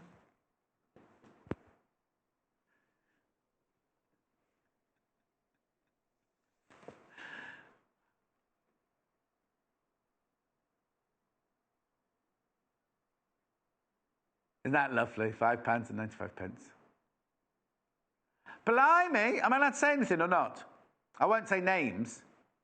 Okay, I won't say anything. Okay, a friend of ours announced this morning in the 9 o'clock break that they had a friend who'd gone into labour. Baby's already been born. Baby's been born. I know. That was quick. Was that her first baby as well? Oh, blimey, the second one will be even quicker. I only know these things because my Francesca, who is one of my best friends, and I am the godfather to her children. When she had Serafina, there was a long wait before the baby was born. Then when she was pregnant with Luciano, she was sitting down with Pete, her husband, Boomtown Rats, Pete Brigette, and sitting on the sofa, and she went, ooh, there's a bit of a movement there. It's fine, we'll watch EastEnders. Serafina took hours. By the end of EastEnder, Luciano was on the sofa with her. I know. Bundles, I knew that. They weren't listening to me at all. They were looking at pictures of the baby upstairs, cooing and whatever you do when you look at a picture of a baby. Ugh. Maple bundle.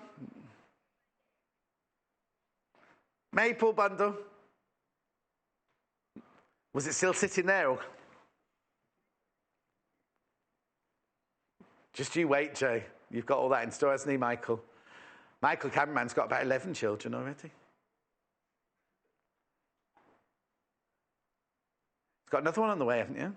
When's it due? Oh, not till November. £9.45 this bundle. This is called the Maple Bundle. You've got Vienna Orange, you've got Christmas Red, and you've got Dark Blue. That's been really popular, but they're all level pegging. Level pegging, all the bundles in this ad. So let's go on to the next one.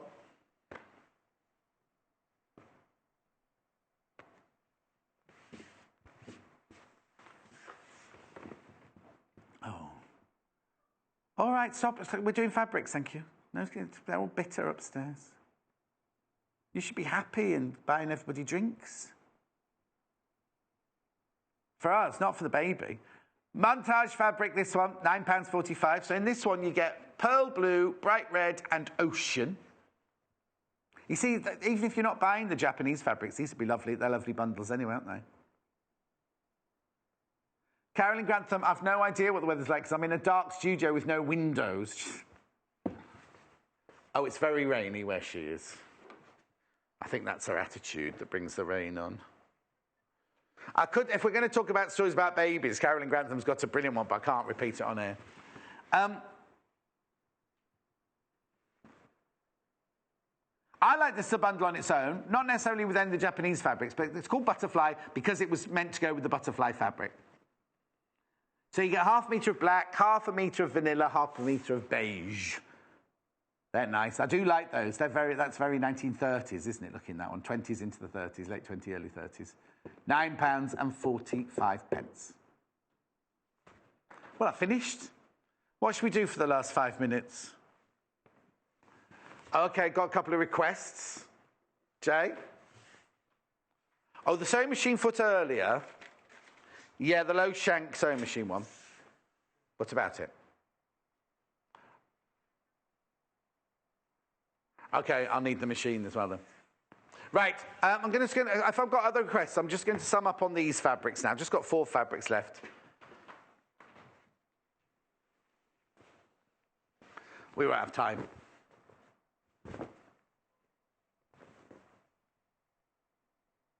Very popular, this one. Japanese garden. Have a look at the detail on here.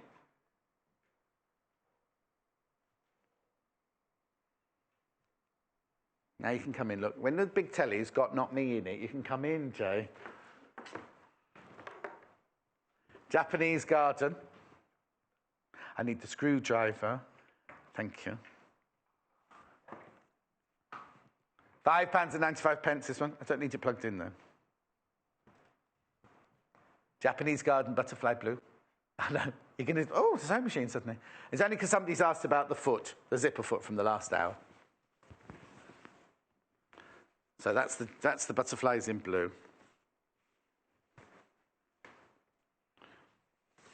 I tell you, yeah. Basically, somebody's asked about how do they work out if their sewing machine is a low shank or not. I'll show you very quickly here. What you do, it's a screwdriver, is you take your foot off. Of course, this isn't very good because I haven't got my glasses on, so this could be all sort. Right. So you take your foot off, right? And then, I might have to turn the, where's the foot thing? Oh, hang on. Where's the foot on this one? This is a different one to the one I use.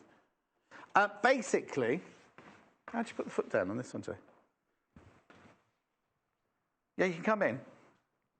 Where's the thingy? Where's the thing to put the foot down? No, it's not. No, that's... No, that's not it. Which one did you just press? Oh, okay. Right, sorry. So you measure, I'm going to turn it around for you, from the bed of your foot to there, your bed of your foot to there. If it's ½ an inch, it's a low shank. And if it's 3/4 of an inch or an inch, it's a high shank. So this foot that we're selling here, oh, there you go, it's for a low shank machine. Right, shall we do tomorrow's menu? It's not me tomorrow, it's Natasha's in tomorrow. You haven't seen her for over a week, have you? Menu for tomorrow, oh, it's all in one. Look, coming up tomorrow, Wednesday wonders. Jennifer's Home Makes. Oh, it must be Jennifer Mills tomorrow then. Spelt wrong if it's Jennifer Taylor. Yeah, Jennifer Taylor's got 2 N's, 2 F's.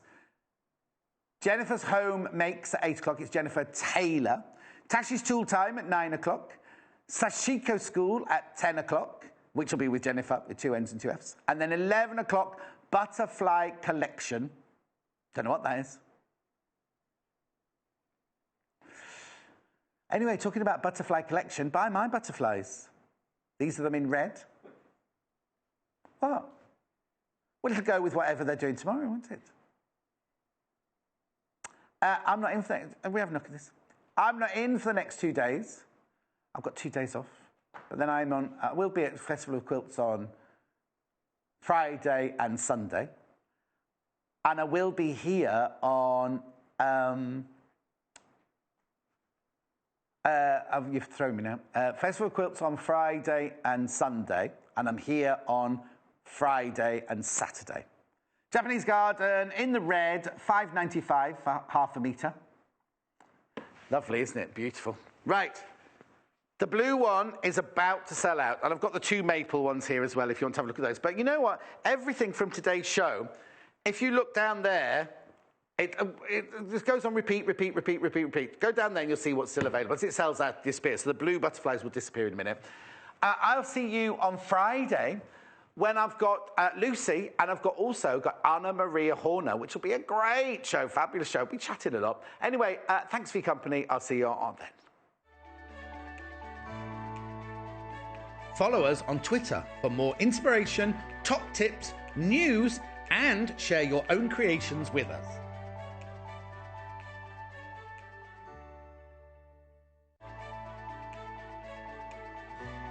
Follow us on Pinterest. Search for our Sewing Quarter page and follow us to discover sewing work we create and love. Join us on Facebook. Simply search for the Sewing Quarter and like our page for the latest news and more.